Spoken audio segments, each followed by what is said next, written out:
Hey everyone, I sincerely appreciate your support. If you enjoy my audiobooks, I would be truly grateful if you could subscribe to the channel. And if you'd like to support even further, you're welcome to become a Patreon member, where you can access audiobooks of novels as long as they are freely available on the internet. Your kindness and support mean so much. Thank you. Have you perhaps gotten married yet? I'm not married yet, but I do have a fiancé. Near the end of the duel, after witnessing the slashes and thrusts that had taken down the blood flame fist demon and Wangbo Yonkian, Namgung Dowi's gaze changed slightly. How should I put it? It was like he had found a gold nugget lying on the street. I only have one child myself, so I was just asking. Don't think too much of it. Though he said that, Namgung Dowi wore a slightly sour expression, like someone who had just realized the gold nugget he picked up had a name tag on it. He let out deep sighs for a while before finally speaking. So, did you gain anything from this? I hope it was at least worth what you've done for the Namgung clan. Yes, it was more than enough. I saw the Sword King's sword. No, not just saw it, but did everything I could to overcome it. I poured every martial art and technique I knew into it, and even received advice along the way on how to wield my sword better. This was an invaluable time for someone like me, who had learned a patchwork of rootless martial arts cobbled together from here and there. No matter how hard I tried to improve, a person's time is limited. Even counting my regression, I haven't wielded the sword for even half a century. Meanwhile, the Namgung clan has focused solely on the sword for hundreds of years. What I considered my best efforts were, from Namgung Dowi's perspective, often just trial and error. If Seo Munwaran taught me the general way of fighting, then Namgung Dowi taught me the way of the sword. That alone was impressive enough, but the real treasure was the Imperial sword form. Was it really all right for you to show it to me? It's not a shallow martial art that can be stolen in a single sparring session. So, what would the problem be? But I feel like I've learned at least the general path it takes. Overconfidence has always been the privilege of the young. And you do have the skill to back it up. Still, don't get too greedy. Namgung Dowi shook his head with a wry smile. Then, standing once again at the center of the training ground like when we first met, he began pointing at sword marks carved into the floor one by one. That one is part of the Tai Chi sword left by a Wudong sect leader 200 years ago. It may have changed much by now, but the core of internalizing the flow as your own would remain the same. This one is from my great-grandfather. He left it behind after an enlightenment-laden life. That's when the Imperial sword form was truly completed. This brings back memories. I don't remember exactly when, but that middle sword was left behind by someone who claimed to be a close friend of my father. See that rough tear in the blade? As a child, I tried to imitate it and ended up breaking a lot of innocent swords. Namgung Dowi continued pointing at each mark on the ground, explaining them one by one. Eventually, he pointed to a newly formed mark, still dusted with white stone powder. That one is yours. You called it Raging Wave Death-Stealing Art, didn't you? A sword imbued with killing intent is always sharp, but that also makes it dangerous. I don't know how you controlled it, but the fact that it's possible means I also learned something from you. Only then did I understand how this training ground, full of sword scars, had come to be. Long ago, the Namgung clan must have invited or personally sought out outstanding, unusual, or unfamiliar swordsmanship and had those swords leave their mark here. Your sword is the kind often seen in martial artists who trained without formal affiliation, taking what you've experienced and adapting techniques you've picked up here and there to suit your own tastes. That's right. For martial artists without proper affiliations, there are two options. Either join a reputable sect and learn verified martial arts, or blend together techniques picked up from the streets or combat and forge your own patchwork style. I, and the Ghost Shadow Thief, would fall into the latter. However, such martial arts lack strong foundations, making it difficult to climb high. The Ghost Shadow Thief was stuck at the wall of subperfection and was preparing for death. And I, despite countless life-or-death battles in my past life, failed to break through the wall. It wasn't until I actually died once that I finally grasped the thread of willpower. What's important is that both the Ghost Shadow Thief and I were born with considerable talent. But what if someone with lesser or mediocre talent tried to learn such cobbled-together martial arts? 9 times out of 10, they wouldn't even reach the peak stage. In that sense, The imperial sword form that Namgung Dowie showed me shares similarities with the Raging Wave death-stealing art. It's the culmination of countless sword techniques the Namgung clan personally experienced or collected over time. The overwhelming pressure of the imperial sword form. Beyond its power, the sheer sense of helplessness it evokes stems from this origin. It contains countless swords, and so it can respond to countless sword paths. It is the extreme of late initiative dominance, a pinnacle achieved solely through understanding the sword. The imperial sword form is the product of exceptional sword talent refined over a long period. If the Namgung clan had lacked even a bit of sword talent, or if they'd been just a bit more sane and less obsessed with the sword, this martial art would never have come into being.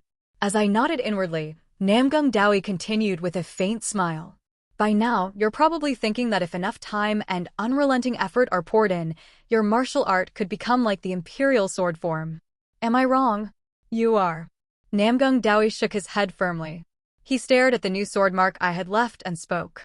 I understand how you reached that conclusion. It's based on the belief that, over infinite time, refining infinite swords will eventually lead to something similar. That's correct. Swordsmiths like us spend every day pondering how to wield better. It's natural to think that way. But there's one thing you must never forget. What is it? It is always a person who wields the sword. No matter how much you deny it, every sword you wield inevitably carries traces of you. With that, Namgung Dowie drew his sword and assumed a stance. It was the thrust I had shown him, a reinterpretation of the Wangbo clan's technique, the Tace and piercing sword. He slowly extended his heavily drawn-back arm forward. It was just a slowed-down version of my own strike. But something was different. Tace and piercing sword is a simple, powerful thrust, not even really a proper form. Until I become more familiar with willpower, that's all it is. Embedding willpower into it is difficult, but the sword path itself is easily imitated. It shouldn't have surprised me. So how is it different? It was clearly a straightforward thrust, driven by the will to push forward. Only after watching the halfway completed thrust intently did I realize the difference. It's not a point. Well observed. My imagined thrust always focused into a single point.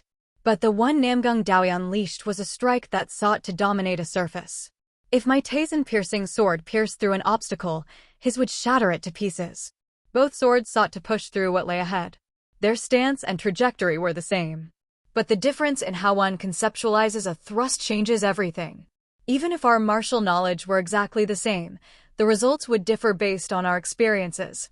Have you ever wanted to be a king? I understand now. The path and process of refining one's martial art, that's where Sir Sword King and I diverged. A path is just that, a road. It's natural for there to be forks. Even if my martial arts and those of the Namgung clan share the same principles, the years we've built upon them differ. More importantly, the goals we pursue at the end cannot be the same. I was not born into abundance, never received universal affection or respect, never gained insight without facing death, never had a desire to be the best at everything, nor enjoyed attention and recognition. Thus, I cannot wield the Namgung clan's sword, and likewise, they cannot wield mine. This isn't about the level of martial arts, it's simply how it is. Different people walk different lives, and so, naturally, wield different swords. What did the head of the Seomung clan say while teaching you? Don't rush, don't compromise, and think with intensity, she said. All wise words. Then allow me to add one more. Namgung Dowie sheathed his sword and, after a moment of contemplation, spoke. The sword is already swung before it is drawn. Pardon. You've reached divine sword unity. You'll understand it soon enough. The cryptic remark made me tilt my head. I didn't quite understand it yet, but I doubted someone like the Sword King would say something meaningless, so I made sure to remember it. Let's call it a day. The sun's about to rise, you should get ready to leave. It's gotten that late already. When I looked up, the red hue of the lantern had already been swallowed by the dawn sky. I secured my sheathed sword tightly, straightened my clothes, and gave a formal fist salute. Thank you for your guidance. No need. I should be the one thanking you for the help you gave. Before you go, may I ask one thing? Please. If you one day reach an even higher level, would you spar with my son again? Not you personally, sir. As I said before, a different person wields a different sword. Even though my son and I share blood and grew up in the same house, we can never be exactly the same. There's a limit to what I can teach him. I believe I understand. Namgung Dowie felt like a man born for the imperial sword form. If the tower of swordsmanship built by the Namgung clan reached the heavens, then he was the one standing at the top, looking down. But Namgung Jong was different. Like other members of the Namgung clan, he wanted to be the best and was obsessed with the sword, but he wasn't someone who sought to reign. If anything, he was someone who embraced others, but always needed to stand at the forefront. At least, that was what I felt from our clash of swords. Before regression, Namgung Dowie earned the title of Sword King through the imperial sword form. In contrast, Namgung Jong mastered the limitless blue skies sword technique and was known as the sky-piercing sword lord, a reflection of this difference. I also enjoyed sparring with brother Namgung. I would welcome the opportunity. Thank you. With those final words, I left the training ground. Unlike the sword-scarred training ground, the outside was pristine. At that moment, a thought occurred to me. The marks I left behind would eventually become part of the Namgung clan sword. And likewise, Namgung Dowie's teachings would remain within my sword. Though we walk different paths as different people, a path is not made up of forks alone. There are crossroads too. Perhaps today was the day our paths crossed. On the way to Sichuan, passing through Henan as scheduled. You little brat, your mind is full of demons. I tried to help a monk being attacked by green forest bandits, but got mistaken for one of them. So I just took them all down. Well, that's how it went. After the sparring match ended, I returned to my room to find the rest of our party already gathered, chatting cheerfully. What? Sister Siren can break the Chagung pressure point with her foot, but she can't use chopsticks with her toes. Why are you so surprised? The structure is completely different, so of course she can't. Well, yes, but still. Why are you even thinking about eating with your feet in the first place? Foo-foo. Sister Warren, Hyang was just surprised because she thinks anyone at the flowering stage can do anything. What? If it's like that, then I suppose this one must demonstrate her magnificence. I sighed deeply as Seo Munwaren, Siren, started taking off her socks while glaring at the chopsticks. Don't. That's gross. Eep. Siren flinched in surprise, jumping a handpan high despite being seated, and I shook my head. You could clearly sense my presence. Why were you so startled? When it's someone I see every day. Of course I let down my guard. Otherwise it's exhausting. Using that jump as momentum, Siren got up and stomped her feet in frustration. I turned my gaze away from her and toward Tang Sowol instead. I figured Seo Lihyang would take care of Siren. Don't tell me you stayed up all night here waiting for me? Of course not. We just naturally gathered after waking up this morning. I told you all to stop treating my room like a public square, no matter where we're staying. But there's nowhere else to meet, is there? And if you're worried about waking us up early, don't be.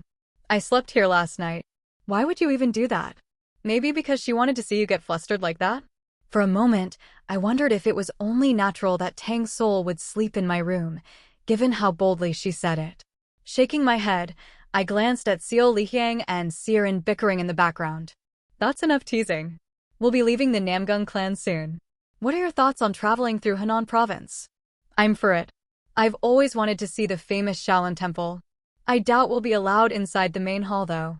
It's not like any sect will let outsiders wander freely outside of designated reception areas, so don't be too disappointed. Besides, this one is fine with it.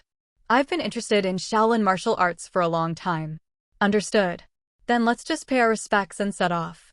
We can ask for directions while we're at it. I nodded and packed my scattered belongings into a bundle. I'd chosen to carry money instead of heavy luggage, so it didn't take long. The others had clearly anticipated this. They'd been packed for a while. We left the manor and exchanged farewells with the Namgung father and son, then headed for Henan province. Henan is a bustling region. In truth, a region's prosperity is determined more by which city, sect, or clan resides there than the province itself. Still, Henan has a reputation for being lively, and that's largely because, while it's no longer the capital, former imperial dynasties often made it their seat of power. Did someone smear honey on this place or something? Seo Lihyang tilted her head after I gave her a brief history of Henan province. Pretty much. Geographically, it's at the center of the Central Plains. Merchants naturally pass through, and as money flows, development follows. Ahem. To add to that, in the distant past, The land near the Yellow River was fertile and ideal for farming, so people gathered there. Heh, so maybe it feels like my hometown at night. Not exactly. Huh? But it's a busy city, right? Where people gather and money flows, there's bound to be drinking and women, isn't there? That's even why the Hao clan opened a branch here. True, where people and money gather, entertainment often flourishes. But Henan is an exception. Shaolin Temple is here, remember? What? Just like the Tang Clan rules Sichuan, Henan belongs to the Shaolin Temple. Most people probably behave themselves under the monks' watchful eyes. But it's hard to believe even people in far corners would care about that. Well, even in Henan, outlying areas are sparsely populated, so it's hard for entertainment to take root there anyway. That's true. Seo Lihyang nodded in understanding. Then Tang Sowol turned to me with a question. Then are you planning to head straight to Shaolin? No. It'd be a waste to come all this way and only see the temple. Henan might not have nightlife, but it has plenty to see. Like I said, remnants of the old dynasties remain. Well, I wasn't planning to let you enjoy any nighttime fun anyway, so that works out. Just so we're clear, I never said I was going anywhere. I was just speaking hypothetically. Tang Sowol smiled sweetly, lips curling up, but her eyes were chillingly devoid of humor. I swallowed hard and casually shifted the topic. If we follow the road, we should reach a decently sized village. If any merchant group there is heading to our next destination, we'll tag along. Otherwise, we'll just ask for directions. Yes, that sounds good. For some reason, despite the road being wide enough, Tang Sowol stuck so close our shoulders were touching. As we walked like that, memories of my past life resurfaced. Back then, even the belated efforts of the Orthodox Demonic Alliance couldn't stop the Heavenly Demon, and all martial artists fighting in scattered regions were forced to retreat to Hebei. As one of the close aides of the Black Lotus sect leader, I had carried out many missions since the early days of the Alliance. I was fairly well known. Not quite at the level of someone like the Poison Dance Empress, Tang Sowol, but among those from the unorthodox faction, most had heard my name. After surviving countless battlefields and even making my mark a few times, it was only natural. And surviving long in the unorthodox faction meant one thing: strength. So it was inevitable that many people tried to cling to me. Some brought boxes full of devalued gold coins. Others offered suspicious elixirs of unknown origin or martial techniques stolen from annihilated clans. But the most common were women who offered themselves as the bargaining chip. Not because they felt anything for me. They just wanted safety and a sliver of influence by sticking close to someone strong. Among the female martial artists of the unorthodox faction, there were many trained in seduction techniques. Some surely approached me intending to unravel my mind and control me slowly. But no one ever succeeded. Not because I was unusually chaste or paranoid. It was because of Tang Sowol, who clung to me just like this. Back then, I thought she was simply lonely after losing her family or just curious about everything. But thinking back, she was fiercely guarding her territory. When I didn't take the hint, she eventually grabbed my hand and placed it on her own waist. Even I couldn't remain oblivious after that. It became clear how Tang Sowol saw me. What's wrong all of a sudden, Sir Cheon? If I'm clinging too much. After a brief moment of thought, I nodded. This much should be fine. This time, I was the one to place my hand on Tang Sowol's waist, as if a bit reluctantly. She, just about to pull away, instead melted into my side. Her scent filled my nose, warm and soft sensations pressing against my body. Oh my! Tang Sowol's face flushed slightly at first, her tone calm, but the subtle excitement in her voice wasn't hard to catch. With a bashful shrug and a grinning expression, she said, "Well, if Sir Cheon wants to be slightly uncomfortable, I, as your fiancé, can certainly accommodate you. You can be honest with me. You're the one who made the first move, so don't pull away until I say so." Her response was more direct than expected. I chuckled and nodded.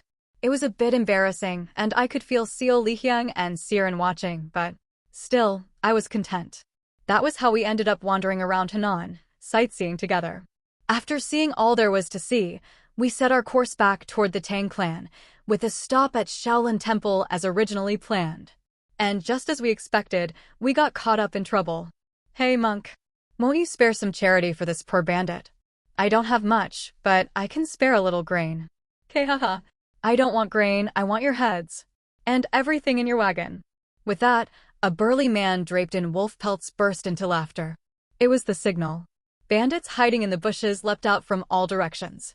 Merchants begging for their lives in fear. Mules running amok. A lone elderly monk, leaning on his staff with a resolute expression, blocked the path of the bandits and was quickly surrounded. We were some distance away, and perhaps because Siren had quietly cast a sound isolation field, they hadn't noticed us. Thanks to that, we could calmly observe the situation from afar. Green Forest bandits, huh? Cheon Hwi-da, do they often operate in orthodox regions like this? The Green Forest is notorious not just for its size and skill, but because they rob both orthodox and unorthodox factions alike. Crazy bastards. They're the type who'll challenge you to see who's crazier. Don't talk like that in front of them, they'll enjoy it. What kind of? Seo Lihyang looked exasperated. Siren, on the other hand, was visibly shocked. Heavens! The Green Forest, I remember, would let people go peacefully after collecting a toll. They were at least somewhat reasonable. They used to be. But recently, with a new chief, they've been targeting merchants indiscriminately, claiming to avenge their fallen brothers. That's just asking for death. Exactly. Among the younger generation, hunting Green Forest bandits is now considered a mark of honor. Tang Sowol recalled something she'd heard at Yongbong. Siren seemed a bit shaken by the generational gap, while the rest of us watched the unfolding slaughter with wary eyes. Cheon Hwi-da. I know. I promise not to get involved in troublesome matters, but I can't just stand by while innocent people die. I nodded and leapt straight into the middle of the bandits. Crap. Because I'd spent the past few days walking with my arm around Tang Sowol's waist, I accidentally pulled her along with me. Well, it'll be over soon anyway, so it's fine. As a startled Tang Sowol blinked her green eyes, I unleashed Raging Wave death-stealing art to its extreme, flooding the area with intense killing intent. Now that I could mimic willpower to some degree, my killing intent had grown even more potent. The bandit leader was likely only at peak stage, no need to even draw my sword. Indeed, the moment the killing aura blanketed the area, the bandits turned pale, grabbing at their throats in panic. All except one. Gel. The elderly monk, who had stepped forward to protect the merchant, had entered the killing field and remained completely unaffected. How? The Green Forest bandits don't discriminate between targets. Whether it's because they see themselves as lords of the mountain, or because they've trained martial arts far better than the average ruffian, there are many reasons. But the biggest one is this.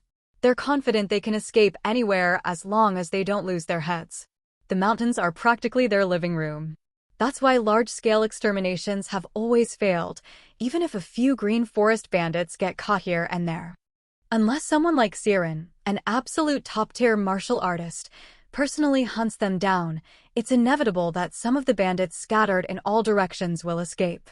So my plan was to drown them in killing intent from the start, rendering them unable to move, and capture every last one of them. As expected, most of the bandits, ranging from peak to first-class martial artists, were overwhelmed by the killing aura and froze in place. Which is why I was surprised. Gel. An elderly monk, who had stepped forward to protect the merchants traveling with him, had entered the area suffused with my killing intent, yet was completely unaffected, swinging his staff wildly as he marched toward me. Young one, your head is filled with demons. To see such wicked killing aura again. I cannot stand idly by and watch this. Excuse me. Judging by what he said, he wasn't unaware of my killing aura. He could sense it clearly. He was simply outraged by the malice within it. Most likely, he had mistaken me for one of the bandits. This wasn't like Tang Sowol, who couldn't be affected by my killing intent at all because she was incapable of harboring murderous thoughts herself. I had never seen this monk before in either my past or current life, which meant he was likely a reclusive martial artist, living in hiding. But no matter how I looked, I couldn't sense any presence or force coming from him. Since Raging Wave death-stealing art infuses inner energy with killing aura, when I surround an area like this, my senses become twice as sharp. Under normal circumstances, even a martial artist at the flowering stage would have a hard time hiding their energy from me in this domain. So when I examined him with that heightened awareness, I realized he didn't have any inner energy at all. He was just an ordinary old man. How could someone like that withstand my killing aura so casually? Caught off guard by this unexpected reaction, I froze. That's when the monk shouted with conviction. But it's not too late. If you repent now and live quietly, offering prayers, you can still die as a man, having lived as one. I think there's a misunderstanding, sir. I'm not one of the Green Forest bandits. Have you not realized it yet? Or are you trying to deceive me? Then I have no choice. I must personally guide you. With that, the old monk gripped his staff like a cudgel and charged. His movement was slow and stiff, like any ordinary elder. Yet strangely, I couldn't take my eyes off the path of his staff. It wasn't just decent, it was outstanding. Among the staff techniques of Shaolin I saw during my time with the Orthodox Demonic Alliance, his was among the best. And so, without meaning to, I swung my sword at full strength. A crimson flame-tinged slash struck the monk's staff. Or rather, obliterated it. Quagic. I had held back at the last moment, so I avoided slicing the monk himself along with the staff, but the shock of the impact sent him flying. He didn't get up, just lay there staring at the sky, likely unconscious. A brief silence. Thankfully, his chest was still rising and falling peacefully, so it didn't seem too serious. Tang Sowol, who had been watching the whole scene nearby, spoke in a dry tone. Shall we finish up first? That would be best. As I let go of Tang Sowol, she flicked her sleeve and released a faint yellow poisonous mist into the air. The Green Forest bandits, most of whom were of second to first-class level, collapsed one after another. Their strength visibly drained, as if they'd been reduced to powerless civilians. The hulking man in wolf pelts, likely the leader, was the only one who managed to endure the poison, though even he was staggering as his inner energy scattered. Satisfied that things were under control, I withdrew the killing aura and walked over to the pale-faced leader. Just asking, do you have any special purpose or secret information worth whispering to me alone? KGH. If I did, would you even consider sparing me? I could offer you a painless death. Huh. If I can unsettle the bastard who's about to kill me by gritting my teeth through the pain, sounds like a good deal. Actually, even that won't be easy. Soul, please. Yes, I already prepared it. Tang Sowol raised her palm and blew gently over it. A white poisonous mist, seemingly from nothing, spread out from her hand and engulfed the leader's face. Poison? You cowardly. I don't know why a bandit who robs the weak and runs at the first sign of danger thinks he has the right to talk about cowardice. As I shrugged, the mist spread, and the leader's eyes turned blank. Cheon Hwi-da. Sometimes, having a test subject to try new poison combinations on isn't such a bad thing. That's a pretty intense statement, but now that I think about it, all the poisons you use today are ones I've never seen before. The yellow mist she released at first probably combined the effects of a sleeping toxin and an air disruption poison. If effective, it'd be a perfect subjugation poison. Though its potency still seemed too weak to affect anyone above peak stage. Then there was the white powder she blew from her palm. Normally, poisons used in interrogations to cloud the mind could only be made in liquid form, and only on the hand. The formula was so complex and delicate that even Tang Sowol, with her poison spirit constitution, could make mistakes and end up with a completely different poison. But today, though still mixed in the palm, she'd produced a powder-type variant with far more flexibility. Recently, with all the incidents we've been involved in, she's begun experimenting with poisons that have more diverse effects than just causing death. Clearly, she's had some breakthroughs. I mean, I have memories from a past life, but she only recently began her journey through the martial world. Every bit of experience is valuable for her right now. Smiling inwardly with pride, I began questioning the dazed bandit leader. Unfortunately, or maybe fortunately, no hidden conspiracy came to light. Just the usual banditry. Hoarding wealth, sending regular tributes to the main chief, recently looting a small farming village. Vile, yes, but nothing more than typical scum behavior. I had been worried that taking down these bandits might draw us into some bigger mess, but it seems that won't be the case. Good. I might actually keep my promise not to get involved in troublesome affairs this time. Nodding inwardly, I struck the bandit leader's dantian with inner energy. Gawk. He coughed up blood, eyes dazed. After our late-arriving companions joined, we shattered the dantians of the remaining bandits and tied them up, now writhing on the ground in pain. Then I approached the merchants, who were glancing back and forth between me and the fallen monk. Some of the armed escorts cautiously stepped in my way, sensing the lingering killing aura even if they hadn't been directly targeted. I gently pushed them aside. A well-dressed merchant stepped forward and bowed deeply. "Thank you for your help. I am Guak Yong, leader of the merchant group. I'm Cheon Hwi of the Tang Clan in Sichuan. And I'm Tang Sowol, also of the Tang Clan." "Oh, you're from the Tang Clan." Only then did the merchant leader's tense expression ease. He must have been nervous after seeing us take down even the elderly monk. Chuckling lightly at his sigh of relief, I asked, "We plan to hand over the captured Green Forest bandits. Do you know the way to the nearest local authority? We're unfamiliar with Henan Province." This area only has small villages nearby, so you'll need to travel quite a bit. May I ask where you're headed? If it's on the way, I can direct you to the right government office. We're planning to stop by Shaolin Temple. In that case, you can simply come with us. We're heading towards Songhan as well. You have business with Shaolin Temple, sir? Oh no. We're just a small merchant group. There's no way we could do business directly with Shaolin. We're just selling goods to shops in a nearby village. Still, would you care to join us? Since we owe you our lives, we'll treat you as comfortably as possible on the way. The merchant leader watched us carefully as he made the offer again. Having just been attacked, he was probably desperate for extra protection. And since we were escorting the bandits anyway, we couldn't travel quickly by ourselves. If we can travel more comfortably, that's a better deal. I looked around at my companions, they all nodded. I gave a nod in response. Then we gratefully accept your hospitality. Of course. You saved our lives, it's the least we can do. The merchant leader waved his hands with a laugh and ordered his workers to move their goods and make room in the wagon. He pointed at the unconscious monk and asked, "By the way, who is this man?" Well. The merchant leader hesitated, and I shook my head. There was a bit of a misunderstanding. Despite his age, he bravely stepped up to stop evil. "We bear no ill will, so don't worry." "That's good to hear." "He's a scholar monk from Shaolin Temple.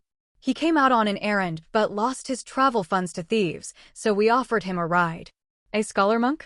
Shaolin is famous as the source of all martial arts under heaven. They teach a vast and profound martial curriculum, and many great masters come from there. They're even called the North Star of the Orthodox factions. But not every Shaolin monk practices martial arts. Those who train their bodies and learn martial arts to fight evil are warrior monks. Those who study Buddhist scriptures instead, aiming to save others through preaching, are scholar monks. But the old monk earlier, while lacking inner energy, demonstrated martial skill on par with the top-tier staff techniques I knew. Unless he was a former warrior monk with a shattered dantian, there's no way he could be a scholar monk. Still, I suppose Shaolin has its own internal issues. It's a place full of people, after all, problems are bound to exist. I nodded and squeezed into an empty spot in the wagon with my companions. The misunderstanding could be cleared up later once the monk woke up. For now, we could just enjoy a peaceful journey. Or so I thought. That is, until the monk woke up and, without any inner energy, charged at me using one of Shaolin's 72 ultimate techniques. Only after I reflexively overpowered him again due to his incredible execution did I let out a long sigh. I guess the misunderstanding will have to wait. By the time we reached Shaolin Temple, the old monk had fainted and regained consciousness 7 times. There was nothing I could do.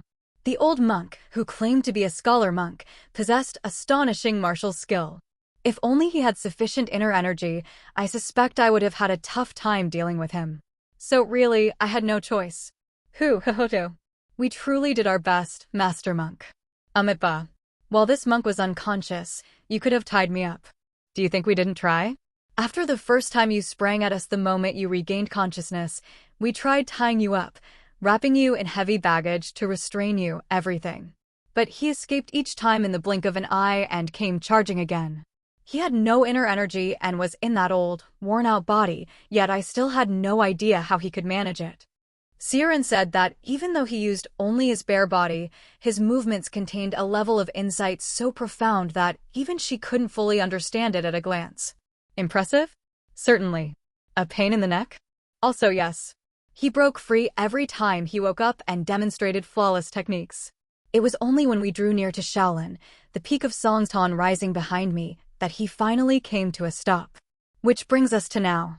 Tang Sowol handed the monk a bowl of porridge prepared by the merchant group.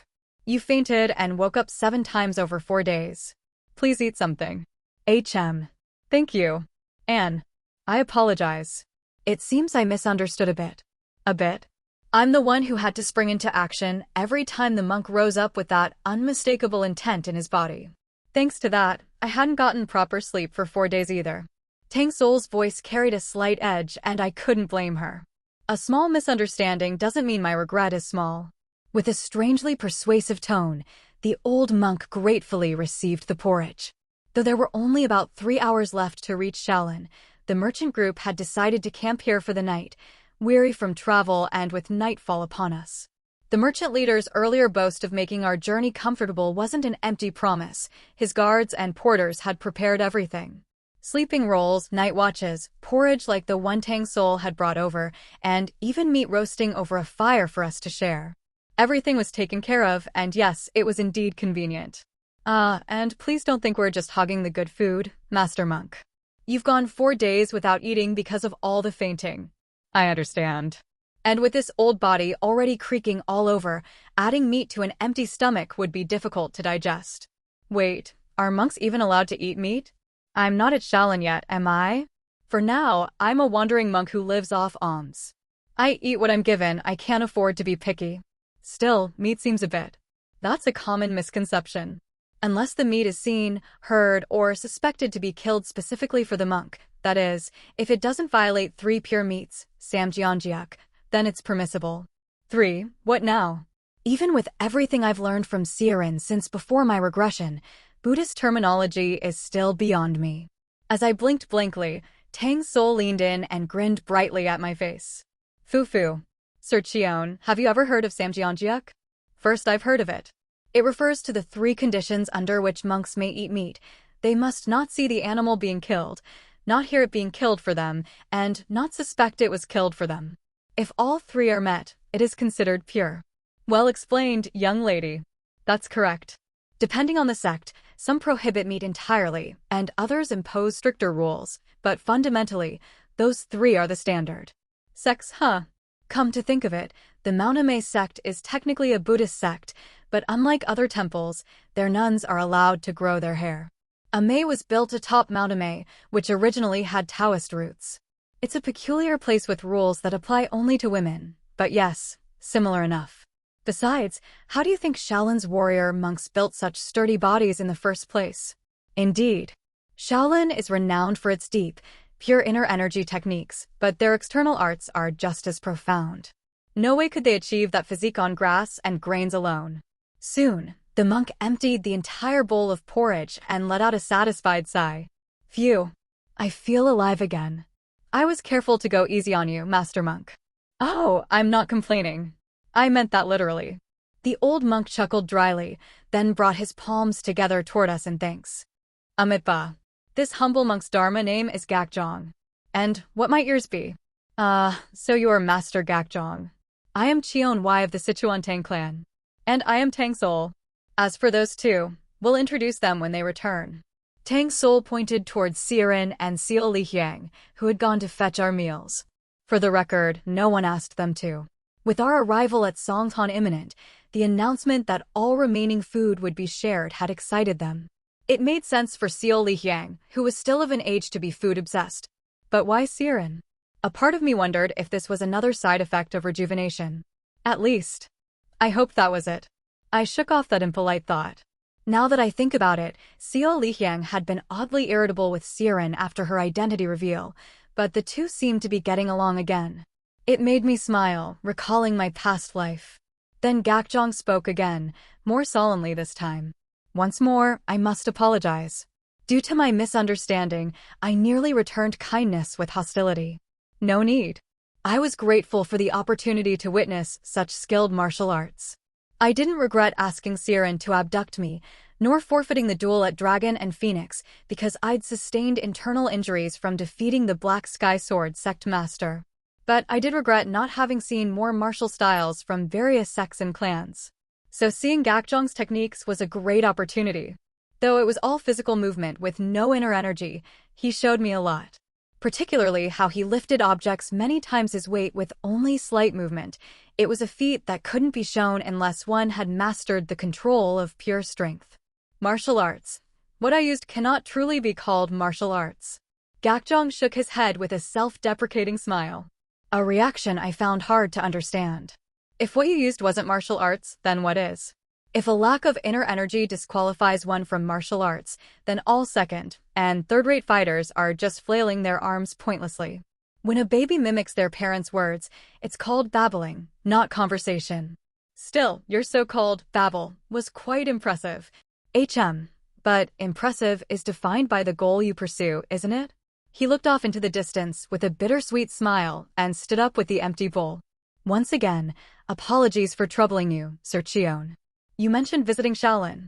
Yes. Since our party is what it is, we'll only be viewing the shrine at the foot of Songhan, not the main temple. I shrugged. Gakjong seemed to think for a moment, then pulled something from his robes. Take this. What is this? A small jade Buddha statue.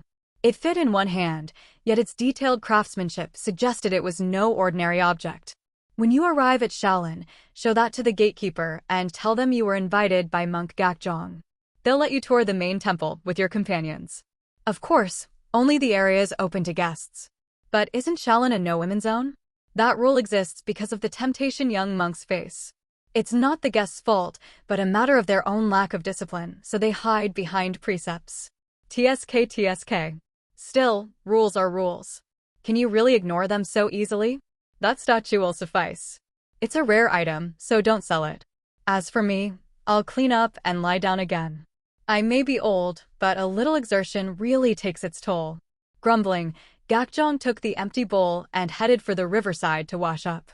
Soon after, Siren and Seal Lihyang returned with our meals. What's with the mood, Cheon Hwi? You said you'd talk to that monk when he woke up. I did. And? Looks like we'll be allowed into Shaolin's main temple. Seal Lihyang tilted her head in confusion. Honestly, I wasn't sure what just happened either. The misunderstanding was cleared up, but somehow I had even more questions now. Still, I couldn't interrogate an old man who had fainted 7 times. Especially not when I was the one who kept knocking him out. I'll just ask again tomorrow. When I woke the next morning, Gakjong was gone. I asked the porter who had been on watch. He said Gakjong left at dawn, telling them not to wait because he had other matters. I didn't sense anything. Senior Siren, did you? I felt him moving away in my sleep. I thought he'd be back after relieving himself, not that he meant to leave entirely. So he concealed his presence so well that only a flowering stage martial artist could even faintly sense it. Who the hell was he? Does it matter that much?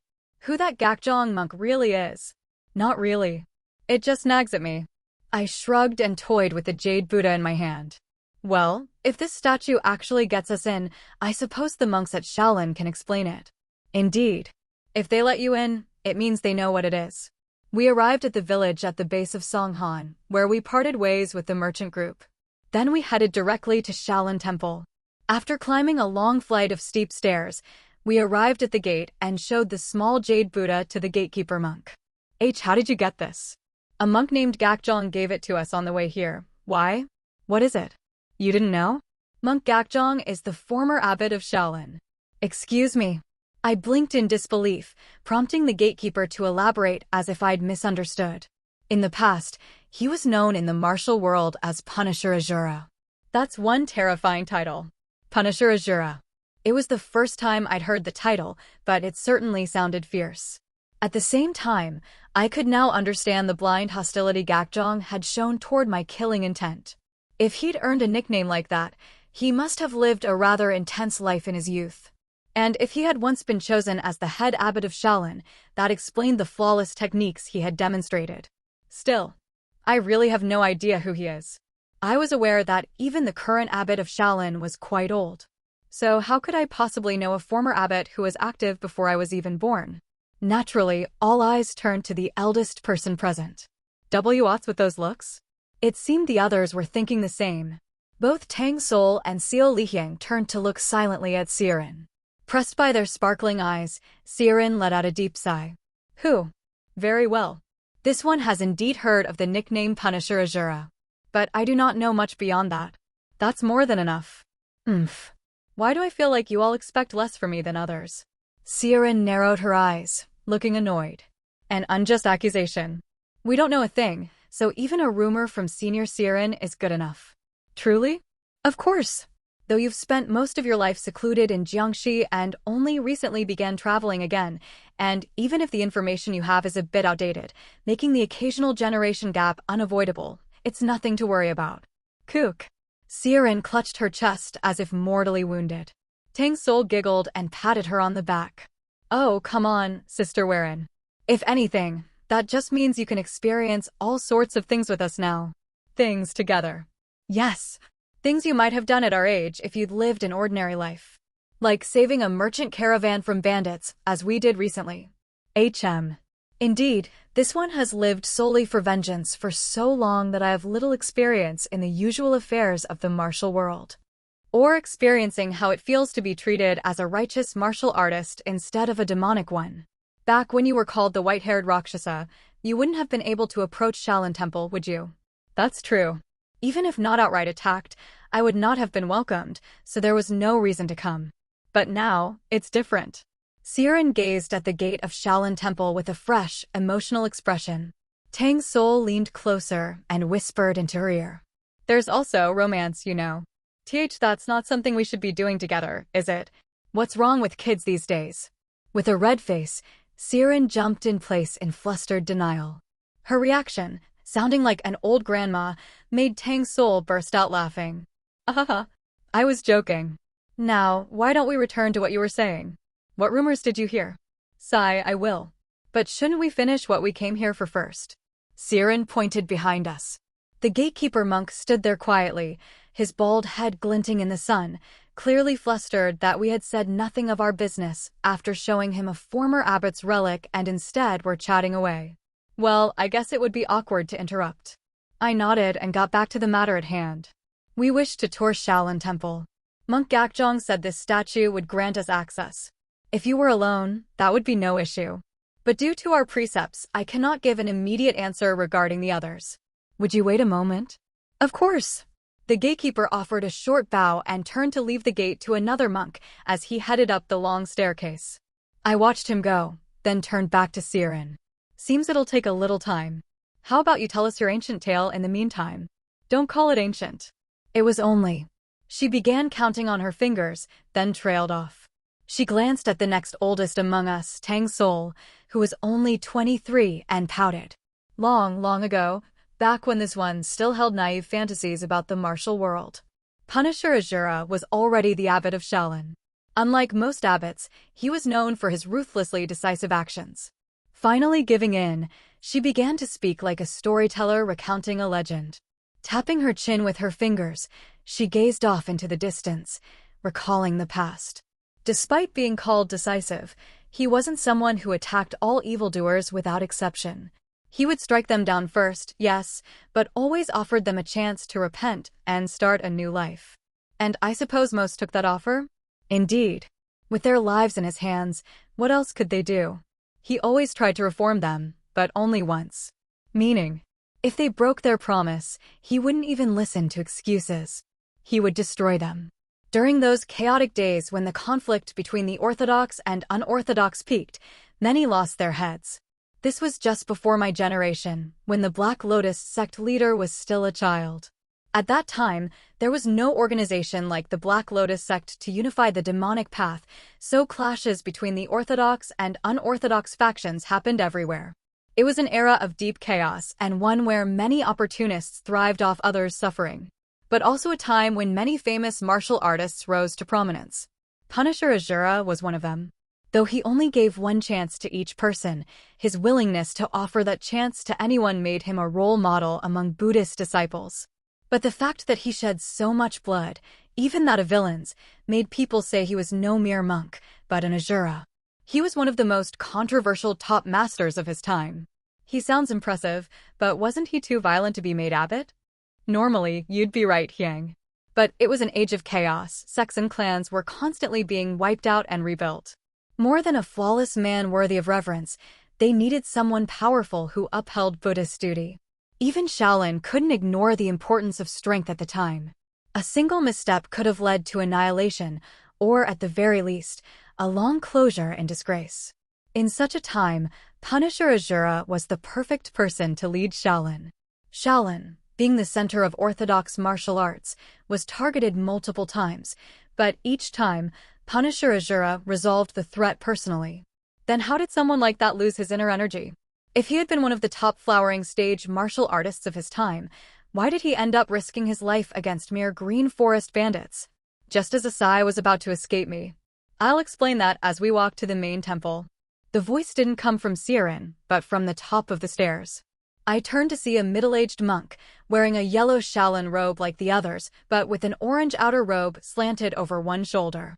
He radiated the calm, upright presence unique to Buddhist masters and a level of cultivation I could not yet approach. He was undoubtedly a flowering stage martial artist. He let out a deep sigh on our behalf and lifted the jade Buddha we had brought. I am Jiangyan.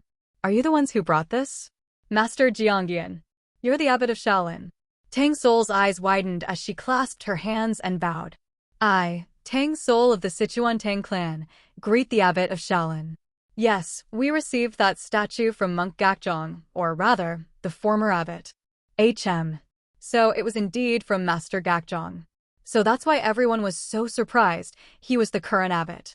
If I recalled correctly, his nickname was Divine Monk, the opposite of the fearsome Punisher Azura. Seal Lihyang and I belatedly offered respectful bows, while Siren, whose cultivation was on par with the abbot's, simply nodded politely. To my surprise, Abbot Jiangyan returned the greeting with equal respect, bowing with joined palms to each of us. Welcome. Thank you for bringing word of my master. He looked a bit younger than expected, but everything else about him fit the image of a perfect monk. Given his level, he was probably much older than he looked. Shaolin is traditionally closed to women, but this situation is an exception. As Master said, it is our disciples who lack discipline, not the guests. Thank you. I hadn't expected the gatekeeper to bring back the abbot himself. Judging by the slightly stunned look on his face, I don't think he had expected it either. I gave the monk a small nod of thanks and followed the abbot up the temple steps. Sir Benefactor, is my master well? Too energetic, if anything. Pardon. As I explained the events with Gakjong, Abbot Jiangyan burst out laughing. Haha, I truly can't tell if my master is lucky or unlucky. He snuck out against our advice, got into trouble with green forest bandits, got saved by you, then mistook you for an enemy and fainted over and over for 4 days, but still returned safely to Songhan. Just to clarify, I didn't repeatedly knock him out of malice. I understand. Though he lost his inner energy and aged, he once possessed martial arts so advanced that they're still among the greatest in Shaolin history. If you had held back carelessly, you might have been the one in danger. That's exactly right. If you're at a stage where your senses are just beginning to open, that's how anyone would respond, don't worry. Even my master said he was the one who felt sorry. How could I possibly punish you for that? There's no reason, no justification, and no need. You can rest easy. However, there is one thing that troubles me. What is it? Why was my master so fixated on you? In his prime, as Punisher Azura, he was resolute and ruthless. Now, he's not nearly so extreme. I can't say for sure, but I think he mistook my killing intent for something else. Killing intent. Abbot Jiangyan's brow furrowed. He paused and let out a long sigh. I see.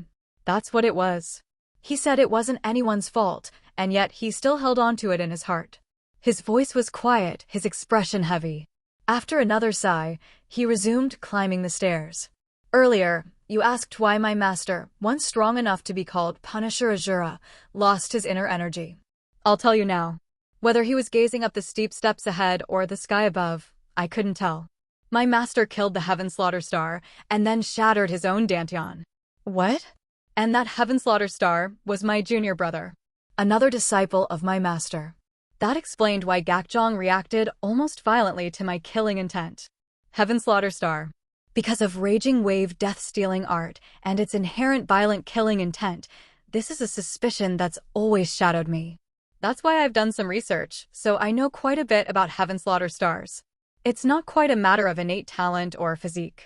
Tang Sowol's poison spirit constitution or Seo Lihyang's pure yin physique, these kinds of unique constitutions are, strictly speaking, a form of disability. Whether it's internal energy accumulating as poison or excess yin energy, either way, to the average civilian, it's practically a curse. Exceptional talent is really just the desperate survival mechanism of a body trying to adapt under extreme conditions. So why are these constitutions praised as blessings today? Simple. Because people have worked tirelessly to overcome them. Those with poison spirit constitution learned poison arts, which enabled them to control the poisons accumulating inside their bodies and avoid dying of self-intoxication. Those with excess yin or yang found martial techniques that could moderate the effects and prevent death from blocked meridians. Countless other constitutions were gradually analyzed and resolved by geniuses born with them. Thus, what once were heaven-sent punishments became regarded as talents. All except one, the Heaven Slaughter Star. It cannot be fixed. Despite numerous attempts, the outcome is always the same. Once someone is consumed by the killing aura of a Heaven Slaughter Star, they never return to sanity. They lose reason, become obsessed with slaughter, and, in pursuit of bloodshed, awaken talents rivaling even the greatest martial prodigies. Unable to be cured, and sure to slaughter those around them if left alone, the Heaven Slaughter Star eventually came to be seen as a public enemy of the martial world. If one is confirmed, they must be killed before they mature, before they awaken to bloodlust. This is the unwritten rule of Murin, written in blood. My own technique might raise suspicion, but I am not labeled as one. Unlike a true Heaven Slaughter Star, who is swept away by blind and overwhelming bloodlust, I have control over mine. But now, to hear that Gakjong took such a being as a disciple. So, he tried to sever the fate of a Heaven Slaughter Star. You're correct, Sir Benefactor, Jeongyeon replied. My master found his disciple at a place called Salcheongeo. Salcheongeo. What kind of place is that? A cult. They preach that since the world is in chaos, all martial artists causing that chaos must be exterminated. Isn't that just the demonic cult? I frowned, recalling similar stories. But Jeongyeon shook his head with a chuckle. They sound similar, but they're fundamentally different in one way: sincerity. Sincerity. Yes. Whether you agree with the demonic cult or not, they believe what they preach. They genuinely think that martial artists and the martial arts that produce them should disappear. And they act accordingly. That's true. Some even vow to kill themselves once their mission is complete, since they, too, have learned martial arts. You've had more tangled run-ins with the demonic cult than any other post-regression martial artist I've met, Jeongyeon said, nodding. He paused briefly, then continued. Why are they so sincere? Because they're victims. But in Salcheongjeo's case, it was the opposite. You mean they were perpetrators? Not exactly. But they exploited victims, so yes, you could call them perpetrators. In the growing chaos between the orthodox and unorthodox sects, innocent civilians had lost family, lovers, everything. Salcheongjeo preyed on them, whispering the things they most wanted to hear. Martial artists, whether righteous or evil, will soon all die. The Heaven Slaughter Star is a divine punishment sent by the heavens to purge them. We're raising such a being now. He's exceptional, so we need funds. Will you support us? A classic con. They fed off victims' grief, claiming they were nurturing a divine executioner. But they were really raising a Heaven Slaughter Star? Surprisingly, yes. They originally found one by chance and built their entire scam around it. They had guts, I'll give them that. One wrong move and they could have been the first to die. They didn't really understand what a Heaven Slaughter Star was. Their plan was to restrain him and hand him to the Murim Alliance for a reward before he got too strong. They even planned their final scam? Either insane or just plain ignorant. If word got out they'd been secretly raising a Heaven Slaughter Star, the Alliance would have executed them on the spot. They didn't get that far. Word of Salcheongjeo eventually reached the Alliance. My master, I, and many top martial artists moved in to exterminate them. Salcheongjeo wasn't nearly as dangerous as expected. They preyed on civilians, staged phony executions using low-tier martial artists to keep morale high, and that was it. The Alliance dismantled them almost immediately. Then we moved to kill the Heaven Slaughter Star hidden within.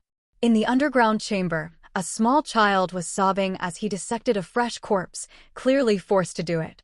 When he saw one of us, not from Salcheongjeo, he burst into tears and said, I don't want to kill anyone anymore. That was the first meeting between master and disciple. A Heaven Slaughter Star doesn't begin life as a killer. At first, they're just slightly more violent, a bit short-tempered, exuding the occasional trace of killing aura. Only later, when the bloodlust consumes them entirely, do they awaken as Heaven Slaughter Stars. A child of 6 or 7 can't possibly be all that murderous. But this one looked exactly like the legends. Salcheongeo taught him to act like that. Told him he was a Heaven Slaughter Star, forced him to wield a sword, and made him kill. I see. If he didn't act the part, their cultists wouldn't be moved and wouldn't donate. But to force a child who doesn't know any better to kill, that's unforgivable. My master thought the same. Still, he believed everyone deserved one chance. Though known as Punisher Azura, Gakjong had always kept compassion in his heart. No matter the crime, he gave each person one opportunity to redeem themselves. Even a Heaven Slaughter Star who wept, saying they didn't want to kill, he couldn't just cut them down. So my master took the child in. The others objected, of course. But he swore an oath to get their permission. What kind of oath? He vowed to teach the child Buddhist disciplines that could suppress and control the killing aura. But if the child failed and gave in to bloodlust, he would personally kill him. At that point, the rest of the picture came into focus. Gakjong took the boy in and taught him sincerely. Jeongyeon, I assumed, must have cared for the boy too. But a Heaven Slaughter Star is a Heaven Slaughter Star. Eventually, the disciple lost control. And Gakjong had no choice but to kill him with his own hands. Whether out of grief, guilt, or some other reason, he destroyed his own dantian. Thus, the former abbot of Shaolin became a wandering monk, studying scripture as a scholar monk. While I let out a quiet sigh, the others around me nodded solemnly. I thought he was just a weird old monk. So that's why he could escape ropes and heavy luggage like it was nothing. This one didn't know either. That part was never part of the rumors. Of course it wasn't, Jeongyeon interjected. When he brought the disciple to Shaolin, he kept everything secret so no one would know a Heaven Slaughter Star had ever entered. Even his death was disguised as an accident. Fair. There would have been no benefit to revealing any of that. But there was one thing I still didn't understand. Thank you, Master Jeongyeon. That explains most of it. But may I ask, what was Monk Gakjong doing outside the temple in the first place? I don't mean to boast, but this time, he really could have died. I knew firsthand how formidable he still was, even without inner energy. But his aged body could probably only handle first-class martial artists at best. That's strong enough to command some respect, but not enough to survive an unlucky encounter with a peak stage expert. Jeongyeon gave a wry smile and replied. He couldn't let go. Excuse me. After burying his disciple, he passed the abbotship to me. Then he began devoting himself to deeper research into Heaven Slaughter Stars. So that's why he calls himself a scholar monk? It's one of the reasons. He chuckled softly. It's regret, really. If only I had done this instead. If only I had known more back then. Could I have suppressed the bloodlust? Could I have saved my disciple?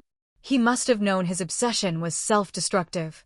I may not know much about Buddhist teachings, but I've heard enough to understand this much. Desiring what cannot be changed only leads to suffering. To be free, one must let go, accept, and move on. But people can't always do that.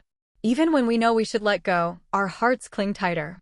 My master began compiling everything he had learned from teaching his disciple and all the records left in Shaolin to fully analyze the Heaven Slaughter Star. Then one day, he claimed he had discovered something and ignored my protests to pack his things and leave. What was it? He said Heaven Slaughter Stars appear according to a cycle. And that cycle was due to repeat. What? So he snuck out, saying he would personally find the next Heaven Slaughter Star. A rule, a cycle? I said nothing. I couldn't. Because in my past life, when I was around 20, a Heaven Slaughter Star appeared in Yunnan and annihilated the Jeomchang sect. He might have been off by a few years. But Gakjong had uncovered part of a truth that no one else in Murim ever had. Gakjong had said that the appearance of the Heaven Slaughter Star followed a certain cycle, and that the time for it was approaching again. With that, he left Shaolin Temple. And indeed, according to the memories from before the regression, the Heaven Slaughter Star appeared a few years later and turned Yunnan province into a wasteland. If what Master Gakjong discovered is true, then that's quite something. Had he succeeded in uncovering even a portion of the secrets of the Heaven Slaughter Star, something no one in the history of Miram had ever managed to do? That was undeniably a remarkable achievement. Although it seemed Jiangyan had a slightly different perspective. He gave a bitter smile and slowly shook his head. I'm not so sure. Of course I want to believe in my master, but more than that, I just want him to spend his remaining years in peace. Thankfully, he no longer has inner energy. Lately, my master's been so obsessed, it's a wonder he hasn't succumbed to chi deviation. Obsessed, you say?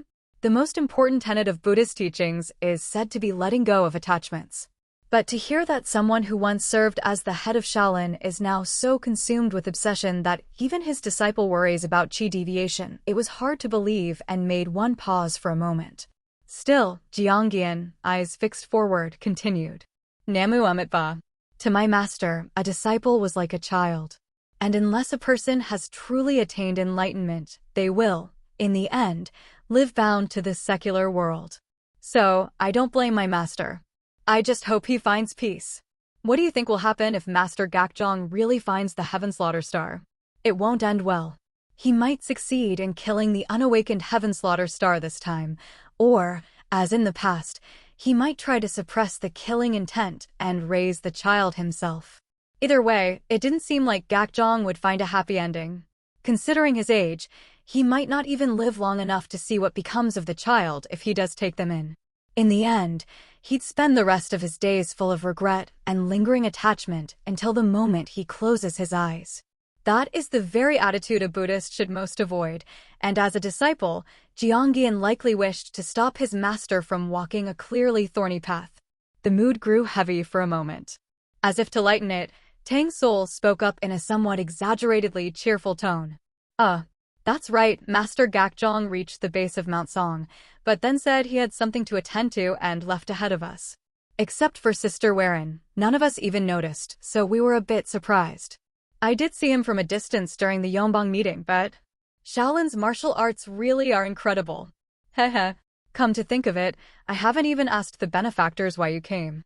Though you're still considered late-stage second class, you're clearly proper martial artists, so I doubt you came just to sightsee. Well, I suppose I was hoping to get a look at Shaolin's martial arts, if possible. If that's the case, you're welcome. Shaolin monks rarely leave the temple, and even if they do, they seldom leave Henan province.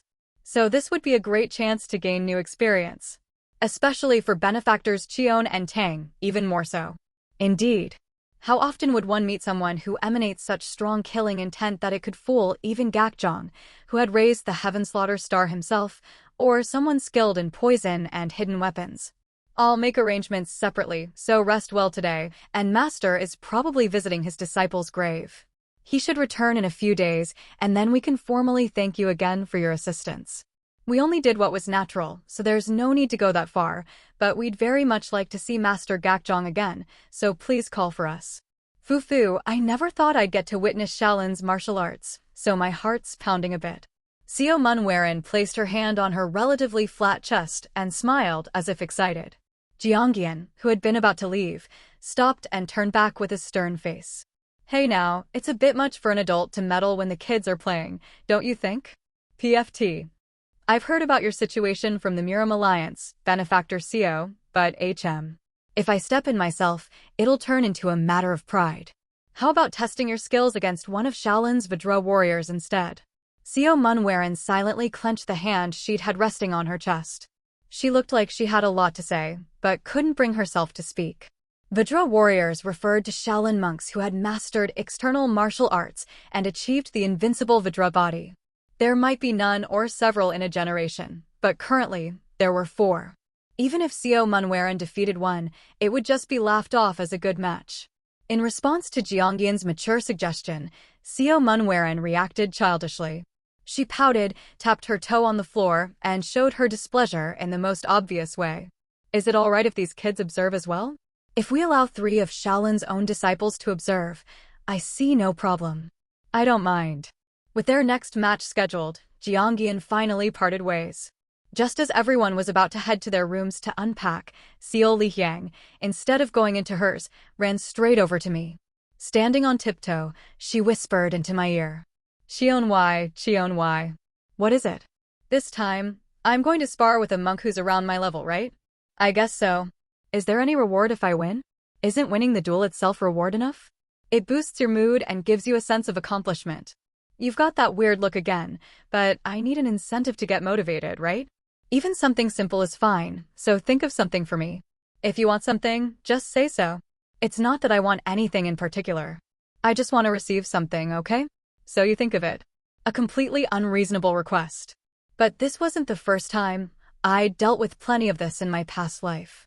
Seo Lihyung often made vague, out-of-the-blue demands like this, and no matter how I responded, she never made a big fuss. Still, there were definitely things she especially liked. Recalling those somewhat old memories, I nodded. All right, I'll come up with something. Just win first. Hehe, got it. And actually, that wasn't the main thing. That wasn't the main point? I tilted my head, puzzled, and Seo Lihyung shook hers. If you're going to spar with Sister Seo again before bed, you should cheer her up a little afterward. She didn't seem that upset though. TSK. Just do it when I say. It's not like it costs you anything to do something for her, right? Well, sure, but what should I do? Maybe give her a shoulder massage? Elders like that kind of thing. Honestly, maybe Seo Lihyung was the most disrespectful of us all. I held back the urge to laugh and nodded, relieved that Seo Munwaran wasn't around. All right. Seo Lihyung's advice was quite effective. Seo Munwaran, who had been noticeably down, visibly brightened after receiving a brief massage before bed. Now the only thing left was to figure out what to give Seo Lihyung if she won her match. Unfortunately, that would have to wait a bit. Would you follow this humble monk for a moment? There is something important I must discuss about your martial arts. Huh. At some point, Gakjong had returned to Shaolin Temple, and early in the morning, he spoke to me like that. But didn't you already confirm that I'm not the Heaven Slaughter Star Master? I suppose the head monk must have told you about me. More or less, yes. Don't worry. It's not because I suspect you to be the Heaven Slaughter Star. I simply wish for us to exchange a bit of help. Help? What help could I possibly offer Gakjong? Unless it's like last time, protecting him from an enemy he couldn't face due to his age. He's far more renowned and skilled in martial arts than I am. I tilted my head, puzzled, and Gakjong shook his head slightly. You harbor immense killing intent, yet you've managed to control it well. Could you teach me how? In exchange, I'll not withhold my own teachings. That is. Simply put, he was proposing we exchange martial arts knowledge to help each other grow. Naturally, this would benefit me. The Raging Wave death-stealing art, barely a century old, versus Shaolin martial arts, the towering cornerstone of orthodox Miram with a history spanning centuries. And the one offering this exchange was a former head monk. If all went well, this could be a chance to deepen my lacking martial arts foundation. Having gained some insights during my previous spar with Namgung Dowie, I might find new understanding through this exchange as well. Wish. Still, I was already scheduled to spar with other Shaolin monks alongside my companions today, so I looked to them first. They nodded desperately in unison, as if they had rehearsed it. I chuckled softly. Understood. Where shall we go? There's something I've been working on in my spare time. Let's head there. I followed Gakjong deeper into Shaolin Temple, into areas guests normally weren't allowed to enter. After walking in silence for some time, we reached a path even the Shaolin monks seldom used. Then, Gakjong finally spoke. I can guess what the head monk told you, but let me ask again. What did Jeongyeon say about me? He said he just hoped you could find peace. Of course. That child is a model student, unlike me. Then what do you think of me, benefactor? I think you're admirable. Oh. The Heaven Slaughter Star is a mysterious constitution. No one knows how it's formed, nor how to suppress its nature. That's why killing them early to avoid future calamity is often considered the best course. But you didn't choose that. You chose the harder path, even knowing the end would not be pleasant. You gave your heart, and when that heart was broken, you fell. Someone who could have spent his final moments peacefully and respected by all, instead gave it up to do what he believed was right. I don't think such a person is foolish. I see no reason to dismiss such natural affection as mere obsession. I simply respect someone who stuck to their path. I didn't expect such a generous view. However, there's one thing that must be corrected. Gakjong smiled bitterly as he turned down a small side path. I never told anyone this, but I wasn't able to face myself or the Buddha within us until the very end. Branches overgrown onto the path from lack of upkeep. Within the grassy shade, he continued. My disciple, Zhang Shim, at the final moment, suppressed his killing intent and cultivated pure Buddhist inner energy. But I did not. What? Whether it was from the blood on my hands over the years, or the overwhelming killing intent of the Heaven Slaughter Star, the moment I believed Zhang Shim had been devoured by that destiny, killing intent began to seep into my martial arts. Zhang Shim, who resisted until the very end, may not have been fully awakened, or may have been the first to break free from the fate of the Heaven Slaughter Star. But Gakjong failed. Unable to bear the sight of his rampaging disciple, he gave up and directed killing intent at him. Zhang Shim's death was not because of the Heaven Slaughter Star, it was because of me.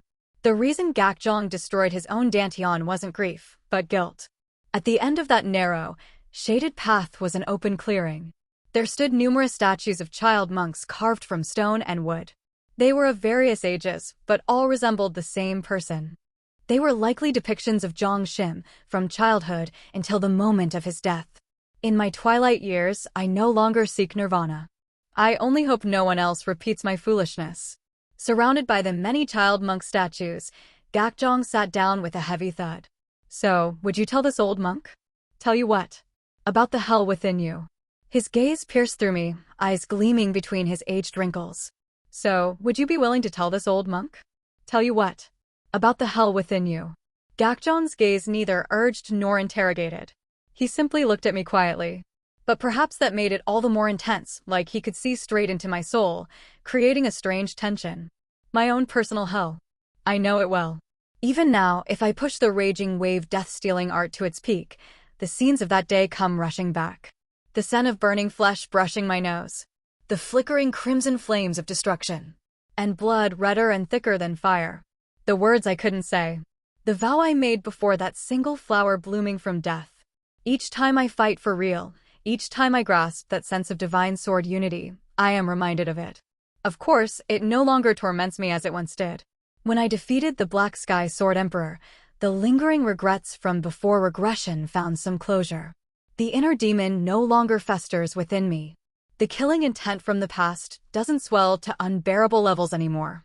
But that doesn't mean I've forgotten everything and only bliss remains. It's simply something that happened in the past, not something that never happened at all.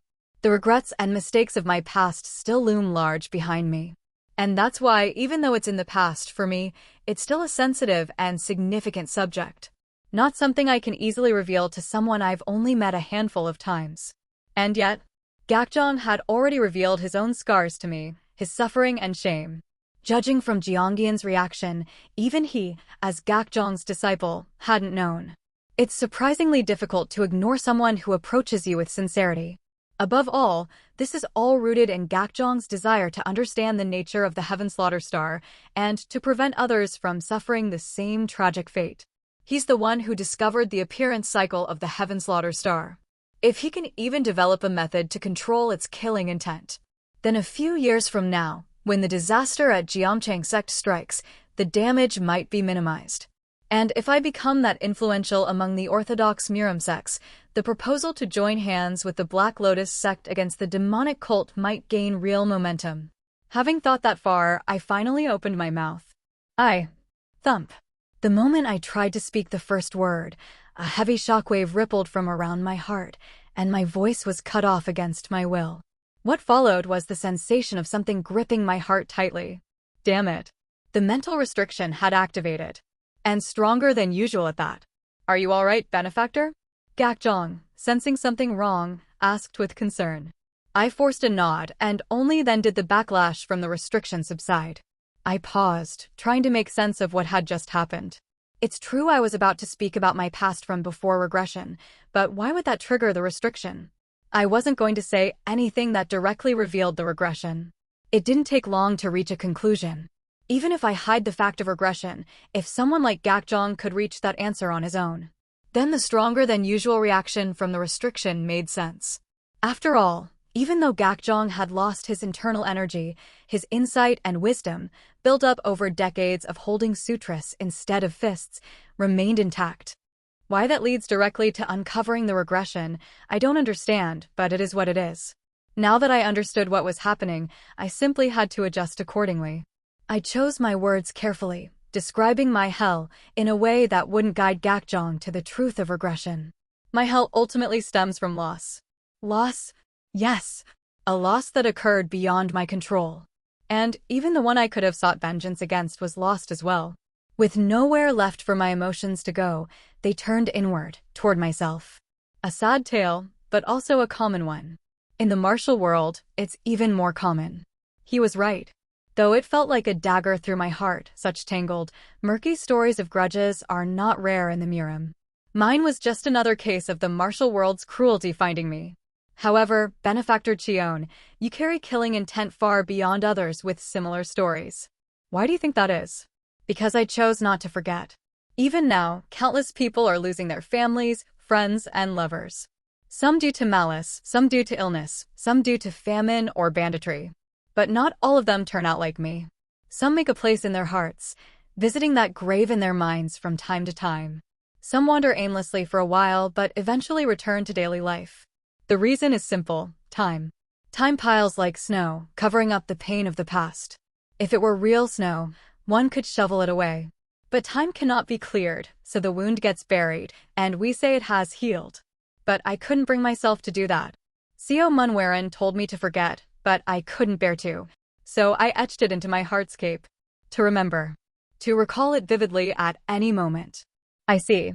So you didn't fall into hell. You chose to build your own hell. Exactly. Then, having made yourself the master of that hell, you also became the master of the killing intent born from it. So, it's about control. Rather than simply suppressing it, you acknowledge and accept it and wield it by your own will. All things are impermanent, and all dharmas are without self.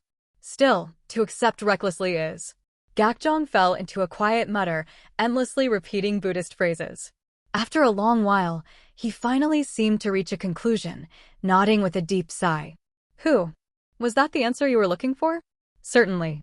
Your method is one of self-imposed penance, so I can't call it a healthy path, but now that I know it's possible, that alone is enough. I've heard Buddhist disciples actually prefer penance. Penance is not the path to enlightenment. But I thought Buddha attained enlightenment after a long penance? Haha. I didn't know you were so interested in the Buddhist teachings. Gakjong chuckled warmly, his eyes kind. Indeed, the Buddha attained enlightenment after 6 years of penance. But it was not because of the penance. He awakened to the truth that penance does not lead to enlightenment, and in that realization, attained it. That's a lot of enlightenment. It's getting hard to follow. In simpler terms, that your hell wasn't built to control killing intent. It led to that result anyway, so it's similar in effect. Glad the martial arts explanation was easier to understand. I nodded with a faint smile as Gakjong slowly rose to his feet. Since you've shared your story, it's now my turn. Do you have any questions? Many. So many I'm not sure where to start. Take your time. My old eyes can't see well at night, so I'll need to head back before sunset, but until then, I'll answer as best I can. What I most wanted to know was his martial arts, especially how he displayed such monstrous strength and flexibility without a drop of internal energy. But what came out of my mouth was something entirely different. Master Gakjong, do you believe the Heaven Slaughter Star's fate can be overturned? The Heaven Slaughter Star is said to be not just a constitution, but a destiny, so bizarre in nature, without explanation or cure, that it's called a fate rather than an affliction. From the start, its very name likened it to the stars in the sky, suggesting resignation from the one who first discovered it. But Gakjong sought to overturn that. I know well the desire to challenge the impossible. Someday, I too must face the heavenly demon and raise my sword against that incomprehensible power. To say I'm not afraid would be a lie. All my training, all my attempts to seek insight, are because I fear that overwhelming strength. I imagine Gakjong feels the same. He's made some progress, yet the Heaven Slaughter Star remains mysterious. Still, he keeps moving forward.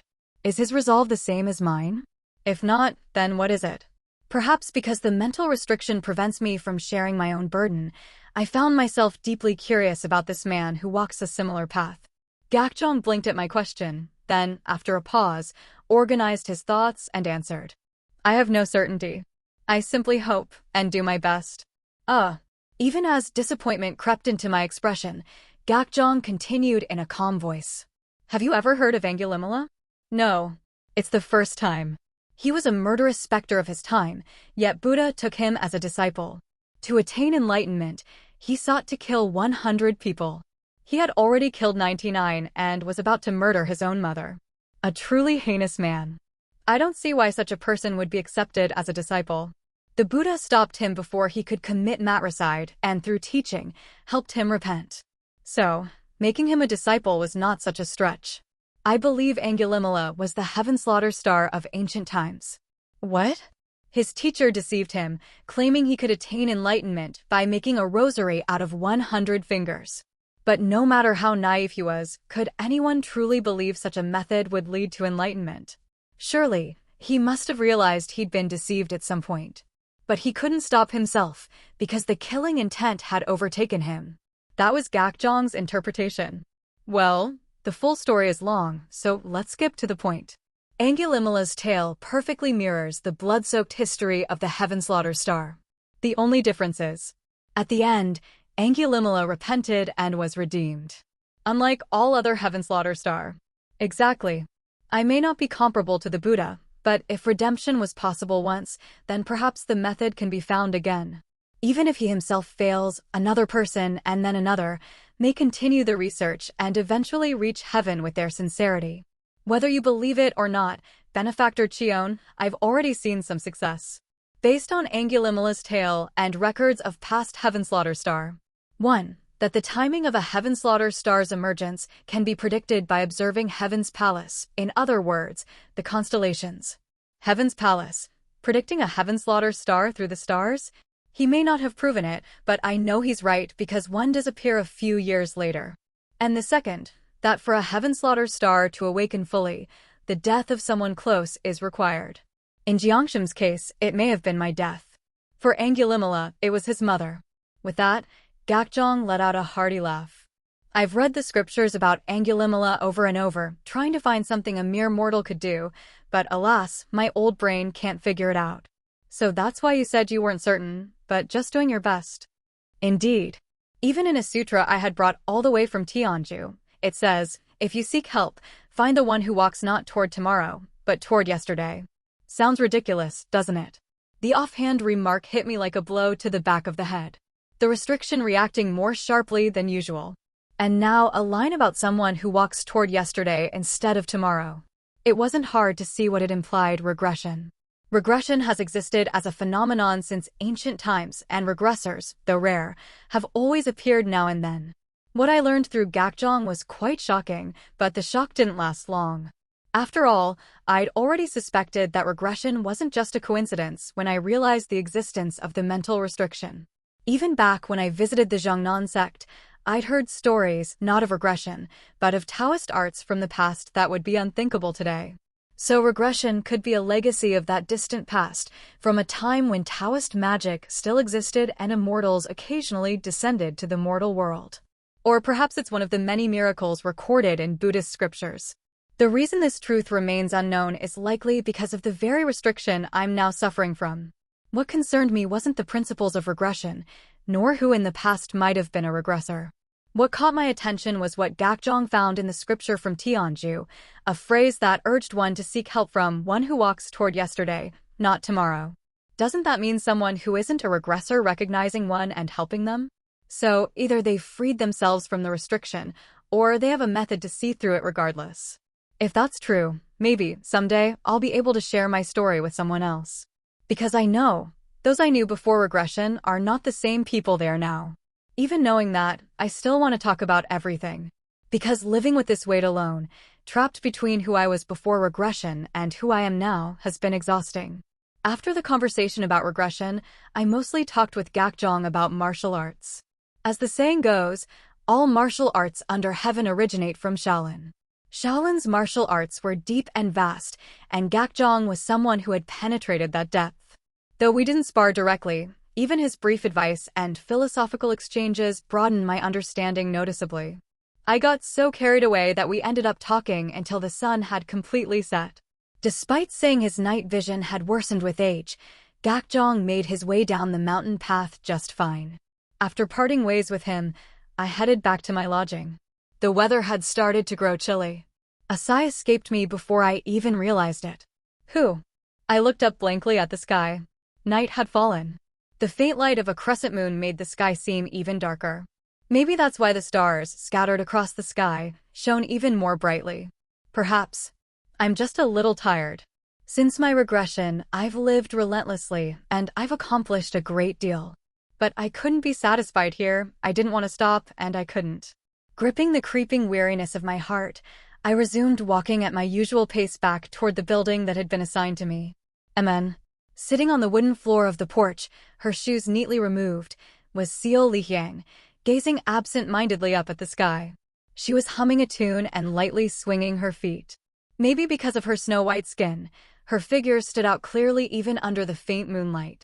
Was it because I had just been thinking about regression? Or because the grown Seo Lihyang now looked more and more like the one from my memories? Without realizing it, I paused and looked at her. It was as if there was an invisible wall between us, one I couldn't cross. I stood there watching for a moment, then Seo Lihyang noticed me, her eyes widening. Cheon Hwi. Her cheerful voice rang out as she leapt to her feet. She was about to run over, but paused when she noticed her bare feet. Instead of putting her shoes on, she started patting the floor beside her with enthusiasm. Here.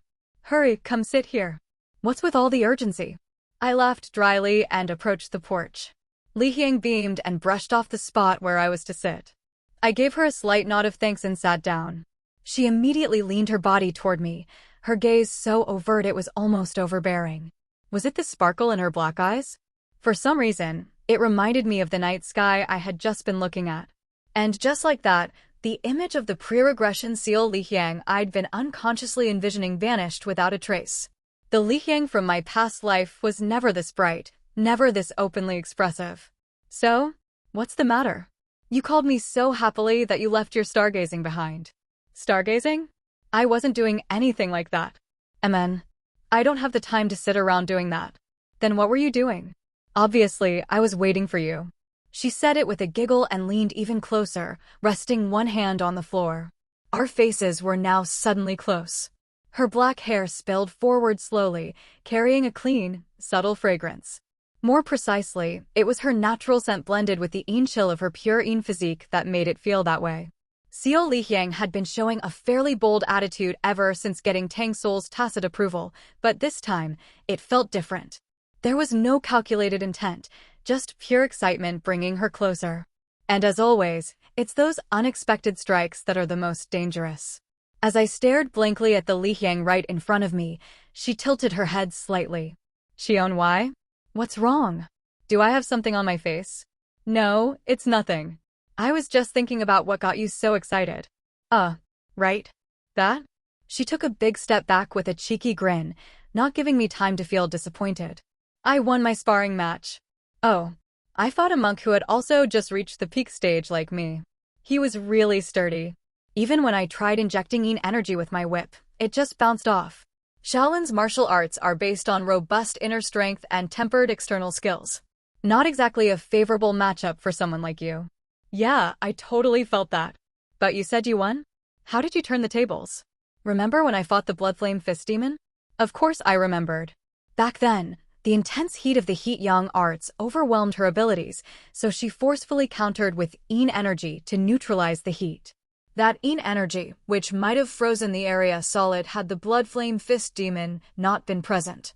She had projected her internal energy not just around herself, but into a distant space. That experience, requiring energy far beyond her level, likely became the seed for her breakthrough to the peak stage. Still, while a flash of insight can elevate your level, mastering it takes time. That's why newly advanced martial artists tend to meditate alone, to understand themselves better. Don't tell me. I think you guessed it. I pulled a bit of a trick, but I managed to control a similar amount of internal energy. I just overpowered him. Doesn't matter how it worked. Skill includes capacity as well as technique. You should be proud. To think she could now wield energy equal to what she had used against a sub-perfection level opponent like the Bloodflame Fist Demon. Her pure physique gave her the innate energy, but controlling it was another matter. That was all her effort. But what was the trick? Shaolin monks aren't exactly vulnerable to tricks. It's not a big deal. Remember that new sound art technique you got from Lord Peng and Lord Yun? Oh, that. Right. Sound art involves embedding internal energy in one's voice, then weaponizing it through various skills. It requires mastery of sound control and deep understanding of energy manipulation. It's hard to block, hard to dodge, and allows for irregular combat, disrupting senses or causing internal injuries. But it's incredibly difficult to learn, which is why its secret manuals are so rare. I doubt even you mastered it in such a short time. Yeah, I didn't. I just learned one technique, one heart sound focus. It concentrates sound at a single point. Focusing power is fundamental to everything. That's the foundation of proper swordplay, transmitting power directly and precisely. The three-talent swordplay was designed to train the body in that very discipline. But it must have been hard to focus that much energy into one point? Yup. So I made multiple points. What? Basically, the sound comes from here and there at the same time. Want me to show you? She cleared her throat, imbued just a bit of energy, and then... Oh. Huh. Though she had clearly spoken right in front of me, the sound came from above my head and from my left ear. Honestly, that sounds way harder than she made it out to be. If done properly, it would be hard. But I just brute forced it with internal energy. If you listen carefully, each point has different volume. It wasn't on purpose, it just turned out that way. So, she could mimic it, but not finally control it yet. Then wouldn't it lack combat practicality? It's like swinging a fancy sword that never actually hits. But she solved it simply. Yup. That's why I swung my whip. Your whip.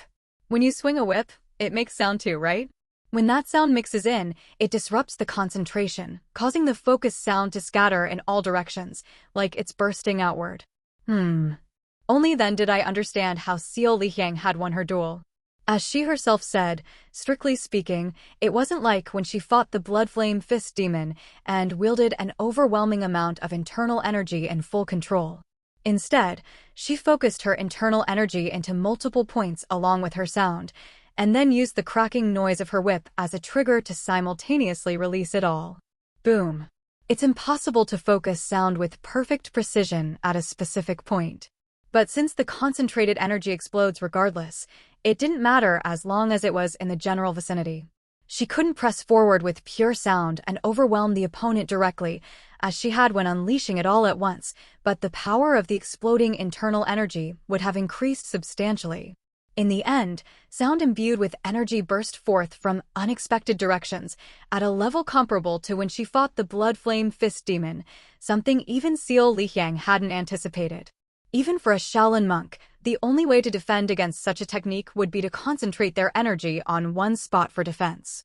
But unlike conventional weapons whose trajectories are bound by physical limitations, Seo Lihyang's sound-based techniques had no such constraint, meaning the monk failed to respond properly.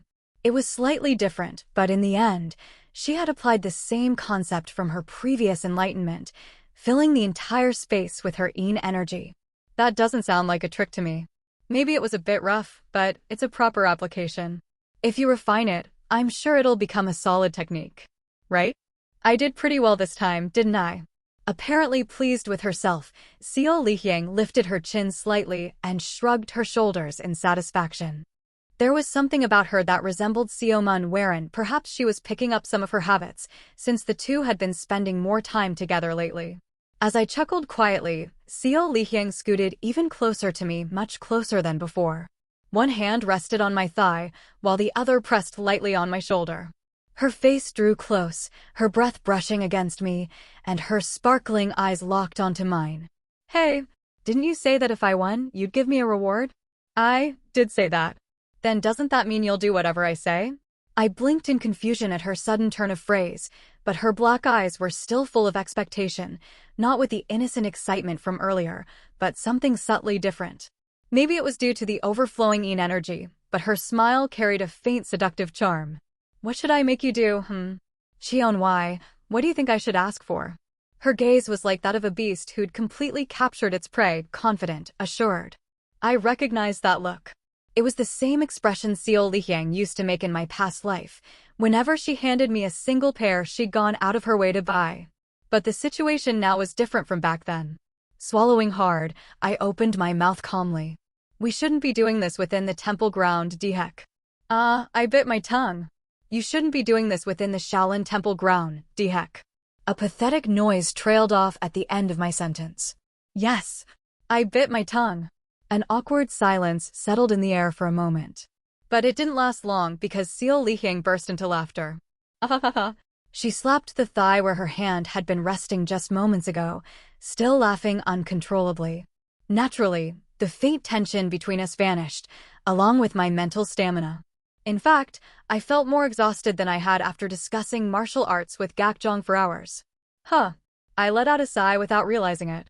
Seo Lihyang, still snorting with laughter, began wheezing like she might choke. I was wondering what you'd say with that usual deadpan face, and then, you said Dihek. You bit your tongue. Hey, people bite their tongues now and then. You don't have to laugh that much. But why now of all times? What were you imagining that made you panic like that? You weren't thinking something weird, were you? Cheon Hwi, say something. I'm really curious. Could you shut your mouth for a bit? Nope. I won't. If you want me to be quiet, then why don't you shut it yourself, Cheon Hwi? With that, Seo Lihyang puckered her lips out like a duck. She even wiggled her head and puckered them more, clearly trying to provoke me. I snapped. Grab. I grabbed her lips as they were and gave them a light shake. BBPH. What do you take me for? I'm human too, you know. When I see something pretty, I think it's pretty. When the mood suddenly shifts like that, even more so when I know I'm already betrothed, I get nervous too. MMBPH. Vup. I figured that was enough. She was trying to say something, but I couldn't understand her anyway, so I let go. Pwah. Finally free, Seo Lihyang spoke again, her voice still tinged with laughter though a bit less intense than before. It's all because you always act like a rock, Cheon Hwi. Me? You were fine when we were kids, but once I grew up a bit, and especially after Sister Tang said something, you started acting all stiff when you deal with me. Oh, and don't misunderstand, that wasn't a dirty joke just now. I hadn't taken it that way at all. Smiling wryly, I reflected on my recent behavior. She was right. I had been a bit awkward around her lately. Not for any great reason, really. It was just. Seo Lihyang was starting to resemble her pre-regression self. Her smile looked the same. The way she flicked her fingers out of habit. Her voice. The way she teased me whenever she could. Even how she liked me. It was no wonder I sometimes found myself thinking of her past self without meaning to. Just like earlier, when I'd caught myself staring when she was humming on the porch. Though I snapped out of it quickly, I couldn't deny these instances were becoming more frequent. Maybe it was because this Seo Lihyang, unlike her broken, wounded former self, was more honest and open in her emotions. There were times when I saw her now and finally understood things I couldn't back then. Still, I thought I'd been handling it well. But from the other person's perspective, that might not have been the case. Just like how Tang Sowol had sensed that I sometimes overlapped the present with memories of the past. Seo Lihyang might have sensed my subtle reactions too. The difference being that while Tang Sowol thought I saw a ghost of someone lost, Seo Lihyang probably thought I saw Tang Sowol herself. Sister Tang said it'd be fine as long as I kept to the right order, but... Honestly, Cheon Hwi, do you just not like me? There's no way. How many men in this world do you think wouldn't like someone like you, Seo Lihyang? I'm certainly not one of them. I've got perfect eyesight after all. Finally smiling in satisfaction, Seo Lihyang flopped backward onto the porch. Well, this is fine then. Even if Sister Tang bothers me, it bothers you too, right? Then it's fair. Yeah, she muttered to herself. Maybe because she'd already taken off her shoes while waiting, her bare feet shifted naturally toward me as she lay down. In the darkness of night, her pale skin almost glowed as it drew my eyes. After a moment's hesitation, I reached out and gently lifted her foot. Hayak. Seo Lihyang flinched and peeked up. What was that all of a sudden? I just figured I should finish what I started earlier. I promised to give you a reward for winning your match. We never settled on what it would be. She'd brought it up herself, and yet she reacted like it had just occurred to her. Wasn't that what just happened? What? You said I was pretty. Even she blushed a little as she said it. Was a simple compliment really enough for her to consider it a reward? What do you take me for? A martial arts-obsessed log who gets flustered at crucial moments? That's slander of the highest order. Feeling slightly wronged, I tugged gently on her foot.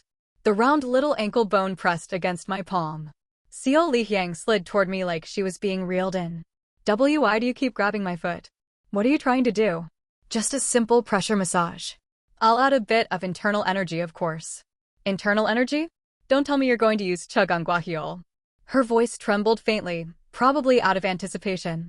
Seo Lihyang had liked Cheon even before regression, especially on her feet. She had small feet and a slightly flat arch, so her fatigue often built up there. I gently but firmly secured her foot on my thigh. Wait a sec. You're doing it here. That was the plan. Can't we go inside? My room or yours? Everyone will hear us like this. They should all be asleep by now. They're not, I'm telling you. Sister Tang maybe, but Sister Seo? No way. She's definitely watching us through a gap in the door or some hole she poked in the screen. What kind of grudge do you have against Seo Mun-werin to paint her like a voyeur? I'm serious. Do you have any idea how complicated her face gets when you and Sister Tang are being all lovey-dovey? That might be true. Seo Mun-werin held a quiet longing for the youth she had sacrificed for vengeance. Given that, it wouldn't be strange for her to take an interest in the sight of me and Seo Lihyang joking around, not quite flirting, but close. Still, she wouldn't go so far as to spy. She's probably just looking because it's visible. Clatter. A door in the distance rattled, maybe from the wind. But Seo Lihyang's frustrated voice quickly buried it. Ugh. You're so hopeless. Fine. Just be like that forever. It suits you. Even while lying down, she pounded her chest, small as it was, with exaggerated pride. I shook my head at her. Same in the previous life, same now. Seo Lihyang seemed to genuinely like Seo Mun-werin, but she still got petty like this sometimes. Or maybe it was because they were close. Pushing that thought aside, I gently wrapped my hand around the top of her foot. When I pressed my thumb to the center of her sole, hic! She hiccuped involuntarily and quickly clamped a hand over her mouth. I smiled faintly and pressed deeper. Squeeze. Huh. Her toes curled instinctively. Then, as I injected a measured amount of internal energy into the pressure points, her foot spasmed like she'd gotten a cramp. You're pretty stiff. Looks like there's a lot of tension built up. This will be worth it. Wait. Let's take it slow. Press. Hike. Her cry was muffled as she quickly covered her mouth again. I focused on the spots she used to complain about before regression and massaged them thoroughly. Unlike the casual massages I gave sometimes, this was a reward, so I was more meticulous. NHK. HRRK. AHP. Like a fish flopping out of water, she twisted and squirmed all over the place. But soon enough, she'd relax. I secured her foot more firmly and continued applying pressure, pressing and gliding with my thumb. Why are you so good at this? Because I'm stronger now, obviously. Thanks to fully reaching sub-perfection, my internal energy control had improved dramatically, as had my sensitivity. See, could you just be a little gentler? I'll try to hold it in, just don't make me yelp. Heek. If I don't do it properly, it's not a reward. Mouth clamped shut, Seo Lihyang glared at me, but her eyes had no strength left in them. Don't worry. You've been traveling since you left for the Yongbang meeting. You must have built up a lot of fatigue. I'll take care of all of it tonight. Press. Seo Lihyang shut her eyes tightly like she'd given up. After the massage was over, she lay limp, staring blankly up at the sky. Her black hair was a mess, clothes loose and disheveled from all her squirming. With her mouth agape and eyes half-lidded, she looked completely dazed. Someone could easily get the wrong idea. Didn't you say we shouldn't do this in the Shaolin Temple? I have no idea what you're talking about. Seo Lihyang glared weakly at me, barely able to lift her head. She couldn't keep it up for long. Her head drooped again, and she rolled lazily toward her room. Once she reached the door, she used the wall to stand, barely. Just wait. Next time. Biting her lip, she muttered that and stumbled into her room. I blinked, unsure what just happened. Well, it took longer than expected, but I suppose she should get some proper rest now. Tomorrow, it's my turn to spar with Shaolin's warrior monks. The next day, as I stepped outside, Tang Sowol was already waiting, smiling with her usual gentle expression. Brother Cheon. Amen. Did you enjoy yourself last night? The morning air felt strangely chilly. Looks like winter is coming. Did you enjoy yourself last night? I was momentarily speechless.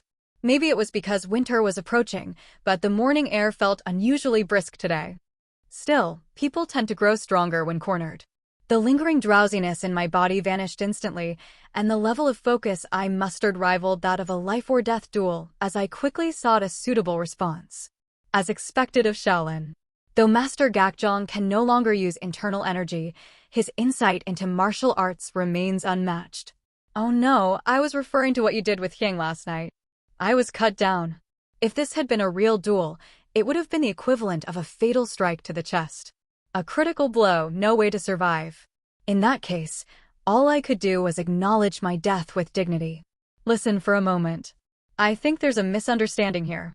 What you're worried about didn't happen. I did administer Chagung Guahyul on her feet, but that's all.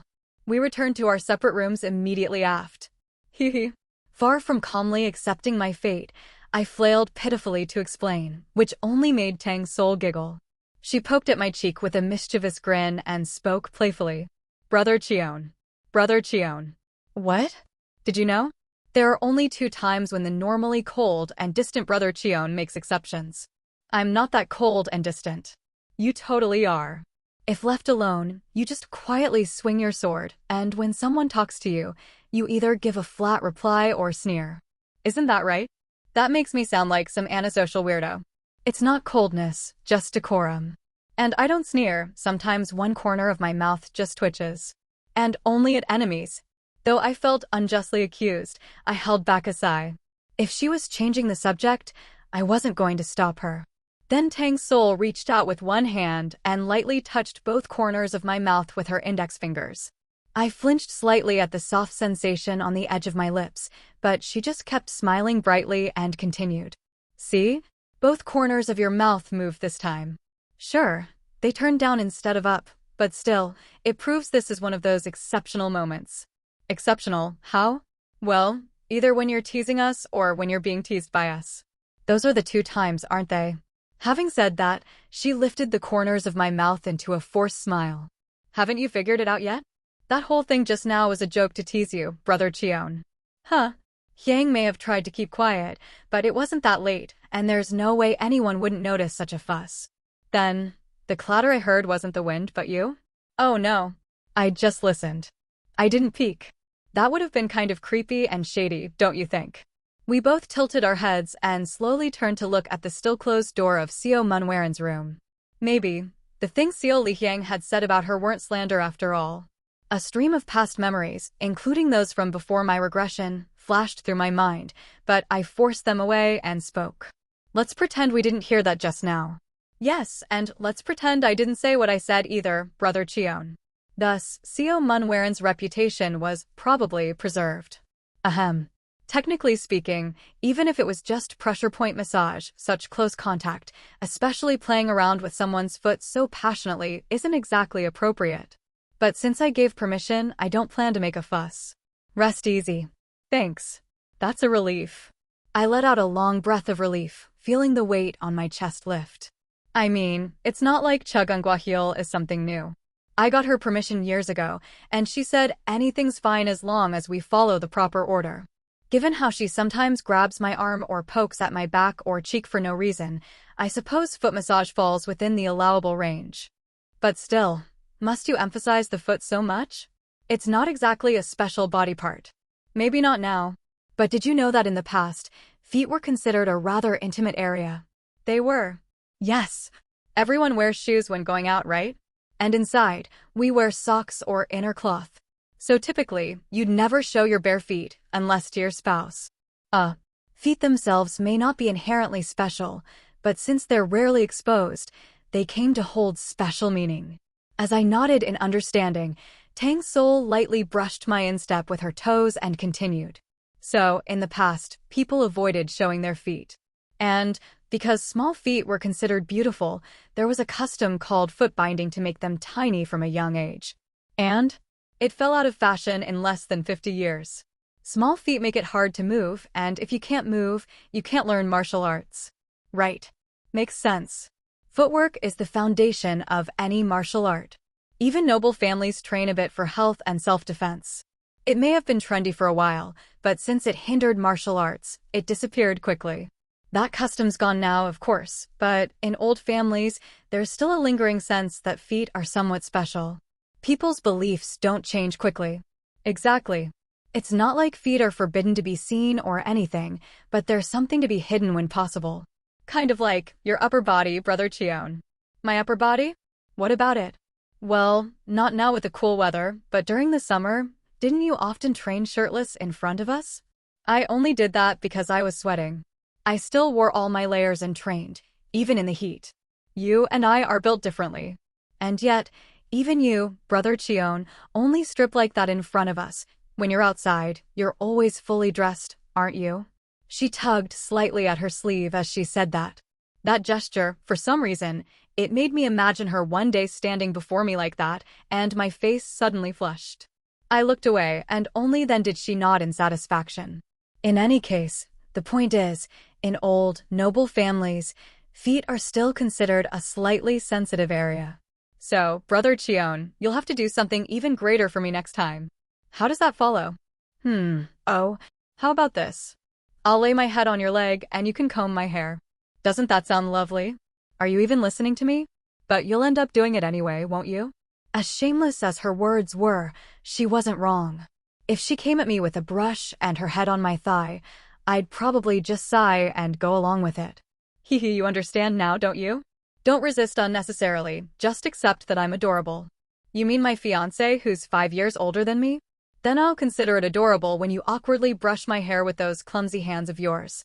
Either way, the result is the same. I shook my head and continued. Well, let's leave it at that and head over to the sparring grounds. Is that a promise? If you forget, I'll start mixing ginkgo fruit sent into your herbal supplements. You can do that? Ginkgo has a mild toxin, but surely you've tasted it at least once. So, are you heading to the sparring grounds already this morning? She casually dropped a very real threat about adding autumn stench to everything I ingest. Unlike Seo Mun-werin, who might already be secretly watching, Seo Lihyang was probably still half asleep. Heading to the sparring ground this early was a bit much, but I didn't get to spar yesterday because of Master Gakjong calling me. I thought I'd exchange a few light moves with any monks who were already up. And afterward? I'll spar with those who wake at the usual hour. And after that? I suppose I'll spar with the slightly lazy monks. A brief silence followed. Then Tang Sowol cautiously asked, Brother Cheon, you do know this isn't a challenge to break the sex reputation board or something, right? Don't worry. I'll go easy on them. Even if Shaolin is mighty, there likely aren't any post-peak masters there who can match me. If I want a proper spar, I'd need someone of higher rank, but if they lose to a post-peak martial artist, it's a humiliation, and if they win, it's nothing special. That's why even Seo Mun-werin is sparring with one of the Diamond Warriors rather than the abbot, despite being in the flowering stage. Shaolin doesn't obsess over face like some families, but still, rumors of their elite being beaten by a young outsider wouldn't be great. I get it. Shaolin's mere presence is enough to keep many unorthodox sects from even approaching Hunan. Maintaining that aura of calm is important. But Tang Sowol clearly didn't trust me. You must go easy, all right? Promise me. I told you, don't worry. I shrugged and headed to the sparring ground with her. To summarize, Tang Sowol was right. GUH. I knew I had a long way to go, but not this far. One monk walked away in defeat, hands clasped in frustrated respect. Unbelievable. So martial arts really are meant only for killing. They cannot embody the Buddha's compassion. Another monk, apparently suffering minor inner demon symptoms from the raging wave death-stealing art sheer killing aura and the overwhelming skill gap. I think I'm just not suited for martial arts. Shaolin is famous for its martial prowess, but wouldn't studying scriptures and guiding others toward liberation be a better fit for me? A third monk said, sounding calm, but his voice wavered with held-back tears. And finally, Namu Amida Butsu. Namu Amida Butsu. The top-level post-peak monk of Shaolin, the one who placed second at the Dragon and Phoenix meeting, was mumbling chants with a deeply conflicted expression. As I scratched my head awkwardly, Tang Sowol crossed her arms and glared at me. Brother Cheon? I tried. They were the ones who asked me to go all out. What was I supposed to do?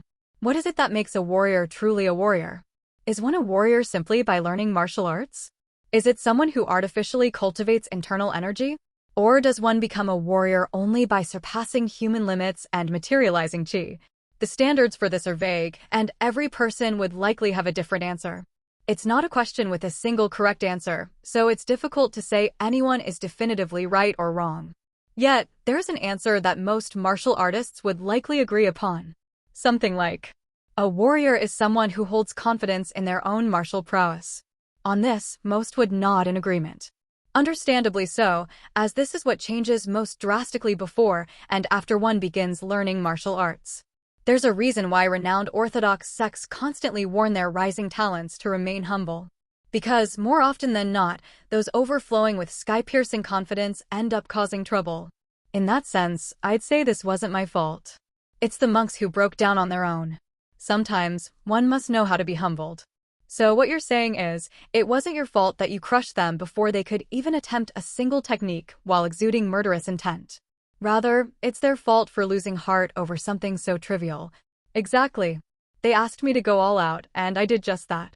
You'll never see another top expert like me so generously sharing their skills with juniors they just met. I recall telling you to go easy at the start. So, what you're implying is that these Shaolin monks you met for the first time today are more important than your fiancé. Wah. Whether in the previous life or now, Tang Sowol is far too skilled at paralyzing me without even using pressure points. Startled into silence and unable to explain myself, I stood awkwardly while Tang Sowol offered a softened smile. I'm joking, so don't look so distressed. But could you perhaps be a bit more honest? They were more skilled than expected for their level, so I got a little carried away. And, as the rumors of me defeating the Blood Flame Fist demon spread, they started looking at me with reverence. I felt like showing them something. That's right. It's been a while since I defeated the Blood Flame Fist demon, and I didn't hide it. I even reported it to the Muram Alliance to raise awareness of the demonic cult threat. By now, it wouldn't be strange for the rumors to have reached Hunan province. Shaolin's post-peak trainees, no, most Orthodox sect trainees, are forbidden from traveling the martial world until they're older and more skilled. It's to prevent them from sullying their sect's name or dying pointlessly due to lack of strength. Most of the monks gathered here have likely never stepped outside Songhan Mountain. And yet, suddenly the protagonist of all those wild rumors appeared before their eyes. If it had been me, I would have leapt at the chance too, wanting to know whether the stories were true, and just how powerful he was. At least they asked politely, saying things like, I understand there is a gap in skill, but I would like to personally witness your sword. Had they been unorthodox sect bastards, they would have started with, I heard you're tough, prove it. Well, I didn't think they'd be this shaken, honestly. I wouldn't know firsthand since you've never directed your killing intent at me, but haven't you grown more intense lately, Brother Cheon? I haven't. When I defeated the Black Sky Sword Lord, it brought closure to a long period of mourning within me. With that, the festering wounds stopped transforming into murderous intent. The inner demon within me remains the same. My killing aura hasn't increased, nor has it lessened. But I can guess why others, like Tang Sowol, are sensing something different. I've simply gotten better at handling it. Pardon. There are things you can see more clearly only by stepping back. Tang Sowol tilted her head, clearly not understanding. Clinging tightly to something is fine, but you can only see the full picture by letting go. It wouldn't be hard to explain this to her, but I hesitate. My insights may influence her path, which differs from mine. While we both know each other's martial arts well, our directions are fundamentally different. More importantly, Tang Sowol possesses the potential to reach the flowering stage through her own efforts. Unlike me, who is still feeling out that realm, I worry that I might interfere. She may not realize it herself, but she's now standing right at the edge of peak stage. Perhaps unintentionally, being entangled in various matters with me until now has steadily fed her growth. Those experiences have become nutrients for her. So I simply shrugged and made a light-hearted remark. There are things that only someone who has reached sub-perfection would understand. Oh, so now that you've flattened the Shaolin monks, you're trying to push me into inner demon deviation?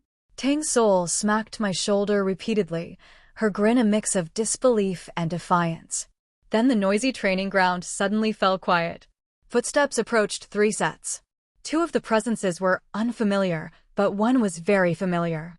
Light steps. a slightly excited spring in the stride, and occasional stumbles as if trying to act nonchalant while sneakily gauging the situation. Seo Munwaran, who had spied on Seo Lihyang and me the night before, had arrived at the training ground. She was accompanied by 2 large shaven monks. Ahem. I see you arrived early. Hyang-I had something to take care of and will be here shortly. Something to take care of? You know, that place, the Haewuso. So it really was that kind of business. I nodded and turned to the 2 large monks standing beside her with serene smiles. Could it be that you two are? Nice to meet you. Are you the famed blood flame sword demon, by chance?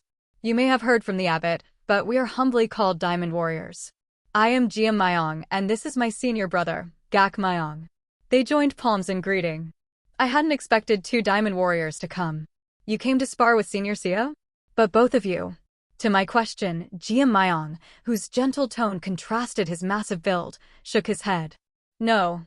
I alone will receive instruction from the head of the Seomun clan.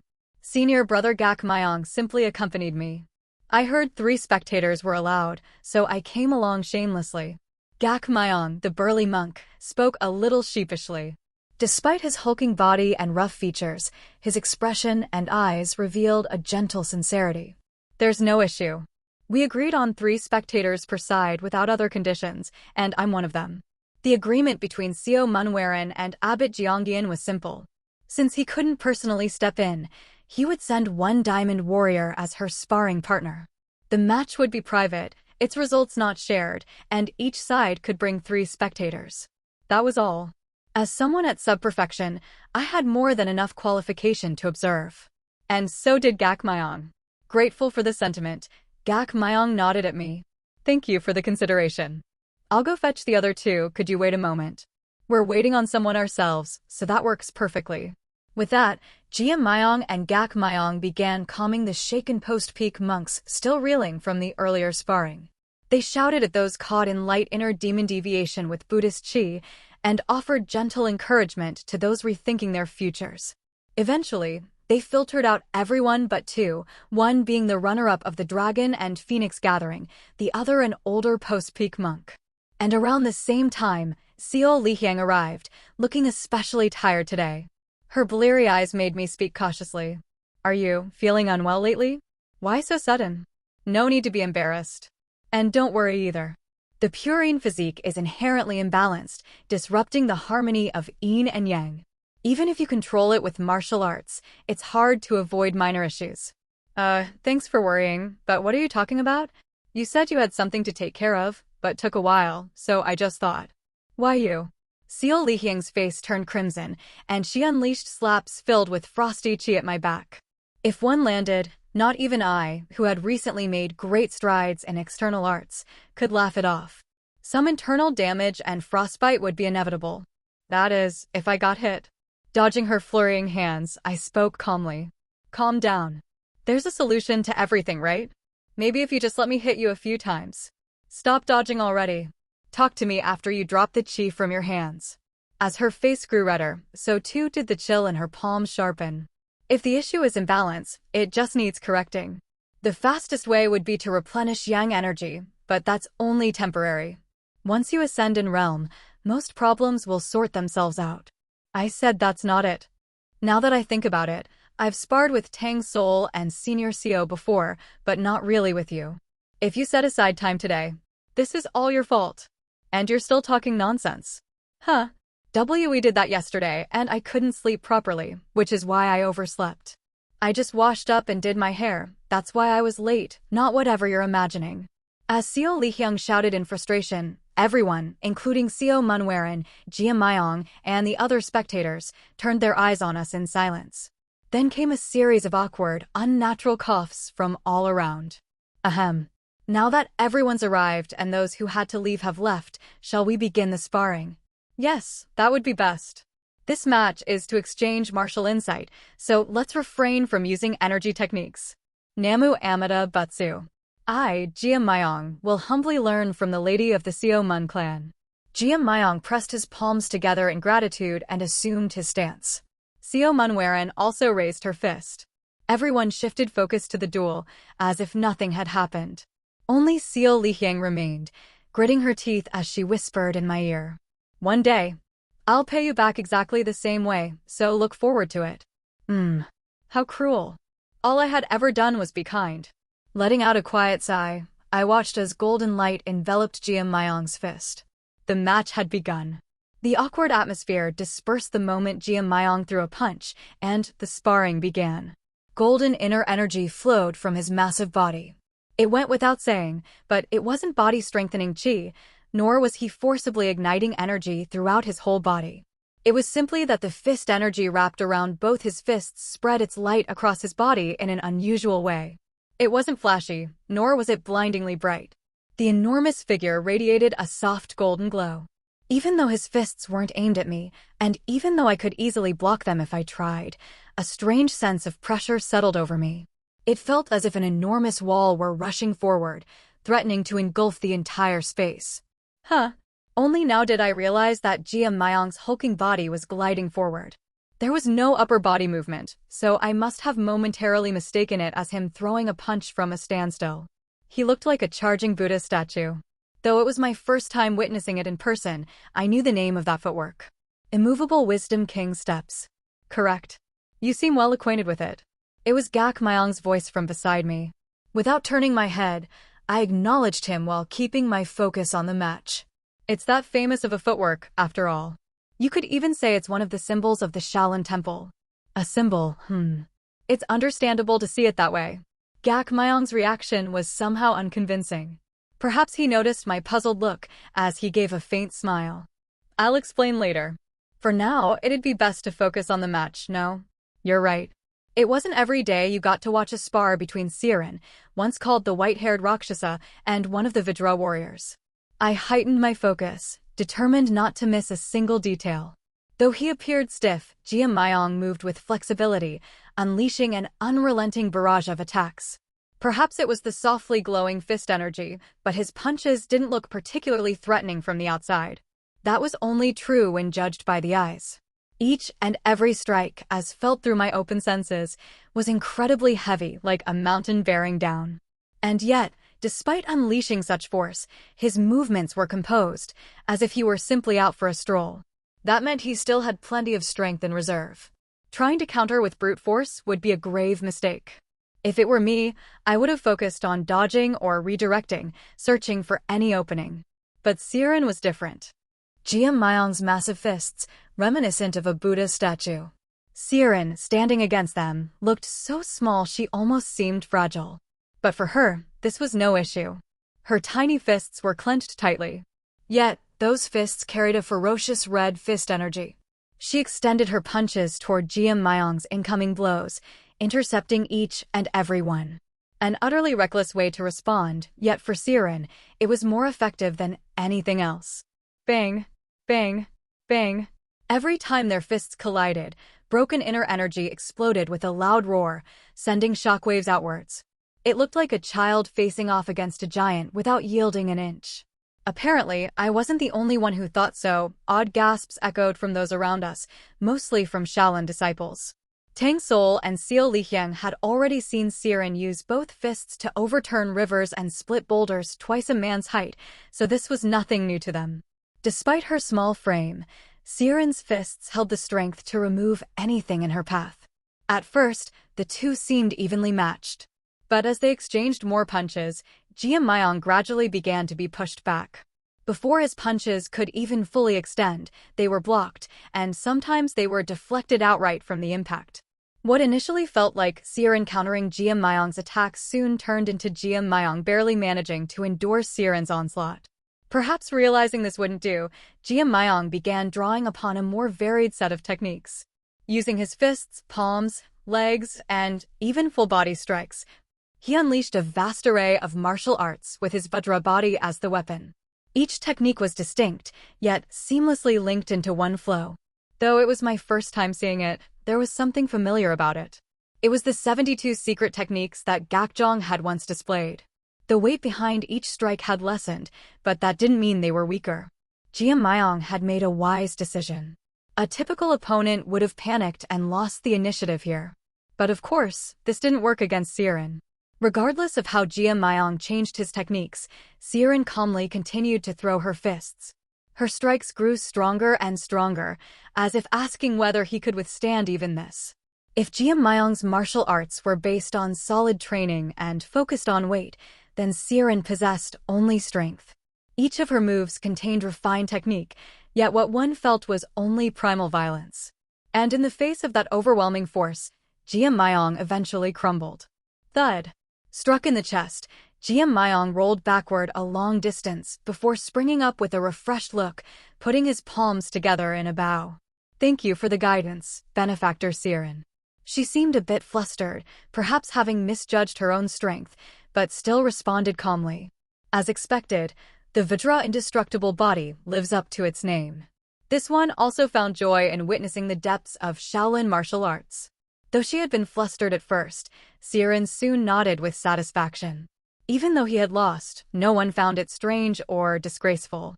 After all, Siren had reached the flowering stage, even if only recently. A proper, classic spar where simply experiencing each other's martial arts was enough. I hadn't fought him myself, but I still came away with something from watching Jia Myong. Shaolin martial arts are built on solid fundamentals. Of course, no martial art can neglect fundamentals. But for Shaolin, it's even more important because their secret techniques are ultimately just basic forms trained to the extreme. The opponent I had sparred with earlier was a late-stage second-class warrior and naturally lacked those fundamentals. Building basics takes talent, yes, but more than that, it takes time. What Jia Myong showed me gave a glimpse of how far Shaolin's foundation-based martial arts could go. Though I've been working on my fundamentals in my own way, I still feel there's quite a bit I'm lacking. It's no surprise, considering I never really built a proper foundation. Before my regression, I learned my sword by jumping straight into live combat, and in this life, I've focused on reclaiming my former realm. Of course, I don't need to train my fundamentals to the level of Shaolin's warrior monks. But then, what's the proper amount? How much exactly am I lacking? Reflecting on such questions, I suddenly felt a gaze. Lifting my head, I saw Gak Myong still watching me with that fierce expression. Is something the matter? Now that the spar is over, I'd like to continue the conversation from earlier.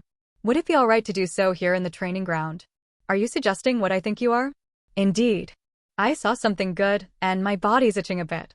If the Blood Flame Sword Demon Benefactor doesn't mind, I'd like to test hands with you. I'd be happy to. But is that alright? Weren't we only given permission by Master Zhang Haiyan to spar with either Siren or one of the Vidra warriors? Well, for a sparring partner of your level, the abbot would have had to step in himself. But he has too many burdens as the abbot, and it couldn't be helped. With a pure smile that didn't match his vicious face, Gak Myong continued. No one will complain if I take the initiative to spar with the Blood Flame Sword Demon. Especially not with you being a guest of the former abbot. Well, in that case, I have no reason to refuse. I grinned and rose from my seat. As I did, Siren, who had been chatting with Jia Myong, tilted her head curiously. You there? Has your respect for me blossomed so fully that you stand in reception? Huh? Ah, Kuhiem. Of course, I always hold great respect for you, Siren, but this time, the reason is a bit different. Ahem. HM? What reason might that be? Not content with merely lifting her chin, Siren even stood on tiptoes, only to blink in surprise. I'm going to spar with Monk Gak Myong. Huh. Siren looked between the two of us, then nodded. In that case, this one shall observe your match. Waving her arms as if to cheer me on, Siren stood back. Though she sometimes displayed the shady behavior of spying on younger martial artists playing around, she was, at her core, a good person. I gave a slight bow, then stepped onto the training ground. A short distance away, Gak Myong had already taken position. As I assumed a respectful pose, he responded with a join palms gesture. Only after confirming this did I draw my sword and settle into a stance. Still in his clasped hands posture, Gak Myong spoke. Before we begin the match, allow me to continue our earlier conversation. Earlier. You mean the immovable Wisdom King steps? Indeed. The Blood Flame Sword Demon Benefactor said that it was symbolic of Shaolin, and that's true, but in fact, that technique is not originally from Shaolin. What do you mean? Not only the immovable Wisdom King steps, but most of the Vidra warriors' techniques are not from Shaolin. Long ago, during an era of exchange with Powerless in Tibet, we received and developed martial arts symbolizing the 5 great wisdom kings they revered just after Buddha. Still, Powerless is part of Buddhism. And if these techniques were honed in Shaolin for so long, it seems fair to call them Shaolin martial arts now. The Prajnaparamita Sutra and the Diamond Sutra are different. Well, never mind. That may be too complicated. Just understand that though they both come from Buddhism, the sects and their goals are quite different. I see. Exactly. The Vajra warriors' martial arts may have originated from Powerless, but that place has changed drastically. What do you mean by changed? I visited on request from the former abbot. The monks there had become excessively immersed in esoteric Buddhism. They had forsaken the Buddha's role of guiding all beings to enlightenment and now obsessed over strange rituals and mantras they claimed were full of wisdom. That sounds like just a sectarian difference. That's what the abbot and former abbot also said. But I cannot agree. From my perspective, it didn't seem like a big deal. But for someone who had spent his entire life in Shaolin, following the teachings of the Buddha, it must have felt very different. Even among Shaolin's foundational martial arts, the immovable Wisdom King steps had a distinctly foreign feel. And Gak Myong, who had learned both traditions and seen them firsthand, would have noticed the contrast even more sharply. I was about to nod and brush it off when his next words made me flinch. Shaolin, too, may change at any time. Don't you see? Lately, Shaolin has become more renowned as a martial sect than as a temple. Indeed. I don't know if that's truly the right path. That's why I must ask you, Blood Flame Sword Demon Benefactor. Ask me what? Whether it's right for a disciple of the Buddha to be given this much power. And whether we are not simply repeating the mistakes of the former abbot. He feared that he and Shaolin might become like Gakjong, who had become so used to killing that he ended up killing a disciple he didn't need to. At some point, Shaolin's reputation became greater as a martial sect rather than a temple. The towering symbol of the orthodox sects, all martial arts under heaven originate from Shaolin. These two phrases, often used to describe present-day Shaolin, emphasize not the Buddha's compassion, but the strength of their martial arts. Gak Myong was asking if this was truly the right path. Had Shaolin not lost sight of its essence? It was a valid question, and one that seemed necessary, a kind of self-reflection for a long-standing organization like Shaolin. As he said, a wrong turn could lead them down the path of the Powerless, now deeply immersed in esoteric Buddhism, transforming into something else entirely. However, there was one thing I couldn't understand. Why are you asking me this? Why was Gak Myong sharing his doubts and concerns with me of all people? I was, after all, an outsider. Unable to understand his reasoning, I had to ask. Still holding his clasped hands posture, Gak Myong nodded. Because I believe the Blood Flame Sword Demon Benefactor is the most appropriate person. As an outsider, you can see things those within cannot. You're still a young warrior of the late second class, so your thinking won't be rigid like mine. And though your experience may be narrow, given your reputation, it surely isn't shallow. Most importantly, you're a martial artist who, despite the killing intent you carry, has not lost your way. As if he'd been waiting for me to ask, the answer flowed naturally from his mouth. And upon hearing it, I understood. The words Gak Myong spoke were ones he had pondered for a long time.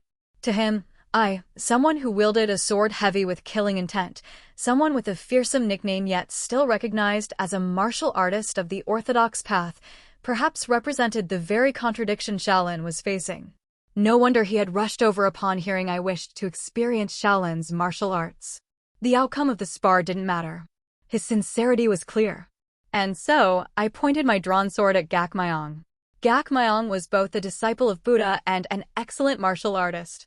And between martial artists, the most genuine conversation occurs when exchanging full-force blows. I'm grateful that you think so highly of me, but I'm not someone who can offer a clear answer to your question. My vision is narrow, and I've never carried any grand ideals. I'm just struggling to survive today. With that, a blood-red sword aura, thick with killing intent, began to surge around me.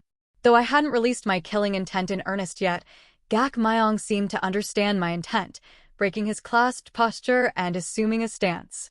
I grinned crookedly at him. Still, if it's that struggle you wish to witness up close, you've come to the right place. Watch all you like, and in return, Show me the martial arts of the Vajra warrior. If that's still not enough, then we can talk afterward. As if agreeing, Gak Myong responded not with words, but by drawing out his internal energy, dyeing his entire body in golden light. His hands, once spread for the clasped palm greeting, were now tightly clenched fists. A silent exchange of will through our eyes. The first to move was Gak Myong. Swish! Not even a sound of footsteps. His upper body, as steady as a Buddha statue, didn't budge an inch. He simply drew closer in that immovable posture.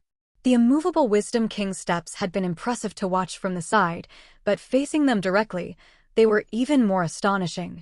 It was baffling how such movement was possible at all. But I didn't have the luxury to simply admire. Before I knew it, Gak Myong had already closed the distance and swung his fist with that fierce face. A large fist wrapped in soft golden light. I swung my sword toward it. Kwang! An explosive sound rang out as our inner energies clashed. But neither of us was blown back. Instead, sword and fist met and quivered midair in a contest of strength.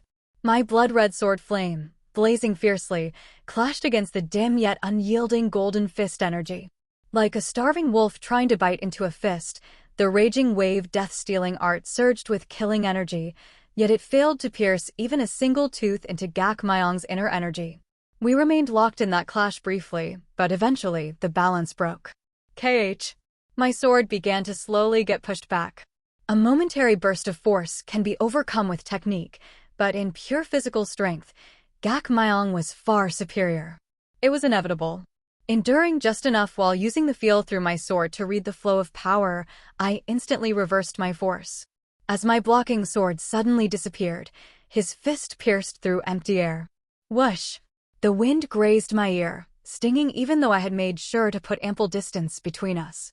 Normally, swinging with that much force and missing would ruin one's stance. But Gak Myong's posture remained unchanged. His upper body unmoving as ever. As though only his arms moved from a statue of Buddha, his other fist came flying in. Now having gauged his strength from our earlier exchange, I angled my sword to redirect it with appropriate force. That was the plan. Kwang. What? I had certainly meant to deflect it. And, to an observer, it looked like I had. But the impact I felt in my hand was just as heavy as before. It was as if I had deflected the fist, but the force contained within still came directly at me. I see. Now I understand why Senior Siren met him head-on with her fists. If you can't completely dodge it, you're better off countering directly than half-heartedly trying to avoid it. The fist of the immovable Wisdom King fist may waver, but the Buddha's will within does not. Came Gak Myong's voice, deep like a Vajra statue rather than a Buddha now, perhaps due to his grim face. Though I didn't fully grasp the theory, the unmoving upper body clearly had its reasons. It was a Buddhist-style martial art, stubborn, but carrying deep meaning. Unlike other Shaolin martial arts that refine the basics to the extreme, however, the immovable Wisdom King steps and fist incorporated complex techniques. That unmoving upper body wasn't built solely through external physical training. If it were, his deflected punch earlier wouldn't have held such power. It likely required a blend of refined inner energy control atop his physical training. I had only seen one technique, but since he showed me first, it was only right for me to take the next move. As if shaking off the lingering force that flowed through my sword, I stepped back rapidly to open distance. Then, lowering my stance, I dashed inward, unleashing my suppressed killing intent all at once. Namu Amit Ba. Eyes widening at the overwhelming killing intent, Gak Myong chanted a Buddhist phrase. To him, it must have felt like a blade had been suddenly thrust under his chin. Other than Gak Jong, the former abbot, he was probably the first in Shaolin to experience my killing intent this directly. The surrounding air was saturated with my murderous aura. With my senses heightened, I caught a faint scent of burning in the air and took that as my cue to swing. Sweek! Like Gak Myong's fist, my sword strike shot out in a straight line.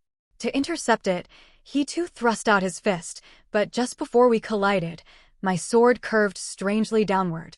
Then with another sudden twist, the blade shot upward, slashing across Gak Myong's forearm. Kaduduk. The savage inner energy of the raging wave death-stealing art tore across Gak Myong's arm, but his deep Buddhist inner energy and Vajra indestructible body prevented it from penetrating. Still, it reached deeper than when our fists clashed. That was enough. Ignoring the pain of his grazing punch scraping my shoulder, I swung again. Movements driven by the divine sword unity, not swinging the sword, but moving in sync with the sword's path. No profound meaning, no style, just pure killing intent. A sword that wouldn't hesitate to sacrifice flesh if it meant slicing even a fraction closer to a vital point. A ruthless, blunt sword style, a reflection of my wretched past.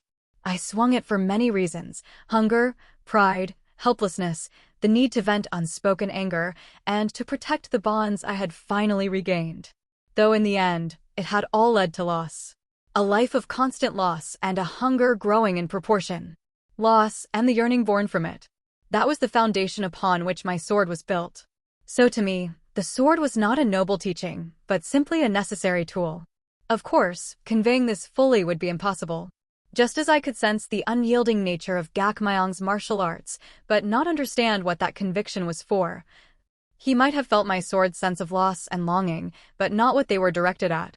But there was one thing that surely came through. That martial arts do not always reflect the original intent of the art itself. Blood Wolf Arts, the foundation of my raging wave death-stealing art, was never meant to carry such violent killing intent.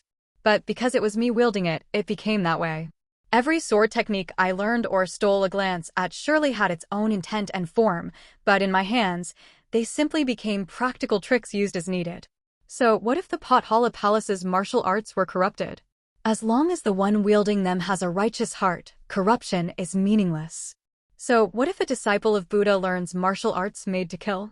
By that logic, even a kitchen knife would be forbidden, it too can kill. Martial arts are just tools. What matters is the heart of the one who wields them. Whether it be political power, physical might, or financial wealth, power itself does not corrupt. It is the person holding the power who chooses corruption. Killing intent, martial arts, they are all part of me. I might be able to pinch my own fingers, but those fingers will never move of their own accord to strike me. I wield them, they do not wield me. It was similar to what I once told Gakjong. But unlike him, who only showed admiration, Gak Myong seemed genuinely moved. His grim expression eased, and his eyes opened wide. The fists that had relentlessly pressured me without moving his upper body stopped. My sword, which had persistently sought out even the slightest weak point, also halted. In the brief silence that followed, Gak Myong spoke in a dazed voice. Teaching isn't always in words, and the Buddha doesn't dwell only in temples. What truly matters is, as if he had achieved enlightenment, Gak Myong began to radiate golden light across his entire body. Then he simply sat down, as if trying to absorb that enlightenment, leaving me momentarily dumbfounded. What the? Just when I was getting into the mood, you stop like this. We sparred together, so why is he the only one having a breakthrough?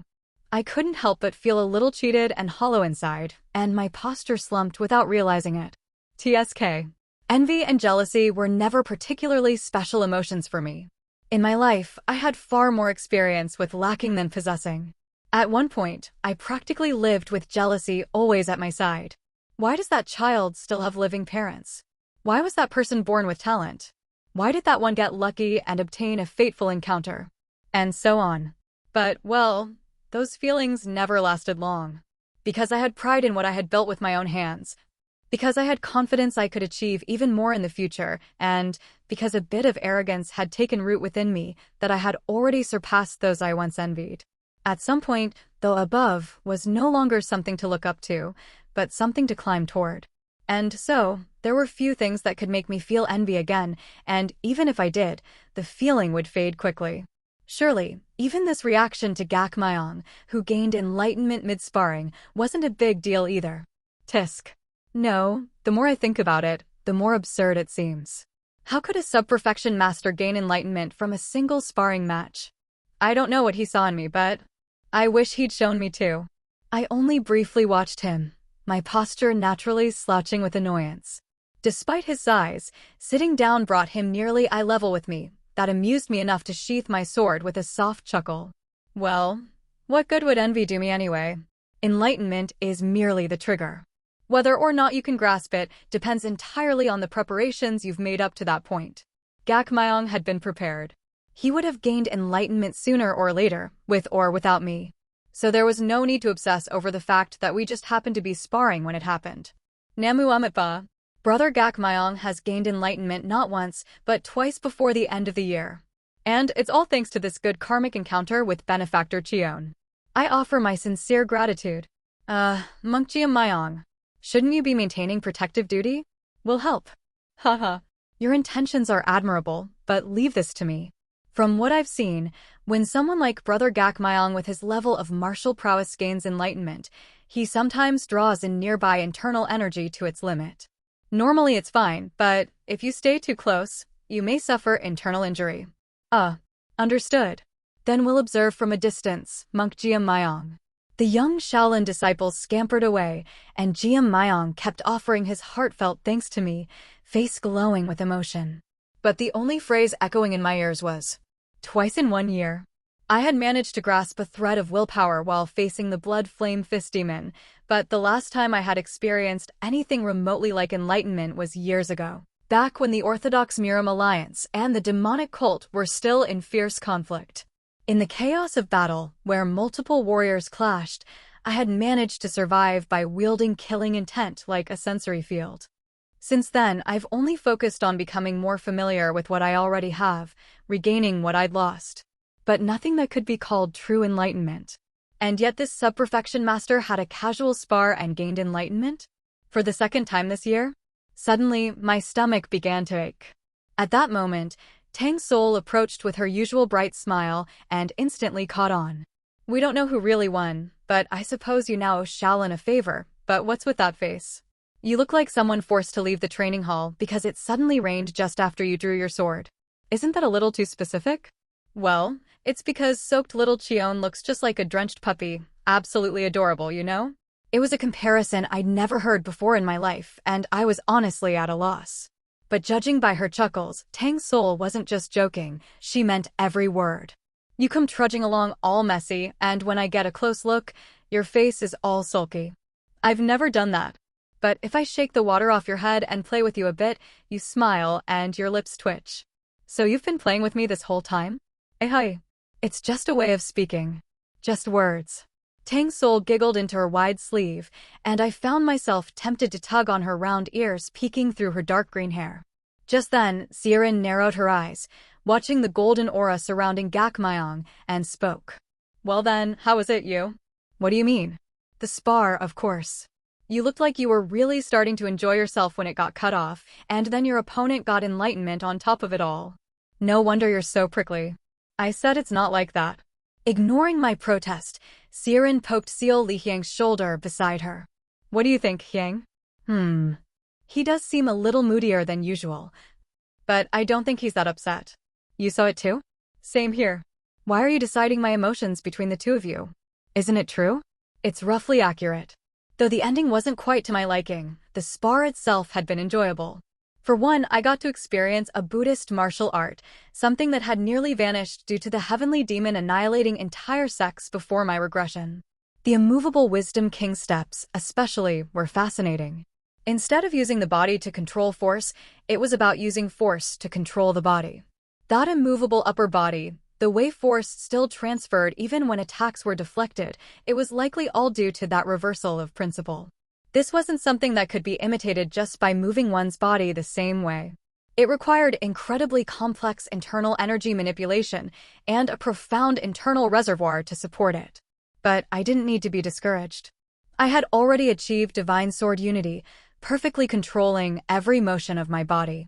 A body that didn't sway even during intense movement wasn't something I considered extraordinary.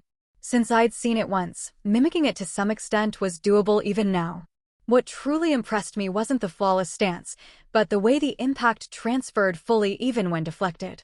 I didn't know the exact formulas behind the immovable Wisdom King steps or fist, so I couldn't copy it exactly. But the fact that such a thing was possible, that alone meant I could experiment with my own method. For example, what if I didn't just contain the energy of a sword strike within the blade itself, but extended it into the sword wind? Even now, my sword wind was sharp enough to slice flesh, but not enough to claim a life. Against someone with properly trained external techniques, it was virtually useless. And the further the distance, the more its effectiveness diminished exponentially. In truth, sword wind was little more than a cheap trick for cutting down weaklings.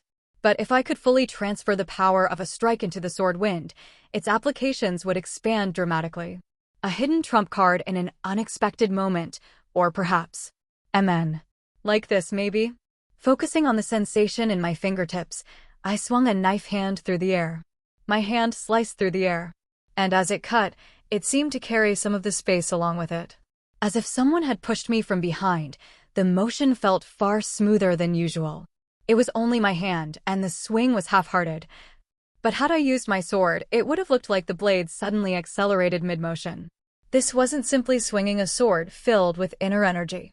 It was pushing the sword forward using both the arm and the inner energy together. With more elements to manage, I could barely execute it once by concentrating fully, and even then, it lacked noticeable effect due to my inexperience. But once I grew used to it, its power would skyrocket when applied to techniques that valued speed, fluid movement, or explosive impact. It wasn't enough to be called enlightenment, but if I gained even one thing from it, wasn't that more than enough? My path is one no one else has walked. So there's no need to compare or rush. If I just continue forward one step at a time. I forgot I had a time limit. Until the heavenly demon's invasion. The joy of learning didn't last long. Still, I wasn't overcome with anxiety, just a tangle of complicated feelings. I sighed briefly. That's when Siren narrowed her eyes again and said, "What you just did, it's quite similar. There's a clear difference in the fundamentals. It only looks similar on the surface. The actual execution will differ greatly." Gak Myong was able to pour everything he had into that unshakable, straightforward fist of the immovable Wisdom King fist. But I couldn't do the same. At best, I could use it occasionally as support for my sword. Still, the fact that you sparred once and already stole something from it, isn't that already remarkable?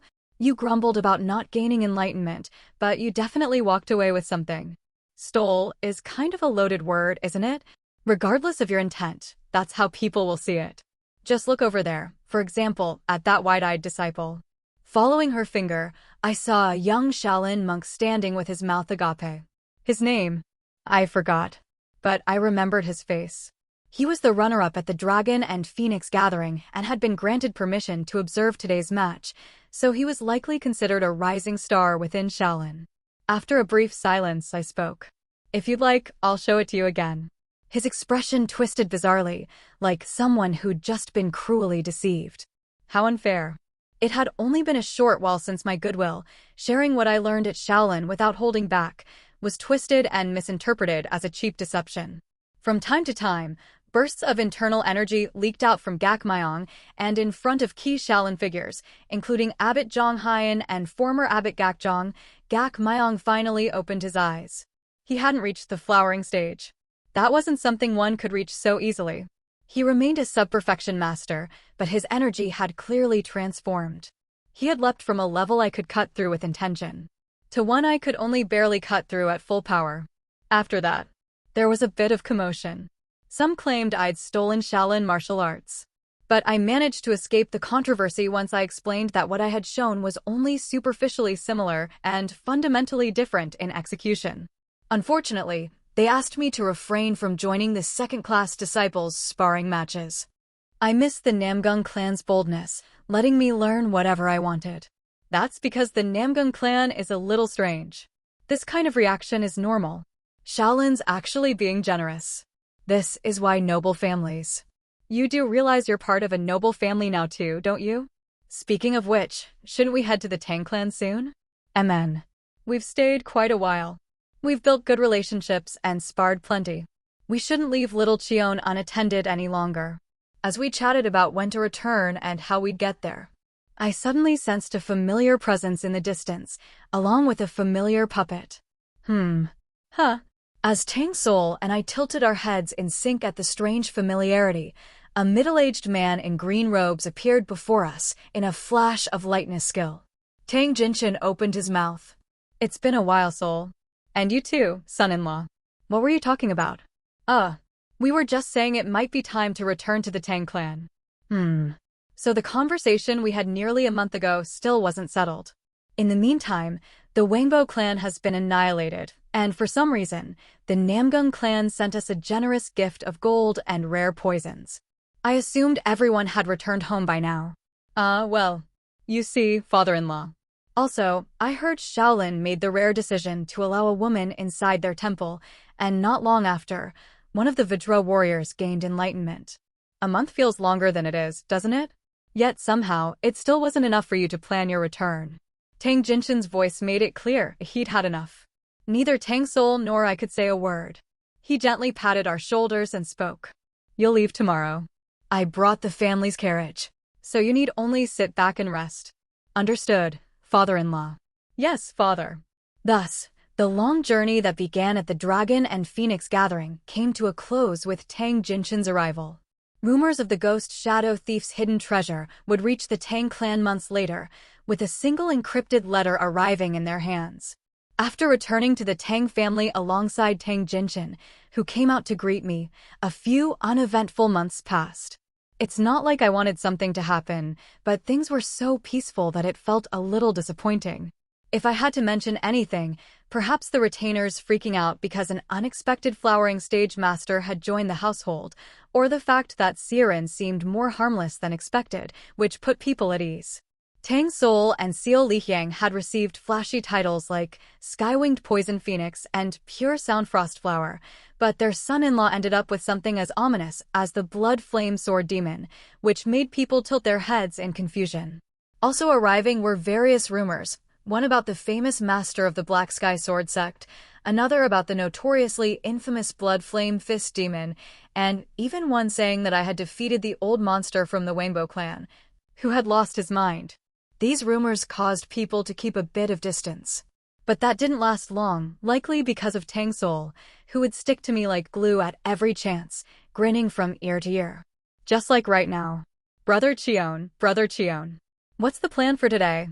Morning training just ended, so first, I'm going to eat. And after that? Tang Sowol stepped closer, hands behind her back.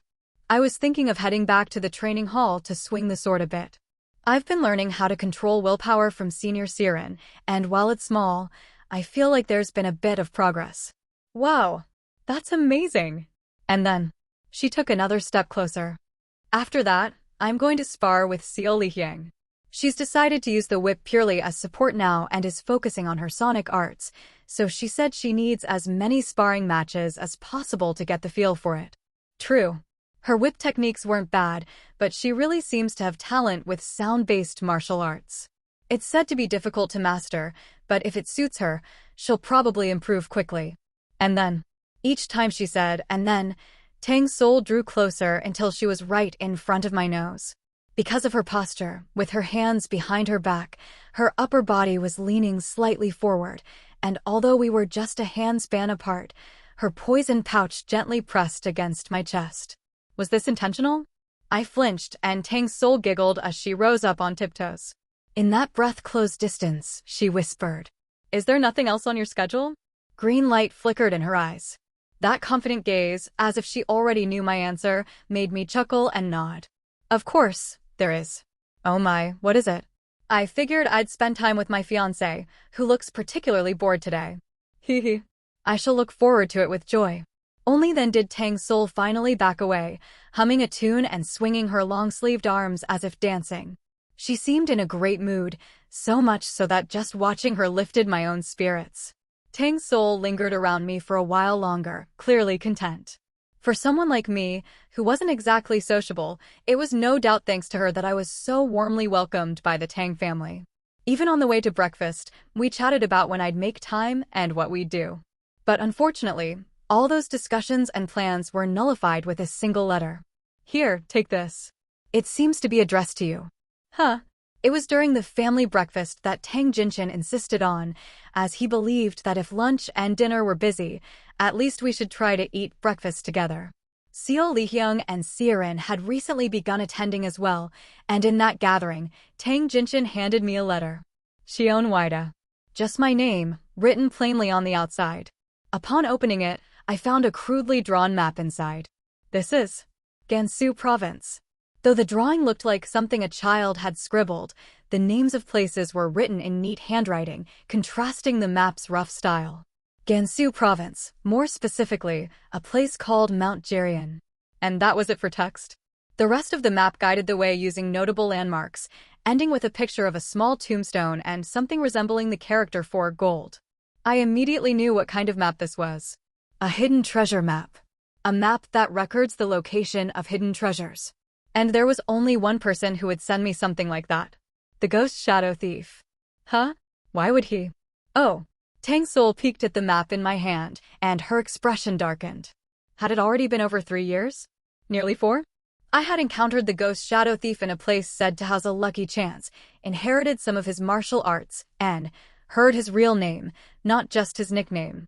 At the end of his life, the ghost shadow thief gathered everything he had ever stolen into a single vault, hoping that news of it would spread and that every martial artist in the Central Plains would go mad trying to reach his grave.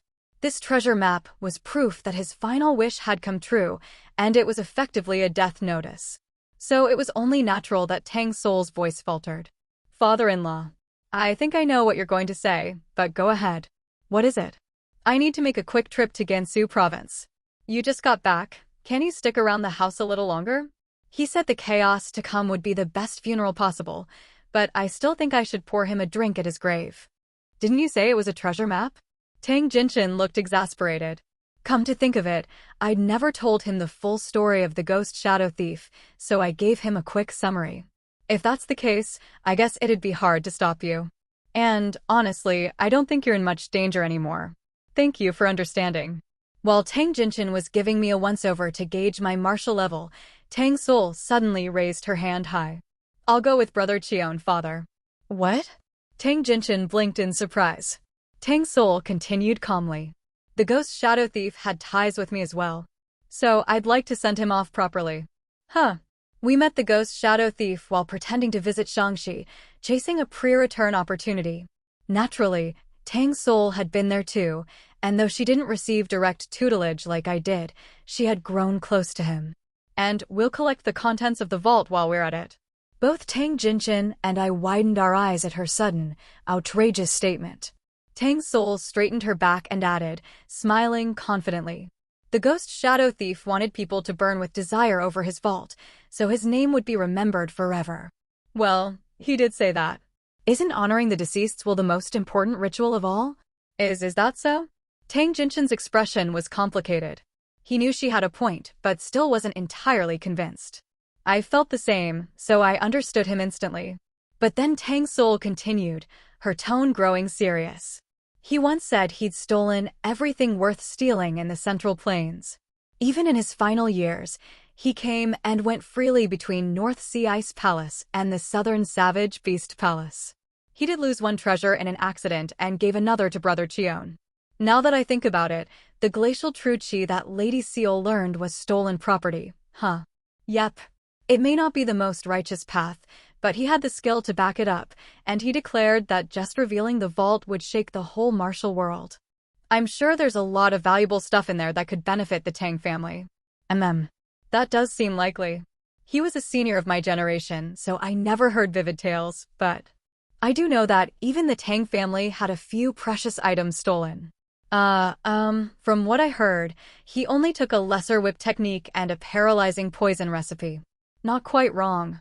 But actually, there were more valuable things nearby. Like a poison 3 times as expensive as gold, and core martial arts like the 5 poisons technique or body-chasing steps. Instead, he stole an obscure technique that few practiced and a prototype poison with volatility issues. Huh.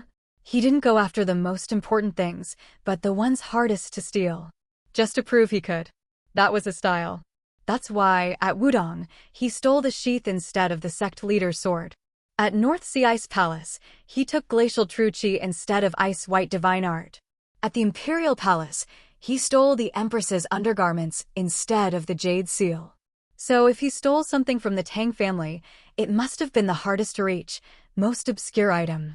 Most likely the Golden Dragon 100 Victories whip technique and that prototype paralyzing poison.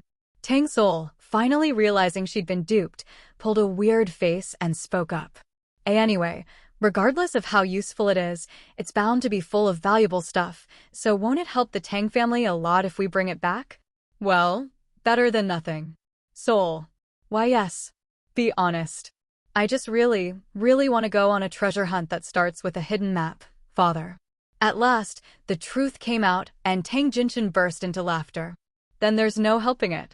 Go ahead. Really? Of course. But don't ever leave his side. Not even for a moment. Oh, don't worry about that. Day or night, on the road or at an inn, I'll be stuck to him the whole time. Now that I think about it, maybe that's a bit much. But father insisted. Right, brother Cheon? Son-in-law. Tang Jinshin gave me a look, while Tang Sowol sparkled her green-black eyes with absolute confidence that I'd take her side. It wasn't something worth agonizing over, so I shrugged. Don't worry, father-in-law. Rain or shine, day or night, no matter what happens, I'll never let go of Tang Sowol's hand. You rascal. And so, with Tang Jinshin's loud roar, the first in a while, our journey to Gansu was decided. At the same time, torn pieces of the treasure map began circulating throughout the martial world, and rumors of the ghost shadow thief's vault spread far and wide, bringing his legend back into the spotlight. Just as he had claimed, the entire martial world was starting to tremble.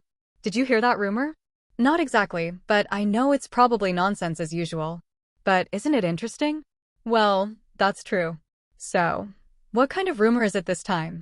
Apparently, people from the 9 great sects and the 5 supreme clans are gathering to search for the ghost shadow thief's hidden vault. Renowned orthodox martial artists? I thought they usually tried to mediate and cool things down in situations like this. Turns out, even the prestigious sects had things stolen from them. Huh. So that's why. As the conversation drifted from a distant table, everyone in the inn began to listen in. We were no different. According to a fairly eloquent man speaking, the ghost shadow thief was a legendary eccentric who stole the secrets of the 5 supreme clans and the 9 great sects alike. So naturally, his vault must rival the storerooms of the Muram Alliance, or even the Imperial Palace. Or so they speculate. But it's probably not on that level. Right. At best, it's probably just below that, things that would be nice to have, but not critical. Or items with ambiguous symbolic value. That doesn't mean they're useless, though. When it comes to martial arts, it might not reach the level of divine techniques, but it would still be more than enough to be considered top tier. That's why it was stored securely. Besides, if the prestigious clans and sects were robbed in the past, that vault itself is proof. Returning what was taken could earn us favors, or put others in our debt. And the Tang family is one of the few factions in the Central Plains that must never be taken lightly. In the past, when the Tang family wasn't as strong as it is now, there were those who broke promises or stabbed them in the back. They all met the same end.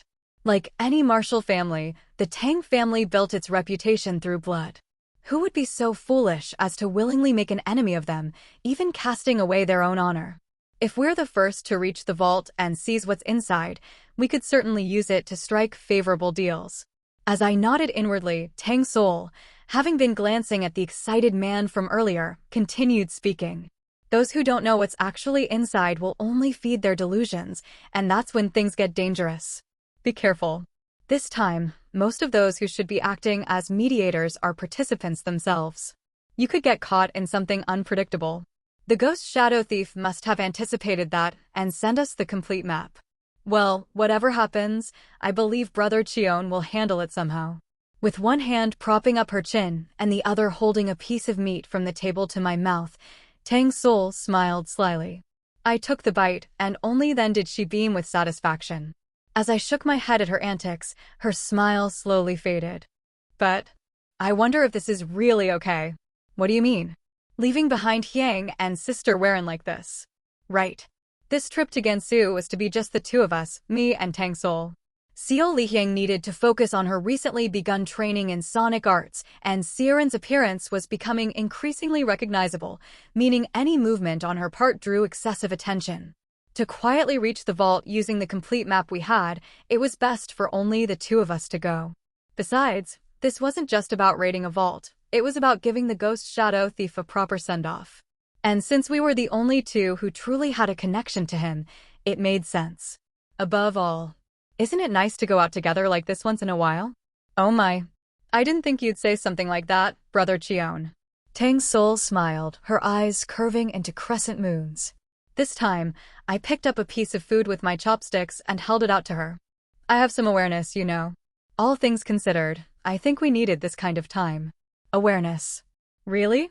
Pretending to be shocked, Tang Sowol trembled with laughter, unable to hold it back. Hee. Just kidding. It's a joke, so don't look like that. Besides, isn't it true that you usually have no awareness at all? I'm not totally clueless. Just not great at it. From my perspective, outside a few rare cases, you're basically clueless. Yum. Tang Sowol opened her mouth wide and accepted the food I offered, like a baby bird being fed. After chewing for a bit, she finally spoke. Truth is, I also kind of wanted time like this. Let's enjoy it in moderation. Right. In moderation. It goes without saying, but the treasure map isn't the only one. Aside from the one we have, the rest were scattered in pieces that need to be gathered. I don't know how many copies were distributed, but considering the ghost shadow thief's intention to drive the entire Murim world into a frenzy over his vault, he was surely well prepared. Judging by the current scale of the commotion, by the time we reach Gansu and locate the vault, someone else might have completed their map too. And the vault surely isn't just sitting there.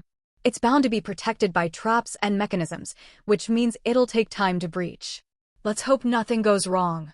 I finished my meal while speaking a line I didn't even believe myself. Hehe. I've been waiting for you, Blood Flame Sword Demon and Skywinged Poison Phoenix. Just as we crossed out of Sichuan and stepped into Gansu province, a woman with a gentle smile approached us as if she had been waiting. And that's when I realized it had finally begun. I had become fairly well known recently. Not as much as Siren, perhaps, but enough for people to take interest in me. Whether they were after the vault or had other intentions. I subtly raised my chi sense as I looked at the woman approaching. Her smiling face, her faintly narrowed eyes that gave the impression of being perpetually squinting, her emotionless lips curved into a grin, and even the perfectly neutral tone that anyone would find pleasant. It brought back unpleasant memories, but I knew who she was. Sama Yurian. A woman who spent her life fighting to become the heir of the Sama clan but ultimately lost, then joined the Black Lotus sect, where she climbed to the rank of chief administrator. She was also the one who, under the Black Lotus sect leader's orders, persistently hounded Ironblood Hall, and in my experience, she was the most dangerous con artist I knew. She was the lover of the Black Lotus sect leader, and after hearing of his death at the hands of the Heavenly Demon, she committed suicide.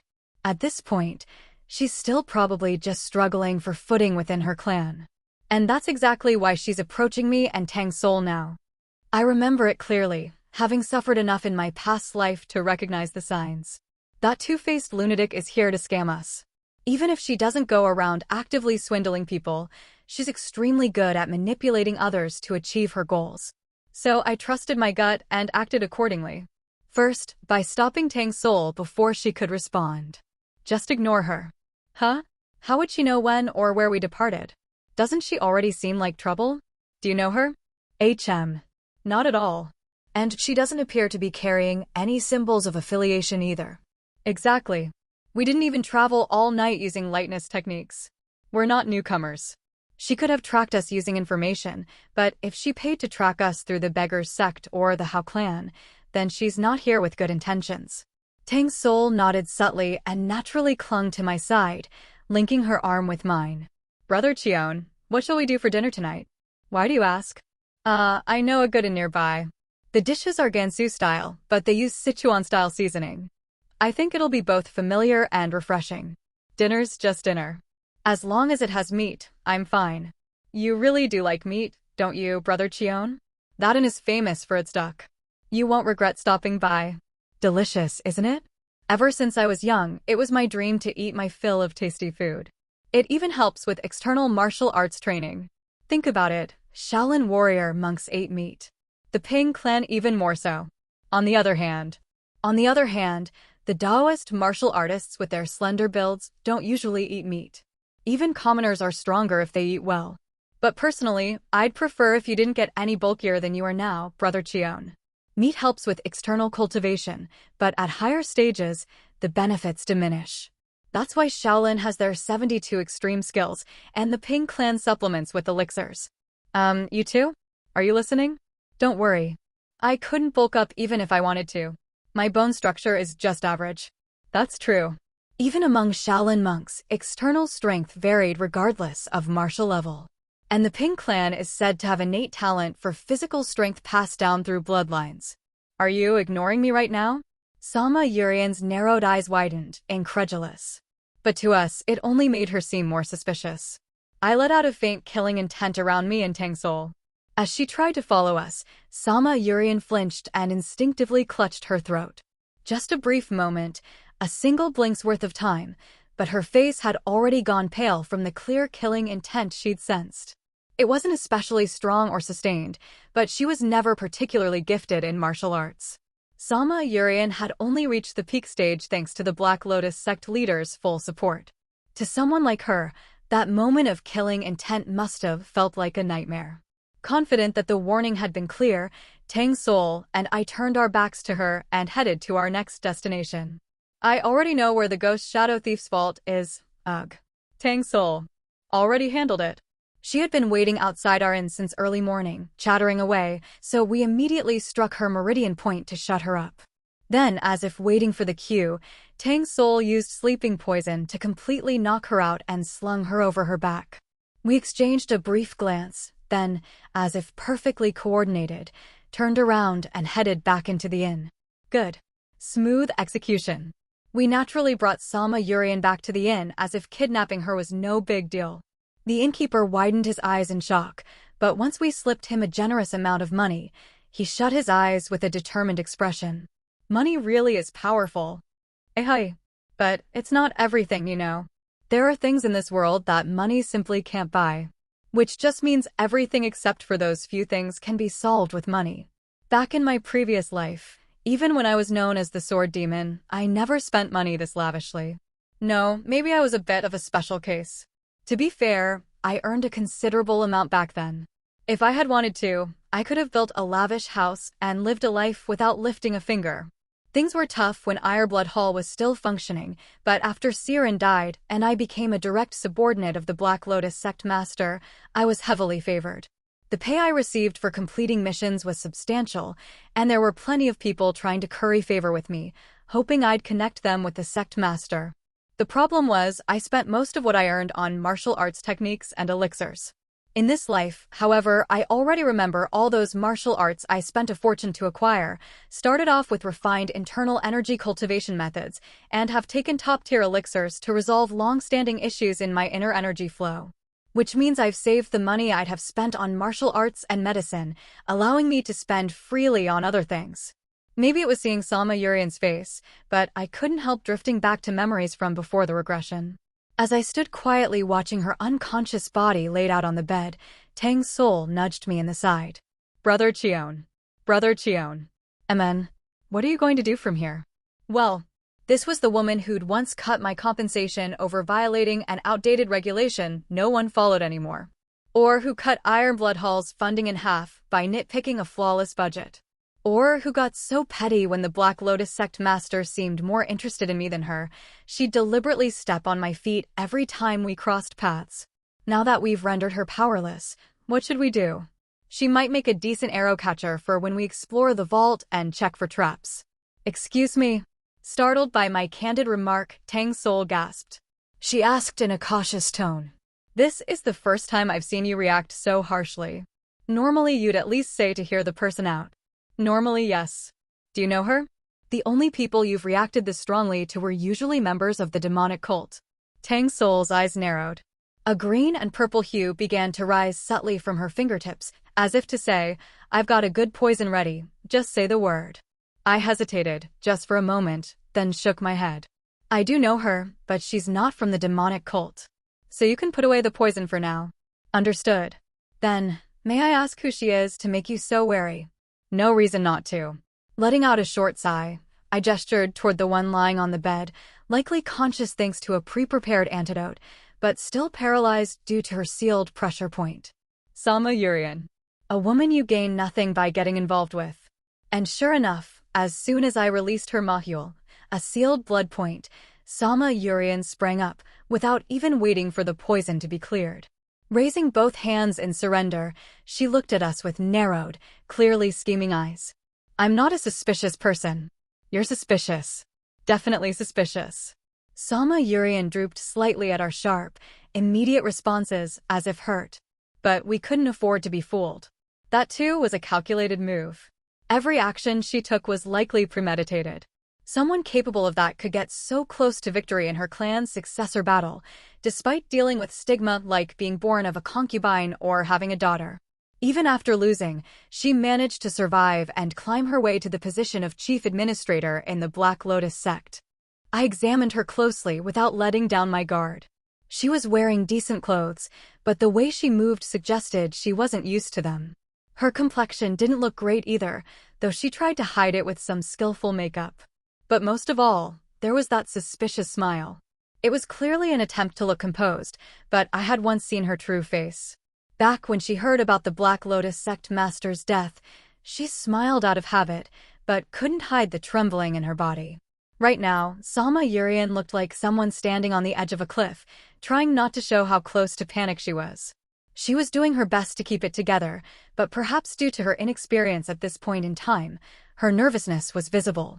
If she's already this cornered, it could only mean one thing. Something must have gone wrong with the successor battle. I've been wondering since earlier. Could it be that Brother Cheon knows me? Don't act familiar. Call me by my title, Sama Yurian. What? But you're calling me by my name. Flustered, Sama Yurian's lips twitched in disbelief. After regaining her composure with some effort, she corrected herself. Anyway, Blood Flame Sword Demon, you seem to know something about my situation despite claiming not to know me. That's why I asked. And didn't you wait here because you had your own suspicions about me? I won't deny it. I figured as much. Soul, contact the Tang family. Tell them to send someone here immediately. We're tying someone up so they can come collect and lock her up. Huh? Oh, if that's what you want then. Though slightly confused by how readily I moved to eject Sama Yurian, Tang Sowol began pulling out a spare sheet of paper from her pack. Sama Yurian quickly shook her head in a panic. Wait. Don't be so hasty. Aren't you curious how I found you, or what my goal is? I'm not curious. So don't tell me. Just go back as if nothing happened, and don't drag us into your mess. You really must have some kind of history with me. And not a pleasant one. I said we don't. This is our first meeting, and I hope it's our last. Please, just hear me out. Say one more word, and I'll send you to the Sama clan instead of the Tang family. Finally, Sama Yurian shut up. I let out a subtle pressure of intent toward her, not enough to intimidate her seriously, but just to remind her of yesterday's warning. She didn't change expression, only kept up that same troubled smile. But I'd expected that. From here on out, I'll ask the questions. Feels like an interrogation. If you want a real interrogation, I can do that too. I tried to speak and was ignored. Then I said something you couldn't ignore and got kidnapped and woke up in a strange bed. I think I'm entitled to a few complaints. No, you're not. So enough whining, get to the point. There are many ways to find our location, so I'll give you that. But how did you know we had the complete map to the vault? You showed up acting suspicious, then said you weren't suspicious. What kind of twisted logic is that? Answer the question. Just answer. It's okay now. Sama Yurian, who had kept her mouth shut in apparent protest over being dismissed earlier, finally spoke. It's simple. If you look into the rumors about the ghost Shadow Thief's vault and the fragmented maps, a natural question arises. Keep it short. The rumors seem artificial and the maps, though well-crafted, look like the ink hasn't dried that long. Which means this whole commotion isn't a coincidence. Huh. So where did this start? Who stands to benefit? If it's nonsense, who spread it and why? After considering everything, I concluded the one behind it all was the ghost Shadow Thief himself. Go on. If he really was behind it, he probably wanted to make his name famous. But he wouldn't have wanted to part with his treasures while still alive. So instead, he created chaos across Miram after death. She added that, according to the records she'd found, the ghost Shadow Thief was known for being extremely flamboyant. Amazingly, everything she said was true. She had figured it all out on her own from just a few clues. Then I figured someone must have started spreading the rumors and distributing the map pieces after his death. If not them, maybe someone involved in building the vault was still around. Don't tell me. Don't worry. I didn't hurt them. Doing that would only draw more attention and make others suspicious. So I persuaded them, gently.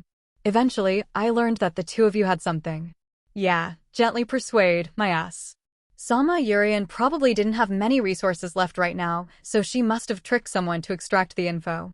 She's likely telling the truth about not hurting anyone. She always left herself a way out, hiding lies inside truth. Not knowing all this, Tang Sowol whispered uncertainly. Is that really possible? I mean, it is possible, but still. If you're asking whether it's possible to figure all that out this fast and track us down to wait here, yes. Sama Yurian can do it. After the Heavenly Demons invasion, the Muramalayan-style coalition that formed survived not just because they had half their power intact, but because they had competent strategists. I once saw Sama Yurian and the Zhuge clan head in a planning room together. I'll never forget it. That itchy, skin-crawling sensation, like ants crawling over your body without being able to scratch them, it was unforgettable. TCH. This is why clever people are the worst. You don't like smart women, Brother Cheon? Not true. I just don't like people who try to deceive me.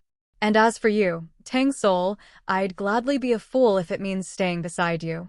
So don't worry. Oh goodness. Tang Sowol said that with a bashful tone, but looked immensely pleased as she gently slapped my arm. Sama Yurian, who had been putting on a desperate front, looked a bit rattled, but quickly composed herself and spoke. No more hiding then. Let me be honest. Please include me in this expedition. I may lack martial strength, but I'm confident in dealing with traps and mechanisms. I'll be a help. Sure. And what do you want in return? Just the martial arts techniques and some gold bars the Sama clan lost. The Sama clan is an old faction within the unorthodox side, so it's not strange if the ghost shadow thief stole from them.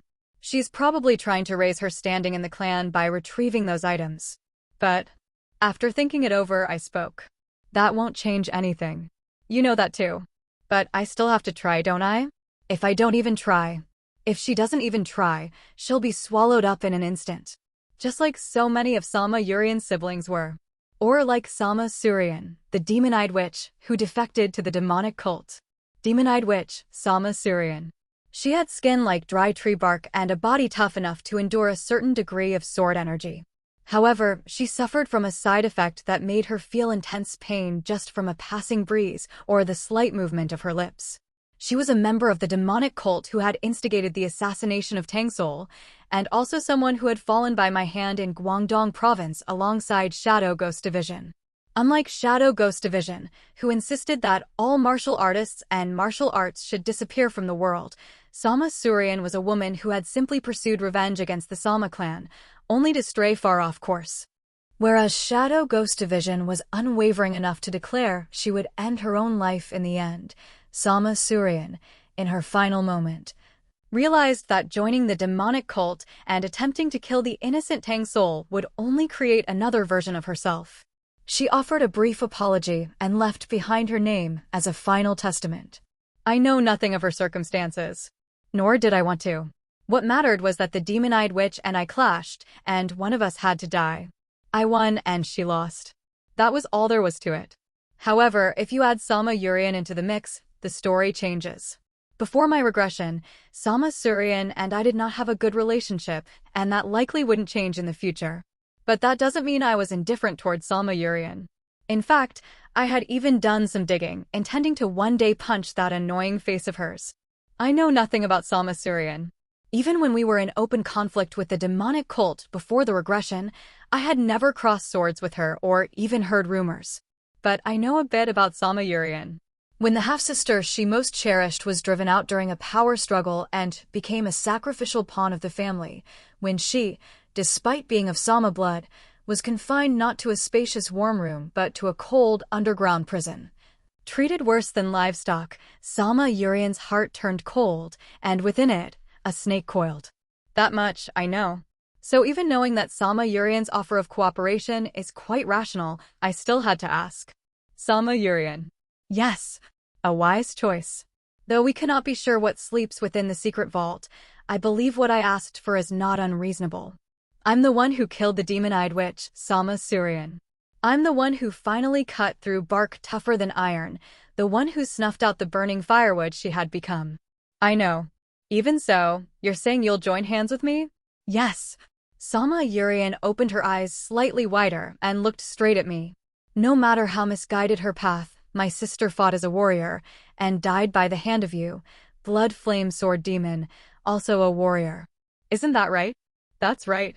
Then it's fine. With those firm words, Sama Yurian's eyes returned to their usual squint. I bear no grudge against you or against the young master of the sky-winged poison phoenix. Nor do I have any reason to. Is that so? I nodded slowly and turned my gaze to Tang Sowol, who had been silently observing the exchange. So she says, I think it's a good offer. What about you, Tang Sowol? Tang Sowol tapped her chin with her index finger and tilted her head. First, there's something I want to clarify. What is it? It's no surprise anymore that you're so well-versed in people and matters related to the demonic cult and the unorthodox factions. You probably have good reason not to trust them. But she trailed off, then pointed her tapping finger directly at Sama Yurian. I'm not sure if she's really competent enough to warrant cooperation, even if you're uneasy. Her martial ability seems to be at most first class, and just barely at that. You're right about her martial skills, Tang Sowol. But what I want from Sama Yurian isn't force. It's intelligence, specifically knowledge to identify and break through the mechanical devices and formations likely filling the secret vault. Do you know anything about such things? I, for one, have no clue. I can't say for sure either, but would the Ghost Shadow Thief's vault really be filled with traps like that? It will be. That's what makes it worthy of being called his vault. The Ghost Shadow Thief didn't just want a secret warehouse to hide his stolen goods. He wanted a grand stage to flaunt his achievements to the world. That's why he publicly scattered his treasure map and spread rumors. Naturally, the inside of the vault was designed with flair. An entrance inaccessible even when you know the location. And inside, constant, qualification testing traps that never stop. I'm quite sure of it. And if we fail to break through in time and other martial artists catch wind of it, they'll waltz in through the path we struggled to open and get in our way. That's why I agreed to cooperate with Sama Yurian. I understand up to that point. But there's still something unclear. Something else? Now I understood what Tang Sowol was getting at. I had seen Sama Yurian's capabilities before regression, but to Tang Sowol, this was her first time meeting this odd woman. I nodded in understanding and answered her question. Don't worry. She probably knows more than we, who only know martial arts. And if she turns out to be less useful than expected, it doesn't matter. Why is that? Like I said from the start, we can always use her as a decoy. You are serious about that? I'm always serious. Tang Sowol sighed deeply after a moment's thought. Phew. Fine. I agree to cooperate for now. Perhaps relieved that things were going according to her plan, Sama Yurian's anxious face brightened instantly. Thank you. You won't regret it. But Brother Cheon does have a fiancé, so you'll need to be more mindful of your behavior. Oh, don't worry. I prefer men with ambition. Tang Sowol glanced my way. She scanned me up and down, then nodded as if reassured. It's a short time, but let's work well together. Yes, I'll do my part and make sure I earn my due reward. The mood had softened significantly. Still, I felt compelled to step in due to a strange sense of discomfort. Wait. I don't care about impressing Sama Yurian, but the way you say it makes me sound like a man with no ambition. Now I understood why Sama Yurian had once been smitten with the Black Lotus sect leader. He was the most covetous man I'd ever known, in other words, the most ambitious. Even so, I couldn't understand why I appeared as someone completely without desire. As I questioned them, Tang Sowol opened her mouth carefully. By any chance, are you planning to use our marriage as a stepping stone to take over the Tang Clan? Why would I go through such trouble? You'll do anything I ask if I just ask nicely. Then, are you perhaps trying to build secret influence in the unorthodox world using the approval you got from the Black Lotus sect master? A righteous hero by day, a shadowy puppet master by night. Isn't that cool? If I have work to do both day and night, when would I ever get time to swing my sword? A sword dulled by power is no sword at all. Then, what does your ideal future look like? Well, isn't it a world where everyone lives peacefully without worry, eating well and living happily? Surviving the calamity known as the heavenly demon. And building a proper family, something I've never had. Isn't that an incredibly terrifying ambition? Just saying it makes my throat tighten, filling me with a strange mix of motivation and hesitation. Sure, I also want to reach greater heights in martial arts, but that's a desire every martial artist has, so it's hardly worth mentioning. As long as that desire doesn't stray into obsession, it's fine. But after hearing me out, Tang Sowol and Sama Yurian began nodding as if they expected this all along. Truly a family man. He'd make an ideal son-in-law for a noble house. Yes, I have no complaints. He values me more than what I possess. How could I not like that? I don't really understand it, but I hope this proves that I'm harmless. Don't worry. You've made your case. We won't be changing our minds. The two of them drummed their own beat, nodding in agreement. Still hard to understand, and a little frustrating in many ways. But in any case, Sama Yurian's inclusion was now official. We moved fast to locate the vault, investigating and claiming what we could and returning or selling off what we couldn't handle. Even after Sama Yurian joined, that basic plan didn't change. We just picked up the pace. I may not be as fast, but the sharp ones are already looking into the source of the treasure map, not the map itself. You mean they'll be tracking my movements instead of the map?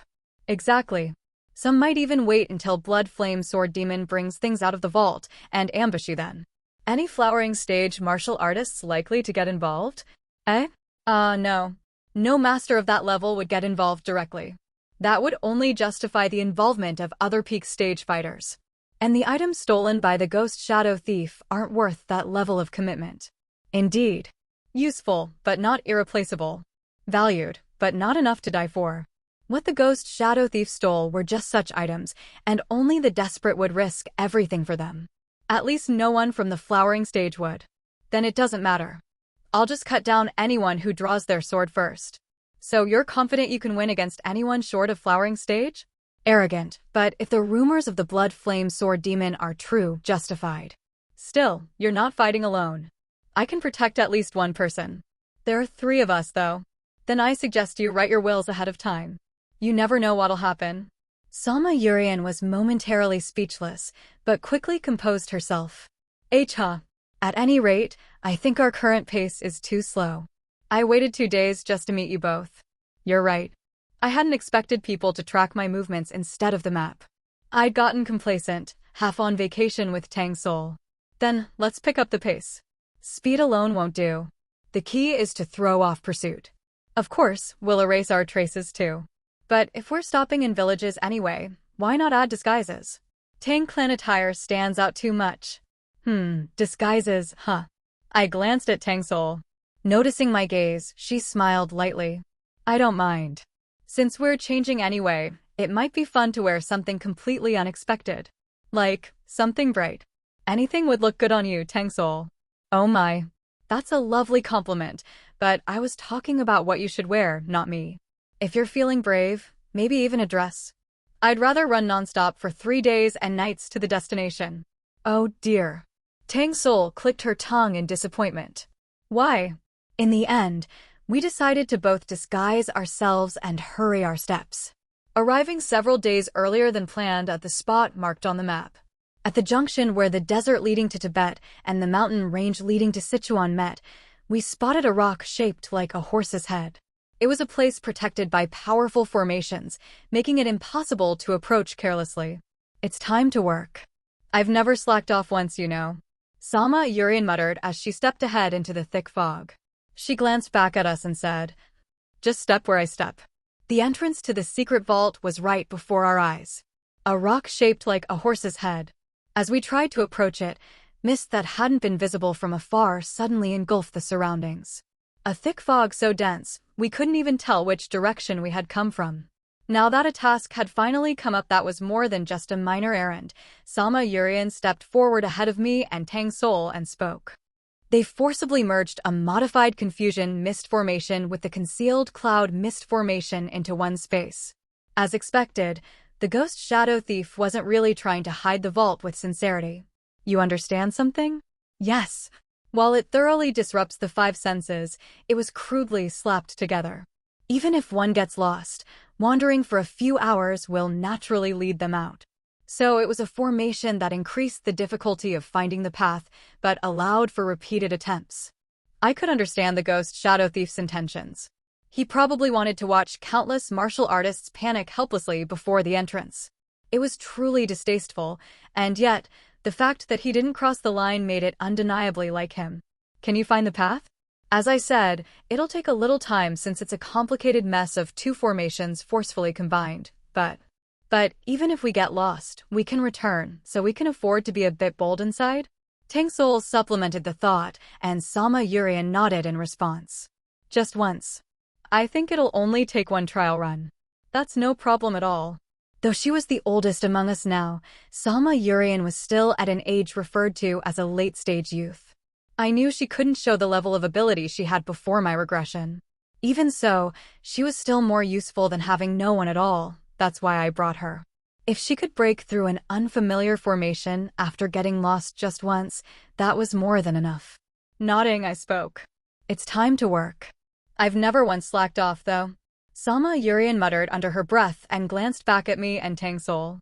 Just follow the exact steps I take. Didn't you just say we're bound to get lost anyway? I'd rather not waste several hours. I plan to identify the life gate and exit from there, but if I'm unlucky, I might end up separated. That would be a problem. I held onto Tang Sowol's hand tightly and followed behind Sama Yurian, who shook her head with a slightly dismayed expression. Then, she stepped into the mist. Following her lead, Tang Sowol and I also entered the fog. Finding a path within the dense mist was more exhausting than expected. Not physically, but mentally. The helplessness of not being able to grasp anything brought more pressure than anticipated. Of course, once it became overwhelming, we followed Sama Yurian out once and escaped the formation. On our second entry, we took the correct path and successfully broke through the formation. The sky above had cleared as if there had never been any mist.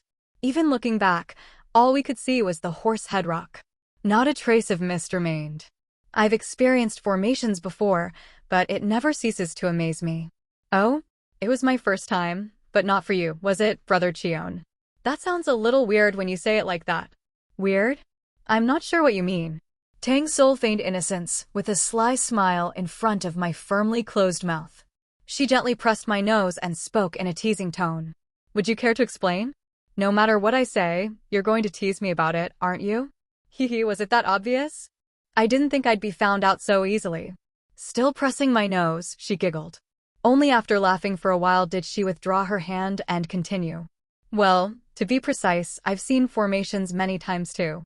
After all, even formations created by martial artists follow the same principles, don't they? Formations are, in the end, about distorting the flow of qi to produce desired results. Whether by using tools and natural energy, or by coordinating martial artists and their internal energy. When well-trained martial artists move in specific patterns, exchanging qi to unleash greater power, that's also a type of formation. In fact, that probably accounts for the majority of formations. Manipulating the natural flow of qi, like the one we just passed through, is something only possible in limited environments by those with exceptional skill. Of course, the potential applications are so different that it's hard to say which is better. What's always important is using the right thing in the right place. Even if they're both formations, their purposes differ, so it's fair to treat them as distinct. By the way, I'm curious. When you say you've experienced formations before, are you referring to ones created with these kinds of devices? Yes. It was an extremely low-level formation, so I just smashed my way through it. Excuse me. The demonic cult favors evil techniques, but rarely uses formations. They're not especially helpful in direct combat, and even trying to use them requires innate talent and years of study. But the unorthodox factions are a bit different. While true masters of formations are rare, it's not unusual to find someone who picked it up half-heartedly and uses it clumsily. The orthodox factions, knowing that half-baked formations are meaningless, rarely use them except for the Zhuge clan. But in the unorthodox world, they'll try anything that might give them even a slight advantage. That was quite a while ago. It was when I destroyed the Red Demonic Sect, the enemies of my parents, and roamed around dismantling similar dark sections. Wait a moment. About 4 years ago. Was that perhaps you, Blood Flame Sword Demon? Sama Yurian, who had been catching her breath in the back, widened her eyes in shock.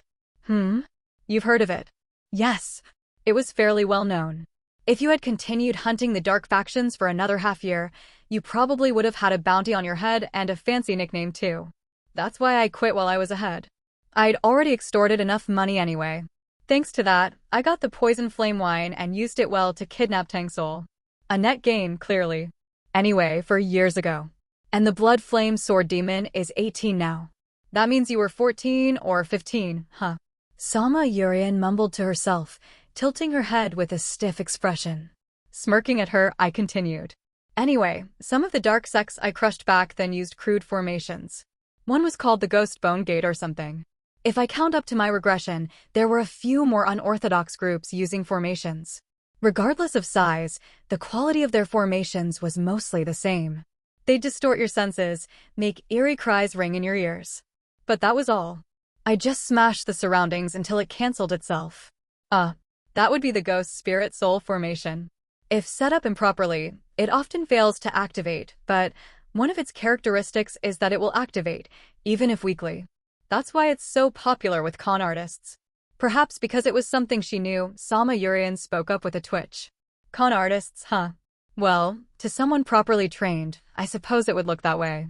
Speaking of which, how does the Sama clan teach formations? Teach, you say? I'm not sure it counts as teaching, but there is a method. After memorizing the basics, you're thrown right into the middle of a formation. What? It's usually harmless, just causes a few hallucinations and auditory delusions. But for children, that alone can cause seizures. They repeat the process over and over. Eventually, the child, forced into an extreme situation, figures out how to escape the formation. It's a basic enough formation that even a child can find the life gate if they know how. How quickly they escape determines whether they're considered talented in formations. Sometimes, kids don't get out for over a year, then we switch them to something else. That's harsh. Tang Sowol frowned slightly. In response, Sama Yurian just shrugged with her usual inscrutable smile. Well, it's what it takes to keep a clan going in the unorthodox world. Anyway, since we made it through the formation, let's look for the vault entrance. We've walked quite a bit, something should show up. Oh? Doesn't that cave look suspicious? An obvious change of subject. But the cave really did exist, not far away, and it looked suspicious enough that all our gazes turned toward it. At first glance, it looked like a regular cave, but its location was strange. There was no way a natural cave would form there. As we got closer, it became clear how artificial it was. Cleared ground to create a path. Uprooted trees that seemed placed to avoid blocking the entrance. Rocks chiseled not by wind and rain, but by tools. And despite all that, the giant letters engraved above the entrance were the most blatant of all. Ghost Shadow Vault. He wasn't even trying to hide it. Well, we did make it all the way out to some remote mountain in Gansu province and pass through a formation to get here. He probably figured there was no need to hide it further. As Tang Sowol said, this was probably Ghost Shadow Thief's idea of showing off. He'd exercised enough restraint, now it was time to boast. I peered into the entrance, but it was too deep, only darkness awaited beyond a certain point. Nothing strange about it at first glance. Shall we go in? Do you need to rest? I asked Sama Yurian, who had to be tired after dealing with the formation. She slowly shook her head. No. I rested enough along the way. I'll go in first and check for mechanical traps or formation devices, but if anything unexpected happens, we'll step in too. I can at least block arrows and poison. Thank you. Then, please follow me. Sama Yurian passed me and Tang Sowol, walking toward the cave, not to enter it, but to stand near the wall beside it. The entrance is here. That's fake. This is the real entrance. She examined the wall and began fiddling with something. Then, kagagung. With the grinding of stone, the wall slid open, revealing a passage leading inward. So much for saying he wasn't trying to hide it. When we saw the giant engraved sign, Tang Sowol and I both fell silent. Had it been just the two of us, we'd have spent a lot more time flailing here. As expected, having a professional is best. Whether she noticed our embarrassment or deliberately ignored it, most likely the latter, Sama Yurian stood before the passage, lit by embedded luminous pearls, and urged us onward. I can't go in alone. It's scary. We're coming. Wait, why? Why is there a spring painting Grandpa drew in here? Isn't that better than having our clan's secret technique stolen? I shrugged toward Sama Yurian, whose expression had gone strangely blank. Didn't seem to comfort her much, though. As we stepped into the passageway, Sama Yurian pressed a point on the wall. DRK. The stone door closed behind us as if it had always been part of the wall. Though sunlight was completely blocked, the passage wasn't too dark thanks to luminous pearls embedded closely together along the walls. Pretty, I commented. Expensive, said Tang Sowol. As the two of us gave different impressions simultaneously and tilted our heads, Sama Yurian carefully began descending the stairs and spoke up. The luminous pearls embedded here aren't very large and their shapes are uneven. They're probably low-grade gems that were cut up. Even with this many embedded, it's only bright enough to see the ground. They shouldn't be too expensive. You know the quality and market price of luminous pearls too? Yes, well, I once dabbled in business to create a secret fund without the clan's knowledge. You did? How many people do you think just watch quietly while someone stockpiles military funds? It was crushed very thoroughly. Sama Yurian answered calmly, and Tang Sowol muttered in a troubled voice. You said enemy. Even if the succession competition became overheated, they're still family, right? I figured the sky-winged poison phoenix would say something like that. From what I've seen and heard, you seem to have a kind nature. Besides, the Tang Clan is somewhat unique compared to other noble families. I've heard that succession conflicts can get severe in other families as well. Yes, most are. You could call it a kind of weeding out. After all, the most outstanding must become the next head. There was a wry smile in Sama Yurian's voice as she spoke, sounding both bitter and mocking. Still, since they are your children, it's important for the clan head to maintain balance to avoid bloodshed. But sometimes, there are those who believe that to truly grow, one must shed the blood of others. Just like how people kill cows or pigs to survive, some are ready to kill people if necessary. My father, the current head of the Sama clan, is one such person. Sama Yurian wore a faint, crafted smile, neither affirming nor denying it. Sensing the sudden shift in atmosphere, Tang Sowol glanced around and whispered softly. Brother Cheon, you seem to know the Sama clan well. Just how bad is it? It's a place where even your own blood is treated like a chess piece. I've heard it used to be better, but, at least in this generation, the Sama clan is no different from a miniature Miram world. Ack, don't say that out loud. It echoes in here. This place echoes so much, it wouldn't matter if we whispered. Well, Tang Sowol cautiously looked ahead. Noticing her gaze, Sama Yurian gave a light smile as if it were nothing. Haha, it's fine. It's not confidential or anything. Anyone who needs to know already knows. To put it simply, the clan head, my father, has as many children as possible and stirs up competition among them. Wouldn't that just throw the clan into more chaos? I don't understand why he'd choose that. That kind of thinking only works in orthodox sections. In the unorthodox world, it's normal for a few to die during the succession battle. Even those who survive will be purged if they stay in the clan. The clan head just chooses to do it with his own hands. But still, they're family. His own children. They're warriors before their family. And children born out of political marriage are tools more than anything. If you've had 6 or 7 kids, the affection naturally wears thin. Once you pass 10, well, it gets hard to form attachments. Only 3 of us are left now, including myself. Sama Yurian giggled as if telling a funny story. But perhaps because she was still immature, a faint killing intent, an old but undiminished resentment, briefly leaked out. Even I noticed it immediately, and so did Tang Sowol. Awkwardly, Sama Yurian continued in a sheepish voice. But in the end, it'll all be solved when I become the clan head. As a woman, I can't have dozens of children like my father, so the successor competition will be a lot more relaxed. I see. Yes. So don't worry.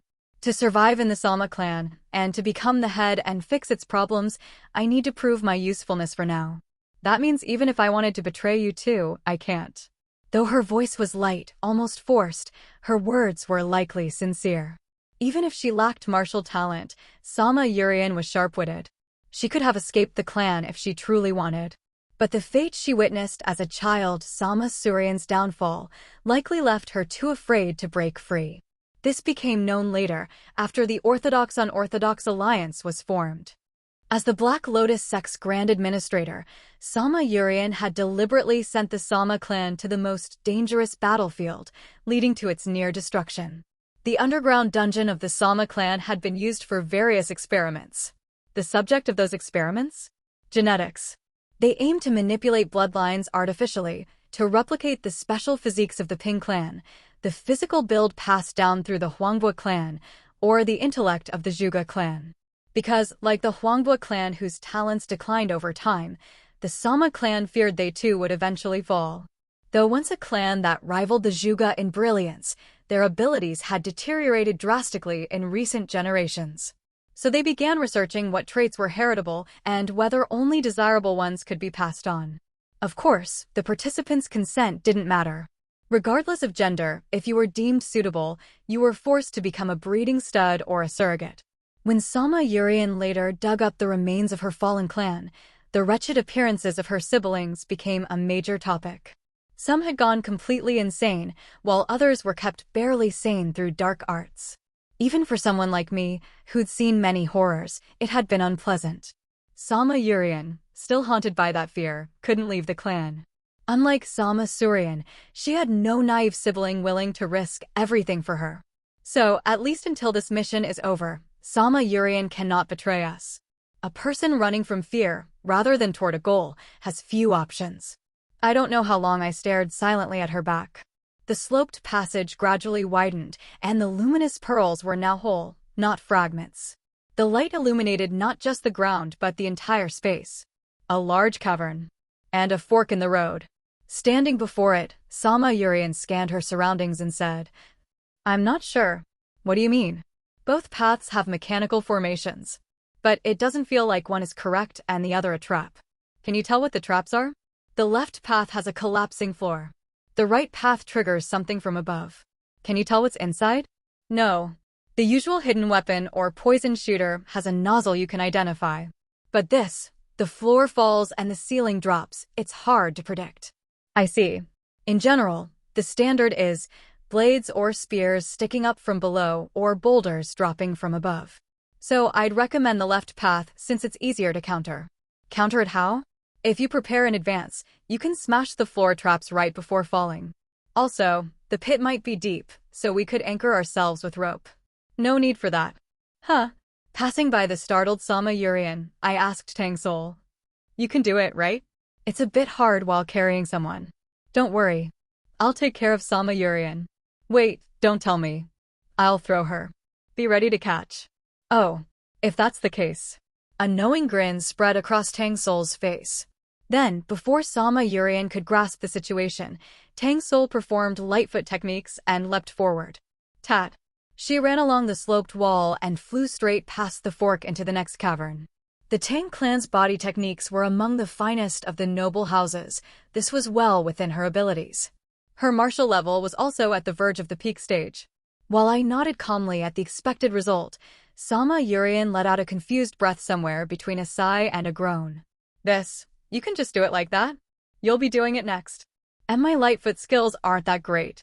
Don't worry. I'll handle it. Wait, didn't you just say throw? Realizing too late what I meant, Sama Yurian tried to retreat, but it was already over. I enhanced my body with internal energy and grabbed her ankle, then spun her around several times before flinging her through the air. Kai-aya! She flailed wildly but landed safely in Tang Sowol's arms. And not fair. If I had just a little more time, I could have bypassed or dismantled the traps. Weren't you the one who said time was precious?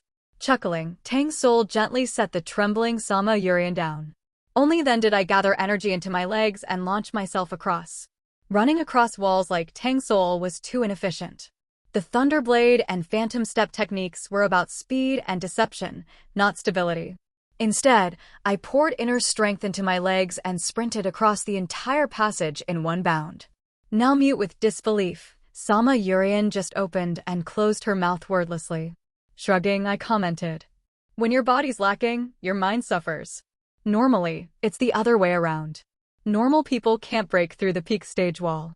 Sama Yurian, you're still just a first-class martial artist, right? Don't worry.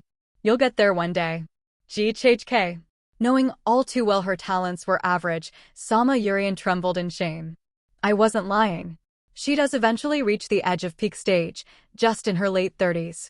After enjoying her rare display of frustration, I finally spoke. This time, the gap was short enough to jump. But there'll be traps we can't cross like this. Your help will be necessary. I understand. And even if you make a mistake, don't worry. I kicked a stone back toward the path we'd crossed. Click. A loud mechanism triggered, and the floor collapsed instantly. Just as Sama Yurian predicted, a floor-based trap. But there were no blades or deep pits beneath. Instead, it was filled with foul-smelling, sticky muck. Ugh. What's that smell? What else? It's shit. Excuse me. Elder Ghost Shadow Thief liked messing with people, but he didn't kill without cause. Even the outer formation was non-lethal. Naturally, the traps inside the vault lacked killing power. They lacked only killing power. Even if you fail to detect a trap and I can't stop it, you won't die. But you'll wish you had. See? Doesn't that put your mind at ease? Not even a little. Sama Yurian grimaced as she stared at the filth below. A fire sparked in her narrow eyes. From now on, I won't miss a single trap. Well, if she puts in the effort, we all benefit. And to her credit, Sama Yurian kept her word. She just only kept it. I won't miss a single one from now on. Sama Yurian steeled her resolve. In truth, she scanned her surroundings much faster than before, thoroughly detecting all the traps. As she declared, she successfully identified every single mechanism trap in advance. However, she merely identified them. For example, she realized something would spill out from an opening in the floor, but she didn't expect that something to be cockroaches. Tang Sowol shrieked and scattered poison in every direction, and I also unleashed a wave of killing intent to prevent them from getting close. Still, the cockroaches came, crawling from below, flying in from above. While we could kill or drive them away, we couldn't force them in the opposite direction. Which meant that Sama Yurian, who was at the front, had no choice but to be covered in them once. In the end, Sama Yurian stood there, unconscious for about 3 seconds. There were other mishaps too, like missing the timing to pass through a narrowing corridor and crawling out slowly. None of us expected her to be that slow. Or after safely passing through a trap that required stepping only on the correct tiles, letting out a sigh of relief, only to spot a ridiculous-looking scarecrow in the corner of her vision and falling backward in fright. Truthfully, I knew it was there but didn't say anything because it didn't look dangerous. Despite a few such twists, we eventually passed through the endlessly branching paths and arrived at a massive stone gate. Just like the fake entrance, the words "Divine Thief's Hidden Vault" were prominently carved into the door. This must be the real entrance to the vault. Realizing that the trap-laden path was finally over, Sama Yurian collapsed onto the floor and muttered a string of curses. That ghost shadow thief guy must have been some twisted pervert obsessed with tormenting people. Well, that's not far off. Strictly speaking, he tormented people to attract attention, though. You speak as if you met him yourself. You didn't know? Tang Sowol and I had ties with the ghost shadow thief before he passed. Because of that connection, we received the complete map. Oh. For reference, we came here partly to retrieve his hidden treasures, but just as much to hold his funeral. Isn't this grave robbing? Is this really okay? Sama Yurian trailed off, and Tang Sowol replied with a faint smile. It was the Elder's own wish. To stir up the whole Central Plains, to release the treasures he had long hidden back into the world, and to be buried in the deepest part, watching it all unfold. That sounds more like a festival than a funeral, doesn't it? I think so too. That's why we must end this before it goes too far. It's fine to enjoy the banquet, but getting drunk and making a mess is disgraceful. I see. So since the situation grew bigger than expected, you plan to bring it to a close before it turns into serious conflict. I knew the Tang Clan was sensitive about grace and resentment, but I didn't expect you to act first to grant a favor. Huh. So Tang Sowol had such plans too? I had simply thought we were sending off the ghost shadow thief after his death. I hadn't really given much thought to the turmoil spreading across the Central Plains. Just when I think I've gotten used to her, she shows me another new side. As I nodded silently, Tang Sowol shook her head with a troubled expression. Granting a favor first? I only did what I had to as a member of the Orthodox sects, and in the process, made sure it would benefit the Tang Clan. It's no different from what any other Orthodox martial artist would have done. Had it been someone else, they would have made the same choice.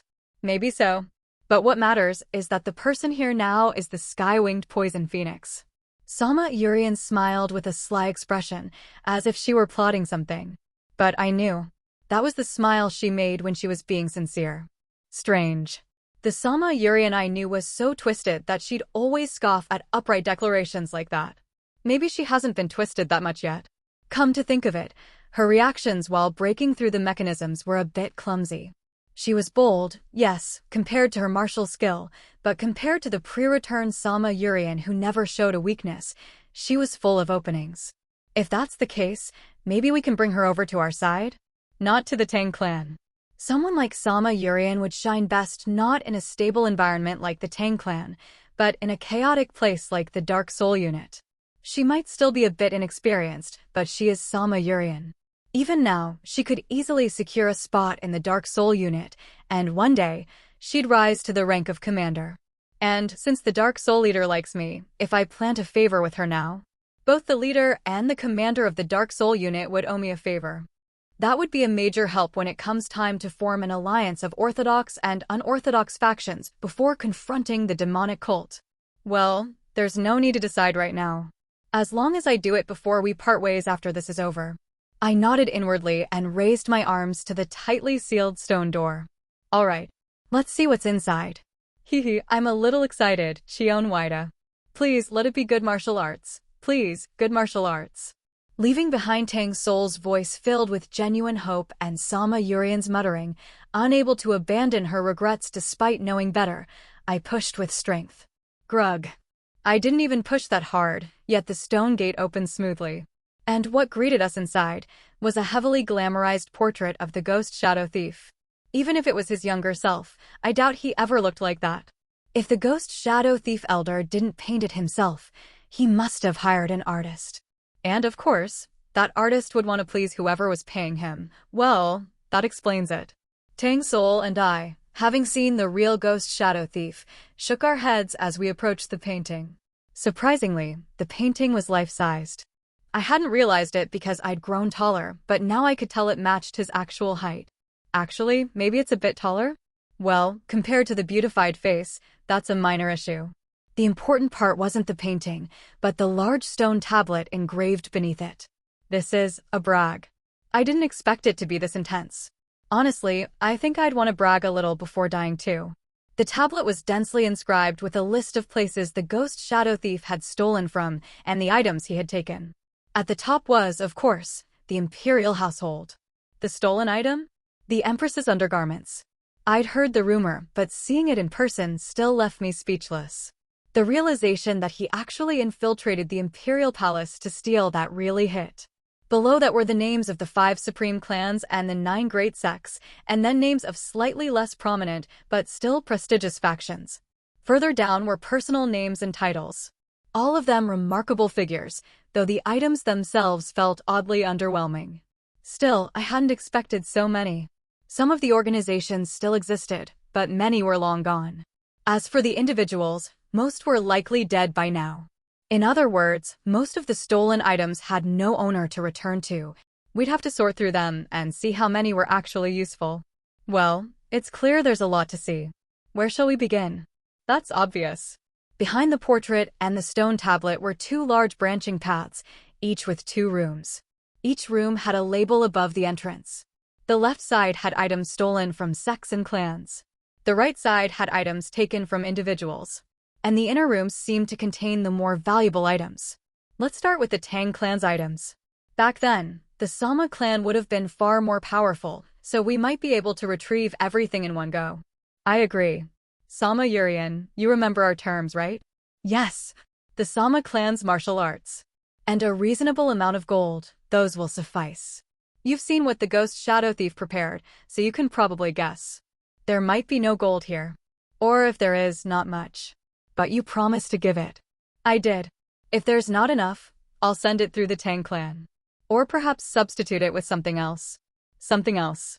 Hearing something different from what was agreed, Sama Yurian narrowed her eyes even further. I simply shrugged and walked inside. The room was crude, carved from stone, yet fairly spacious. Platforms were arranged neatly in rows, and on each platform were stone boxes of various sizes. Examining the nearest platform, I saw an inscription similar to the ones on the tablet. It read where and what was stolen. Mauname sect, love letters of bright light, immortal woman. Love letters.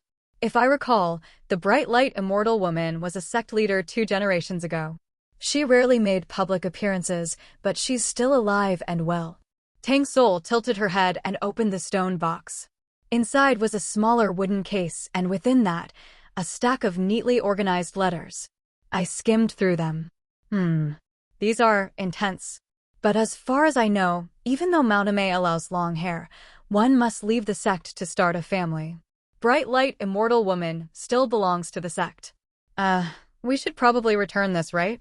Half the letters were erotic jokes, the other half cringe-worthy love confessions. I folded them neatly. Well, she was probably young at the time. Understandable. We continued checking the platforms in order. A pair of shoes belonging to the chief of the Sal Valley, and a half-finished footwork manual he was writing. A sculpture carved by the patriarch of the Namgung clan. An old elixir stolen from the Wudong sect shrine, along with more love letters exchanged with the bright light immortal woman. And the sword sheath from the Zhengnan sect that I'd heard about before. With limited space in our packs, we had to selectively take what was valuable. Finally, we came upon one of the names we'd been waiting for. Tang Clan. Illusory Spirit Pill, Manual of the Soul Thundering Sword. The Soul Thundering Sword is my grandfather's technique. And the Illusory Spirit Pill helps with advancing sorcery, so it's rare but extremely valuable in our clan. That's good. Since it belongs to you, go ahead and open it, Sama Urian. Thank you. Sama Urian opened the stone box with a brightened expression. Inside was a small wooden case. She opened the smaller case first, revealing a gray pill with an eerie aura. That must be the Illusory Spirit Pill. She examined it closely, nodded with satisfaction, and tucked it away. Then, she checked the Soul Thundering Sword Manual. What kind of content is it? Sama Urian blinked in confusion, and Tang Sowol, peeking over her shoulder, froze. Curious, I looked as well. You've got to be kidding me. It was a vividly illustrated erotic scroll. Surprisingly well drawn, too, though a bit exaggerated. Sama Urian muttered blankly. Why is there an erotic scroll drawn by my grandfather here? Better that than the Sama clan's secrets being stolen. For once, Sama Urian's expression was truly dumbfounded. She didn't look very comforted. Though she seemed a bit bitter, she collected the Soul Thundering Sword scroll, and we moved on to the next platform. And finally, we found one marked Tang Clan. But reading the contents made us freeze. Tang Clan of Sichuan. Golden Dragon 100 Victory Technique, Blue Scorpion Paralysis Poison, Cheon Hwi-da's Clove Oil, Tang Sowol's Hairpin. Seriously. A dry laugh escaped me. The clove oil was used to maintain my sword, and the hairpin was one Tang Sowol used frequently, hard to steal, but not a big loss. Perfect items for a thief. So I didn't lose it, it was stolen.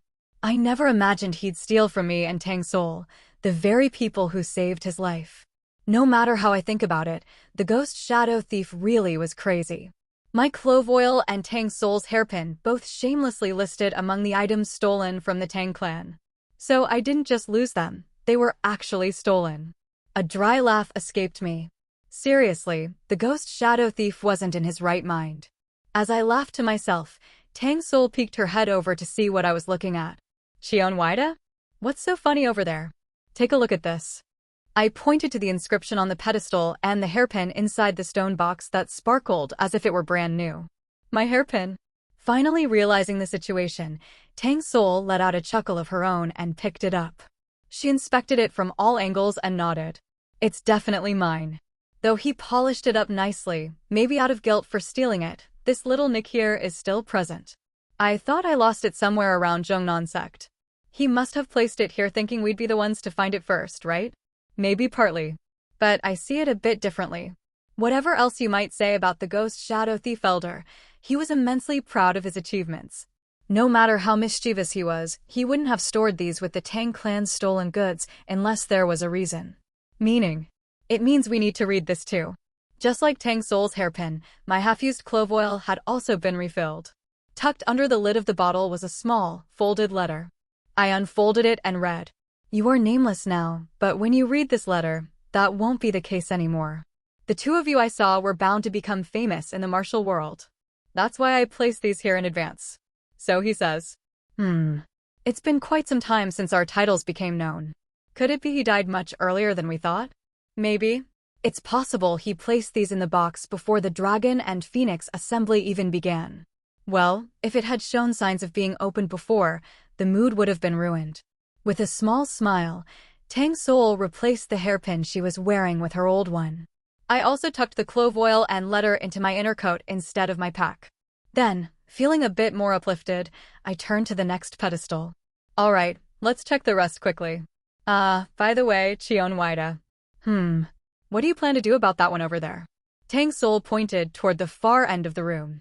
Unlike the others, that pedestal was lavishly decorated with gold and red dye, and space had been cleared around it. No matter how you looked at it, it clearly housed the most valuable item in the room. If it was the most precious among stolen goods from the 5 supreme clans and the 9 great sects, then it could only be that. Should we return it to the imperial family? And if so, how do we even go about doing that? Not a simple matter.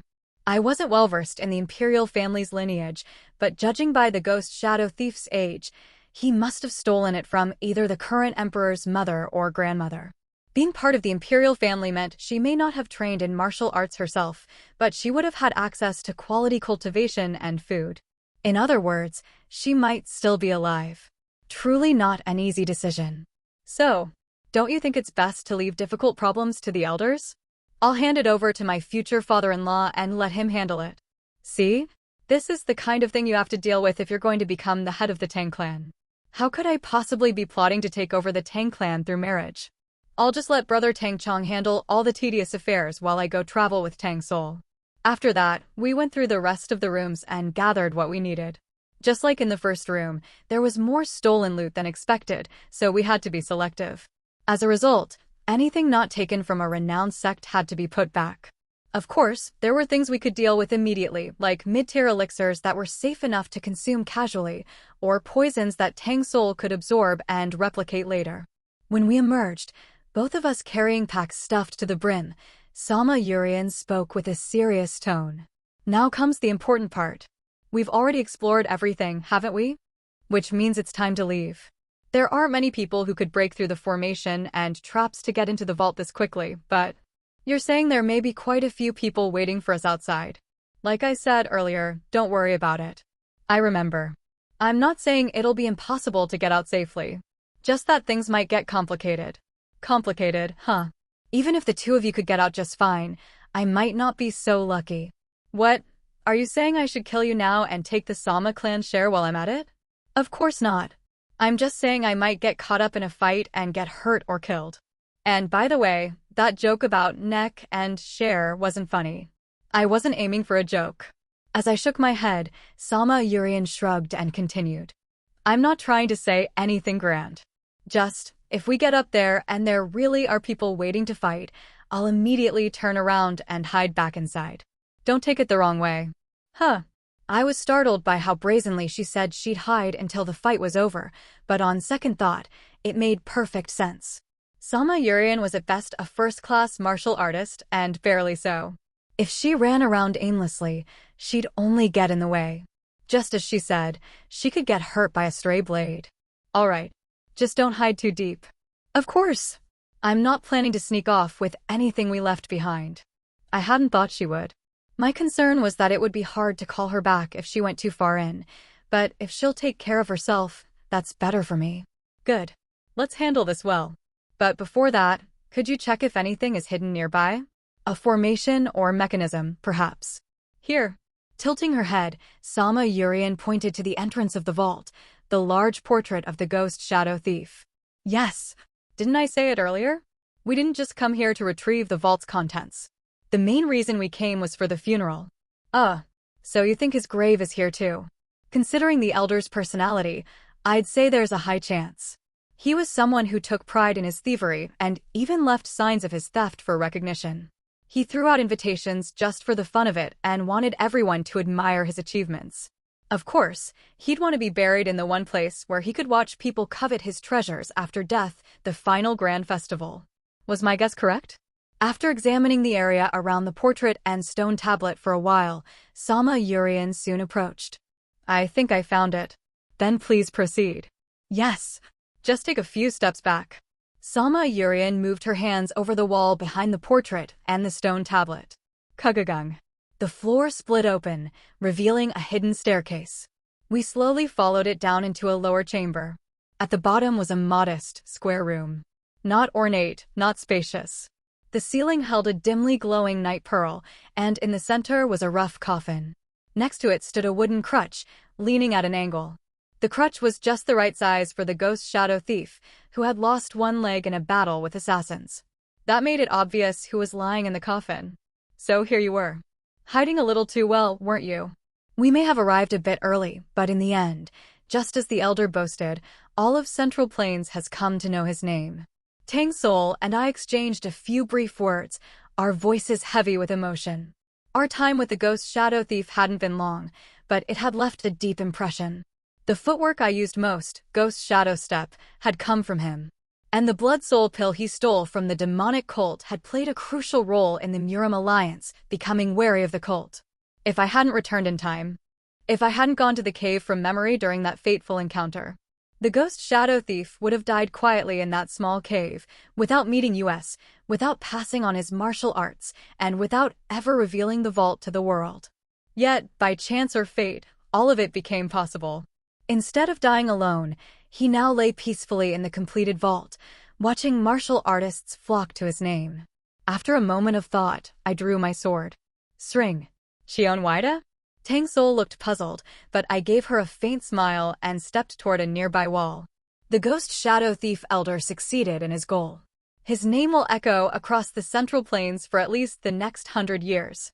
No doubt about it. But a title alone isn't a name. After passing on his martial arts to me, he had sensed that we wouldn't meet again. And he had said, "Though the world will know me as the ghost shadow thief, I ask you to remember me by my name." As the only martial artist to inherit his skills, if only partially, I had promised I would. This should be acceptable. It felt wrong that such a grand tomb didn't even have a gravestone.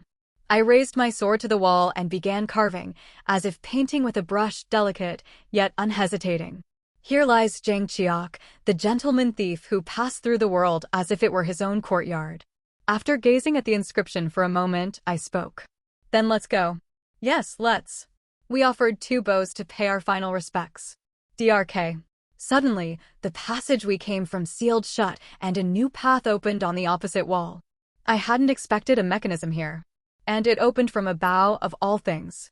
As I stood dumbfounded, Sama Yurian explained as she scanned the surroundings. This doesn't lead to another chamber. Then what is it? It's a direct path to the outside. But it seems the mechanism can only be operated from here. So it wasn't made for his own convenience. He expected someone would find their way here, maybe even bow. Which means, it was likely he had anticipated Tang Sowol and me specifically. I chuckled lightly and bowed toward the coffin. Thanks for the shortcut. After walking a long stairway free of traps, we finally reached the exit. It was still a dark cave, but the view outside was familiar. It was the same cave marked Divine Thief's hidden vault, the one Tang Sowol and I had mistaken for the entrance. So it loops around like this, huh? With a hollow laugh, we stepped outside, past the formation barrier. And just as expected, a sizable crowd was waiting for us. However, all of them were either already dead or dying. What the? Startled, we came to a stop as a man stepped forward. A middle-aged man with sharp, venomous features, clad in a purple robe, his body radiating toxic energy as blood dripped from his fingers. Green hair and eyes, the symbol of a Tang Clan expert. A face I had never seen while living in the Tang Clan these past years, but one I remembered clearly from before my regression. The sect leader of the Thousand Poison Gate, who had taken advantage of the chaos caused by the demonic cult to invade the Central Plains. One who bore Tang Clan blood, but was no longer of the Tang Clan. The poison demon's gaze now turned toward Tang Sowol. What allows orthodox sects to remain orthodox is their ability to choose righteousness over gain in the most critical moments. But in the end, even the righteous martial world is filled with people. There have always been those who committed unspeakable crimes while hiding behind the banner of righteousness. They were merely dealt with quickly the moment they crossed the line. No matter how powerful a sect is, the fact that even non-government martial clans often maintain their own prisons is telling.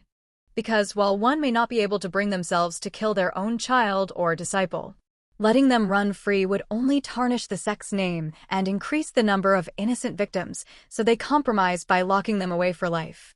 And yet, sometimes, someone escapes. The man standing before us, Tang Mueke, the poison demon, was just such a case. A middle-aged man with sharp features reminiscent of a viper. Clad in a violet robe, toxic energy radiating from his entire body, blood still dripping from his fingers, he glared not at me, but at Tang Sowol, standing by my side. At last, the time has come. His voice, soaked in bloodlust and poison, muttered darkly. He was clearly dangerous, but that green hair and those eyes, so familiar to the Tang Clan, revealed the signs of a practitioner who had advanced through Tang Clan poison arts. And that left Tang Sowol deeply shaken. Who are you to have caused this massacre? And that hair? He's an enemy. I stepped in front of her, raising my sword. Tang Sowol, startled but quick to respond, stepped back and began gathering her internal energy. Out of the corner of my eye, I saw Salma Urian quickly turning back the way we came, slipping back into the bigo. Smart move. I spoke. He's Tang Mueke. You've heard the name before, haven't you, Tang Sowol? No, it can't be. Her face went pale. Of course she knew. If anyone would know, it would be her. Tang Mueke was originally a branch family member, but had proven his abilities and loyalty time and again. He was an elite martial artist of the Tang Clan, destined for a smooth promotion to elder. But he was far more ambitious than anyone expected. Not for greater cultivation. Rather, he was simply obsessed with poison. Stronger poison, faster poison, subtler poison, poisons with unique symptoms, easily accessible poisons. He was so consumed by poison that perhaps the toxins seeped into his very brain. And then he saw Tang Sowol, the newborn daughter of the clan head.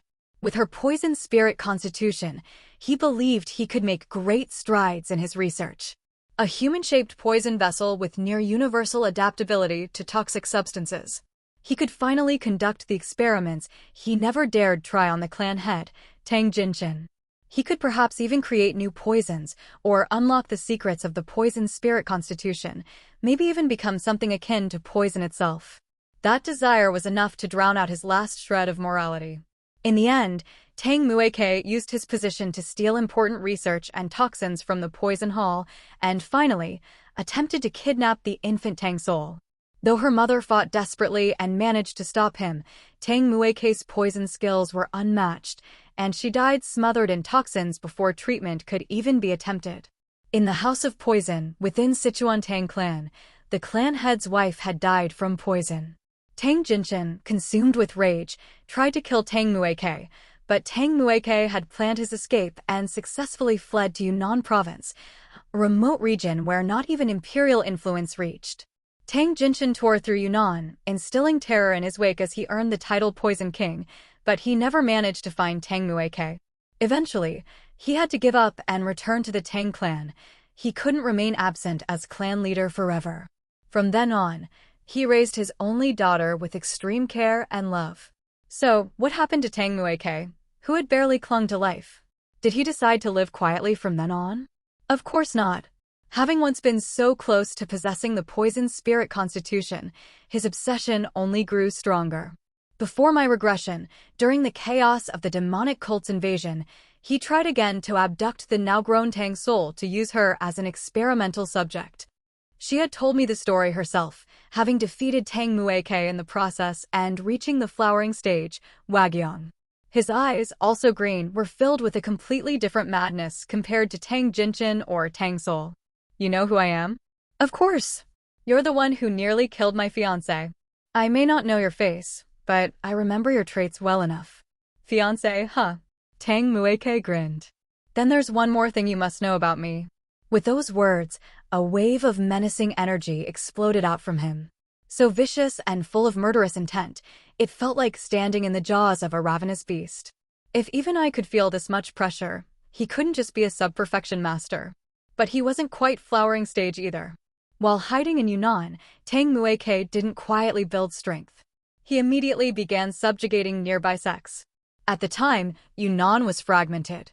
After their defeat to the Beast Palace, the remnants of the Five Venom sect were divided into hundreds of factions, each claiming to be the rightful successor.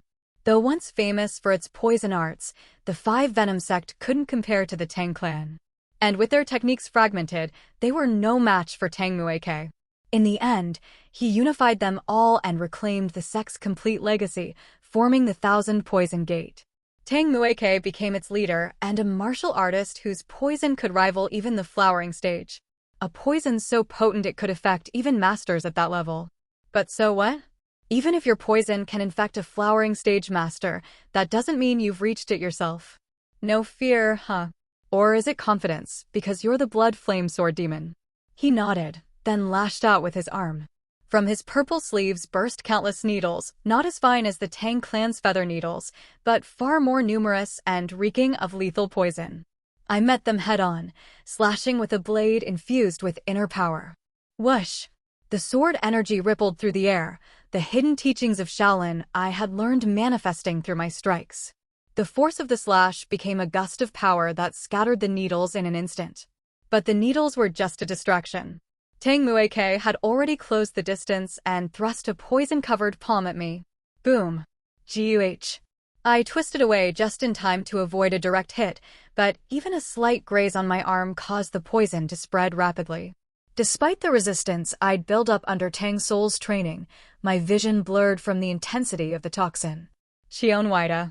Alarmed, Tang Sowol reached out and began drawing the poison out of me, but Tang Sowol didn't let up. Try blocking this too. He launched another poisoned palm. I could no longer rely on my senses and instead tapped into divine sword unity to anticipate his attacks. Ting. Tun. Ting. My inner power clashed with his, the violent energy of my raging wave death-stealing art smashing against his poison-infused strikes. Blackish-purple energy scattered with each clash, searing the ground and releasing poisonous mist. His inner power. Inner power, once dispersed, typically loses effectiveness. Even the blood flame fist demon's energy scattered into faint heat, and Seal Lihyang's in aura would dissipate into nothing more than a chill. But Tang Sowol's? Even when dispersed, it continued to release poison. That was impossible. No matter how far poison cultivation advanced, inner energy itself shouldn't produce such toxicity after separation. Even the poison dance empress of my past life couldn't do that easily. Or could it be? I looked down between exchanges and noticed a slight sheen on the floor, moisture. Then it hit me. He wasn't relying on inner power alone. He'd used a medium liquid infused with poison. And the only thing on his hands was blood. That wasn't the blood of fallen warriors, it was his own toxic blood. I moved carefully, avoiding the rising fumes and any splashes of poison-tainted blood as I countered.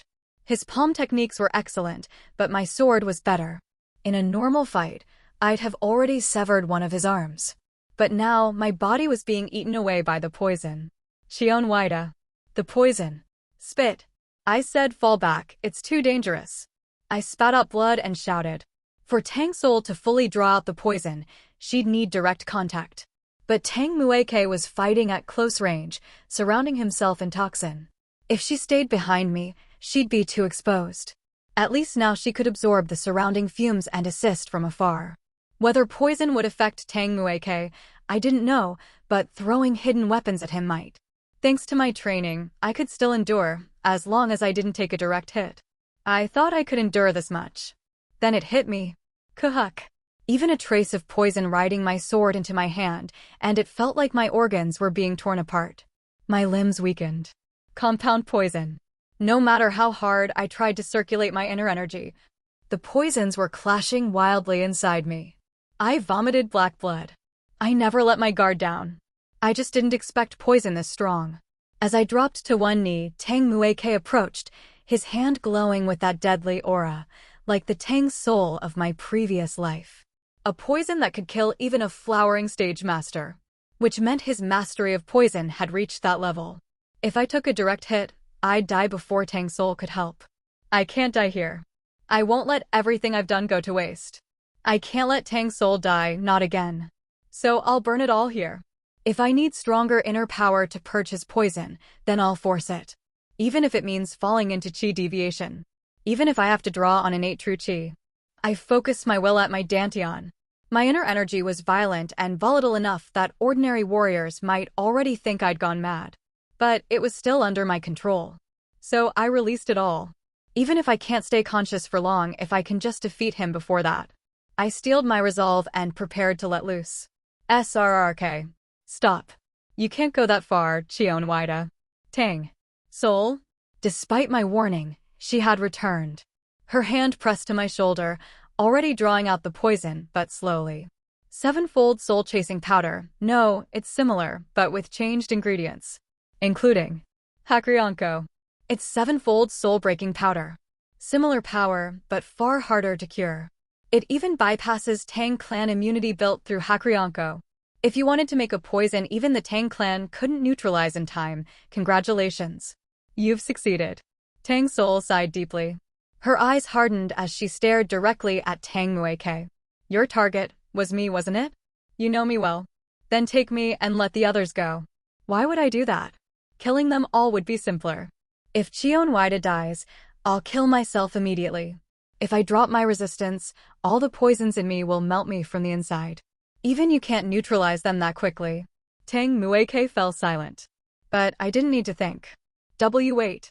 You can't if you go with him. I know. I'll die. Or worse, suffer through unspeakable experiments first. But at least you'll live. Her eyes were clear, like someone who had accepted everything. Like someone who had made a decision. And I, overwhelmed, could only stare up at her. Then I heard Tang Mueke's voice. Fine. But don't remove the poison completely. Now that I've seen his sword firsthand, it's sharper than I thought. I'll neutralize the sevenfold soul-breaking powder. But leave a sleep toxin strong enough to knock him out for 3 days. That'll do. Do it. Tang Mueke nodded, still holding poison in both hands. Tang Sowol bowed slightly, then turned back to me. Cheon Hwi-da. I told you, don't coo. Before I could finish, I coughed up more black blood. She looked at it quietly, then gently touched my cheek with a faint smile. Her hand trembled slightly. Thanks to you, I survived. Thanks to you, I was happy. When I thought about the future, it was always with you. Then move aside. I'm not. Before I could speak, she silenced me with a kiss. My first kiss in this life tasted bitter and thick of blood and poison. Already weakened, I could barely stay awake. As sleep overtook me, I faintly heard her voice. I love you. Before I could say anything in return, darkness took me. When I opened my eyes again, Tang Sowol was gone. I must bring her back. Resentment is persistent and complicated. Blinded by revenge, one bathes in blood, abandons reason in pursuit of martial power, and sometimes even creates new grudges for personal gain. Thus, all manner of human figures live a life reeking of blood, telling themselves there must be something of value in the pile of corpses. Miram is a forest that feeds on blood. Sword demon, you truly lack tact. Must you say such things right now? Congratulating me for defeating the poison demon and reaching the flowering stage? It's late. But I'll forgive you. Today is a good day after all. Tang Sowol said with a faint smile as she sat down beside me. I shifted slightly to make room, and we each fixed our gaze in different directions. I looked at the camellia blossoms, which had just begun to bud with the onset of cold weather. Tang Sowol looked at the unusually bright full moon tonight. At some point, we had begun to gather in this spot every night. Without making any specific arrangements, it just happened naturally. Perhaps it was inevitable. Driven to the brink by the heavenly demon, the righteous Miram alliance had been chased all the way to Hebei province. There weren't many places left to rest peacefully. And among them, how many could boast both camellia trees and a clear view of the moon? By coincidence, this place satisfied both conditions. We didn't know each other's circumstances, but we weren't heartless enough to drive the other away from one of the few remaining sanctuaries. And this, right now, was the result. Though the camellias had only begun to bud, a few months later, crimson blossoms would be in full bloom. Just imagining that scene seemed to calm the inner demon that had always boiled within me. I had been gazing blankly at the tips of the branches when Tang Sowol spoke in a low voice. So? Normally, aside from brief greetings, she'd sit quietly and leave without a word. So her suddenly speaking caught me off guard. So, what did you mean by what you said earlier? About Miram being a forest that feeds on blood. It's nothing. Just that everyone in Miram is broken in some way. I knew that already, but hearing it from you really drives home how negative a person you are. But it's the truth. You're the same, Tang Sowol. Hee. I'm not here to lecture you on being wrong or criticize you for being negative. I just meant that it's reassuring because you're always the same. She said this, taking her eyes off the moon and letting out a soft chuckle. Her white, graying hair swayed, and through it, I could see a glimpse of her half-melted face. She was smiling, and yet a faint killing intent radiated from her. It wasn't directed at me. It simply overflowed naturally. Twisted to the point it was hard to believe she was the cherished daughter of the Tang Clan in Sichuan, raised with the best things, in the best home, surrounded by the best. But anyone who knew her circumstances would understand her strangeness. How many people could remain sane after watching their family and loyal retainers, who were like family, slaughtered before their eyes?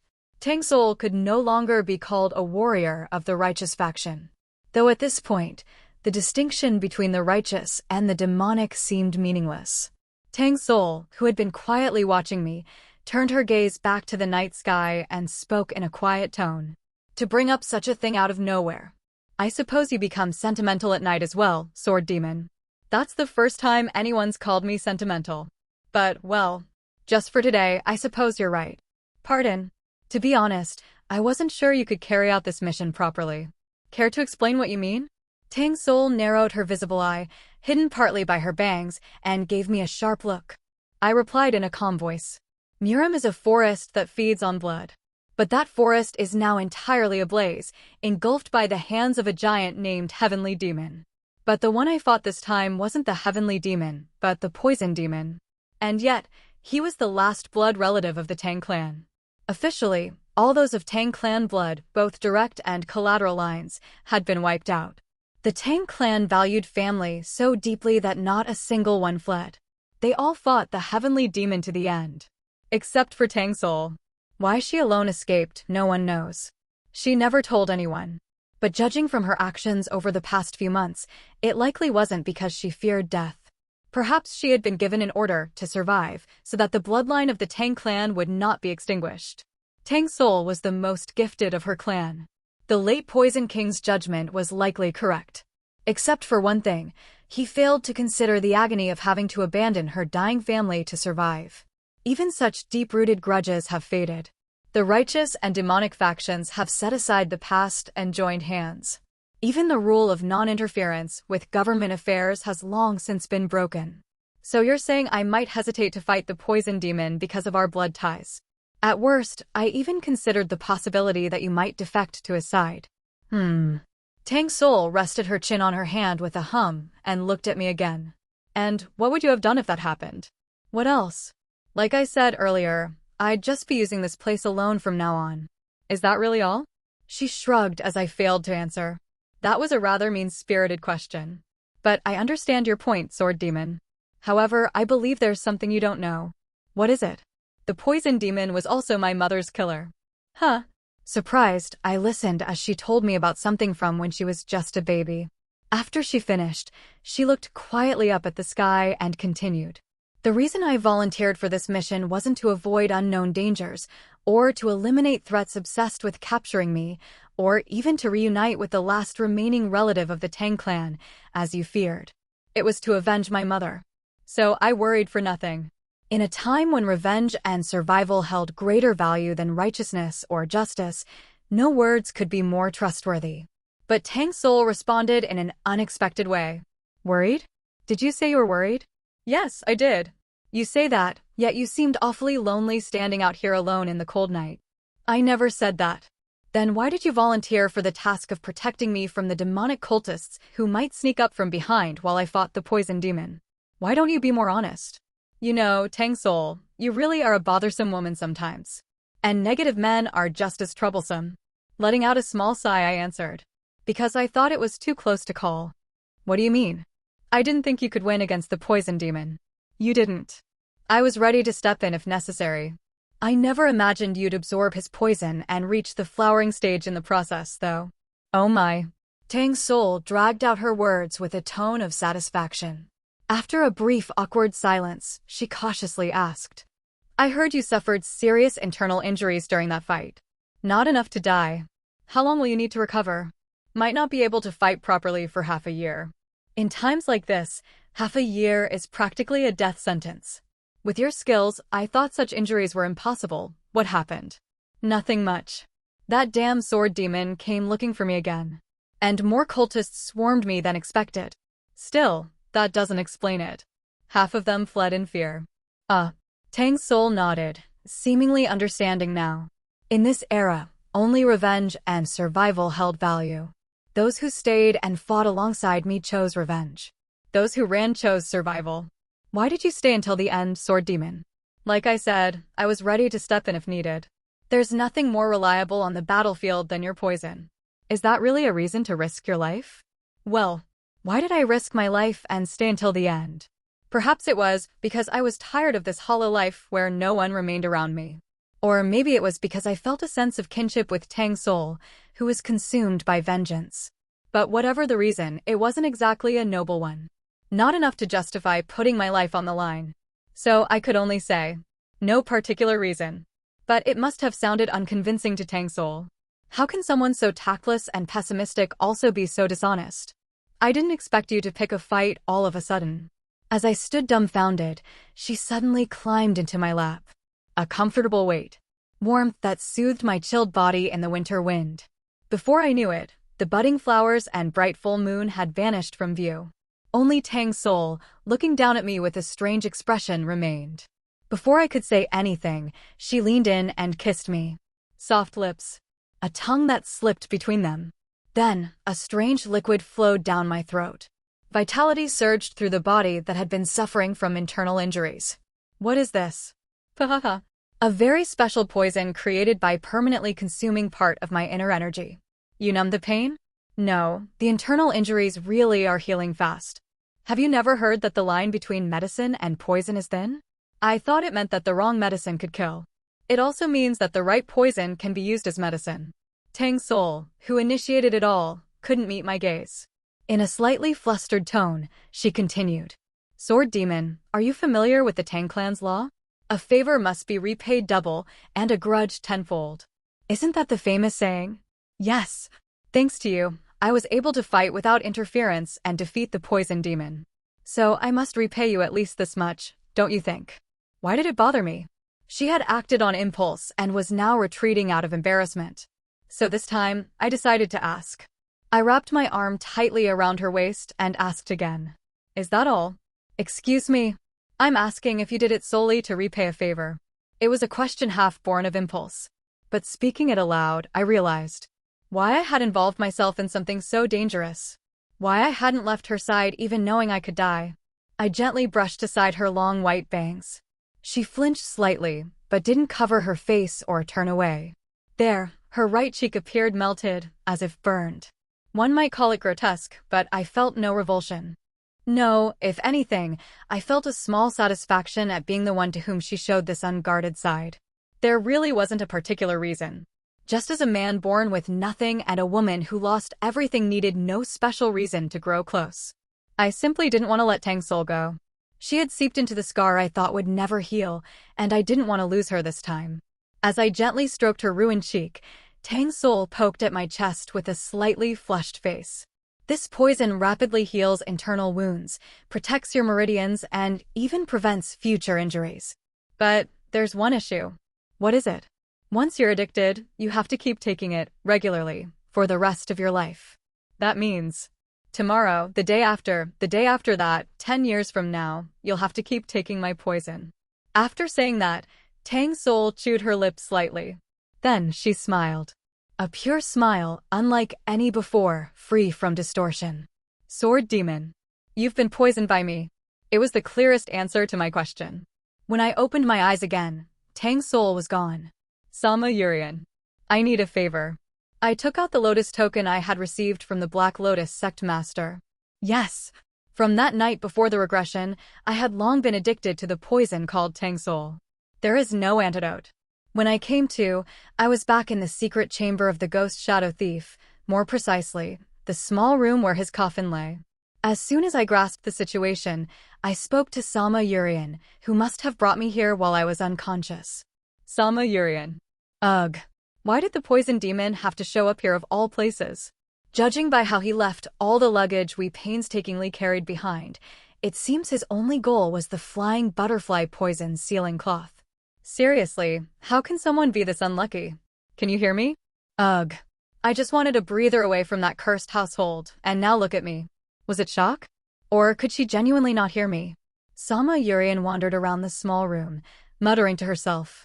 So, I pulled out the lotus token I had received from the Black Lotus sect master and held it up to her face. Huh, that's... Only then did Sama Yurian regain her composure, and I continued speaking. I have a favor to ask. That lotus token is tempting, but if it's that dangerous, I'll pass. Things are already plenty dangerous as they are. You don't need to worry about the poison demon killing you. He's only interested in Tang Sowol to begin with. And this isn't a particularly dangerous task. After saying that, I casually tossed the lotus token to her. She caught it on reflex and stared blankly. Meanwhile, I quickly checked my physical condition.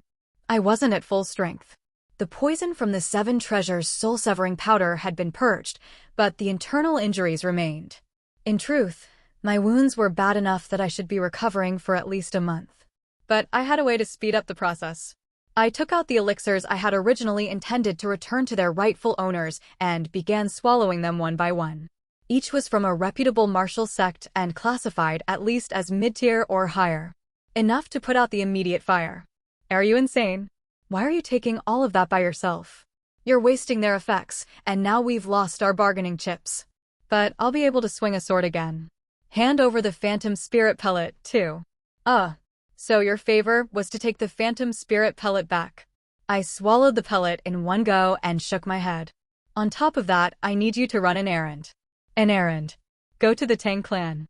Tell them Tang Sowol was taken by the poison demon and that I'm heading to the heavenly poison sect right now. Wait a minute.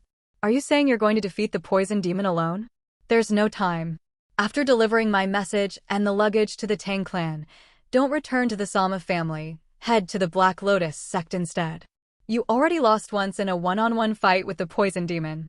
What makes you think storming the heavenly poison sect will be any different? This is suicide. If I say I sent you, the sect master won't turn you away. Whether you end up working as a strategist or a clerk, that's your call. The sect master treasures her people. It'll be enough to get you out of the grip of the Sama family. Hello? Are you even listening? If you accept, take the token and go to the Tang Clan. If not, return it. You're really going to die, you know. Maybe not from the poison demon, but from overdosing on all those elixirs. Die, huh? What surfaced in my mind was the final scene I witnessed before the regression.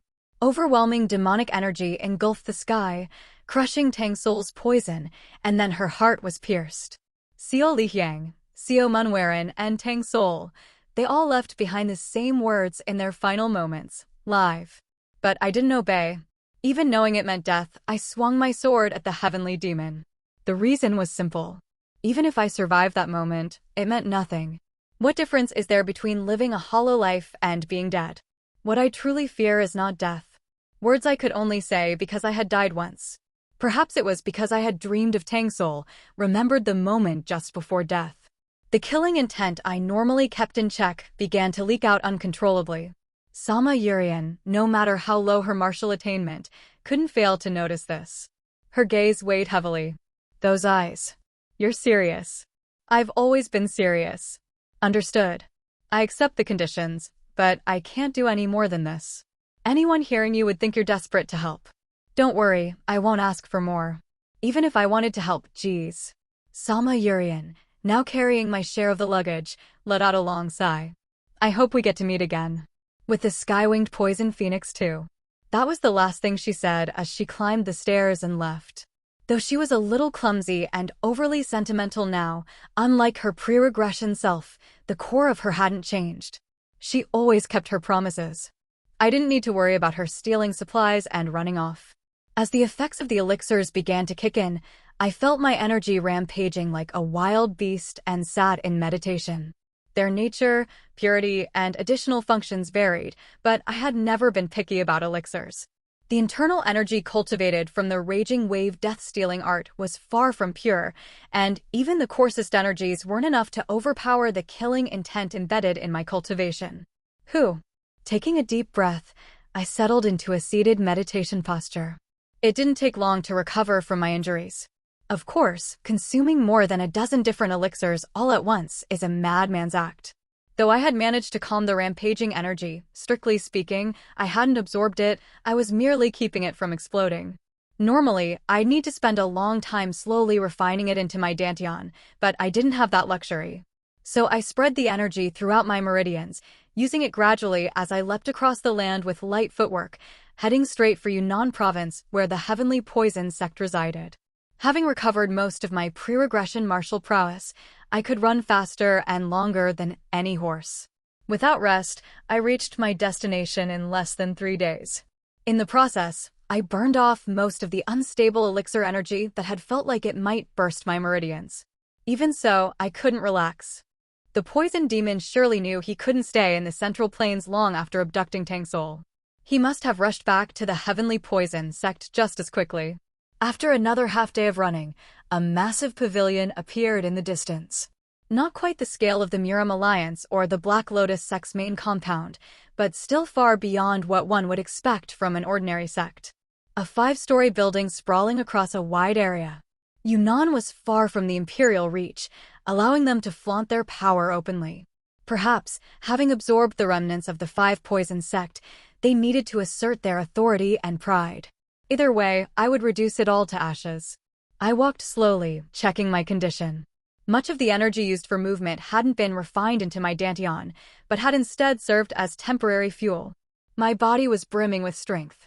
On the other hand, having run nonstop for 3 days and nights, my nerves were fraying, but that was just right, considering what I was about to do. I looked up at the sky one last time.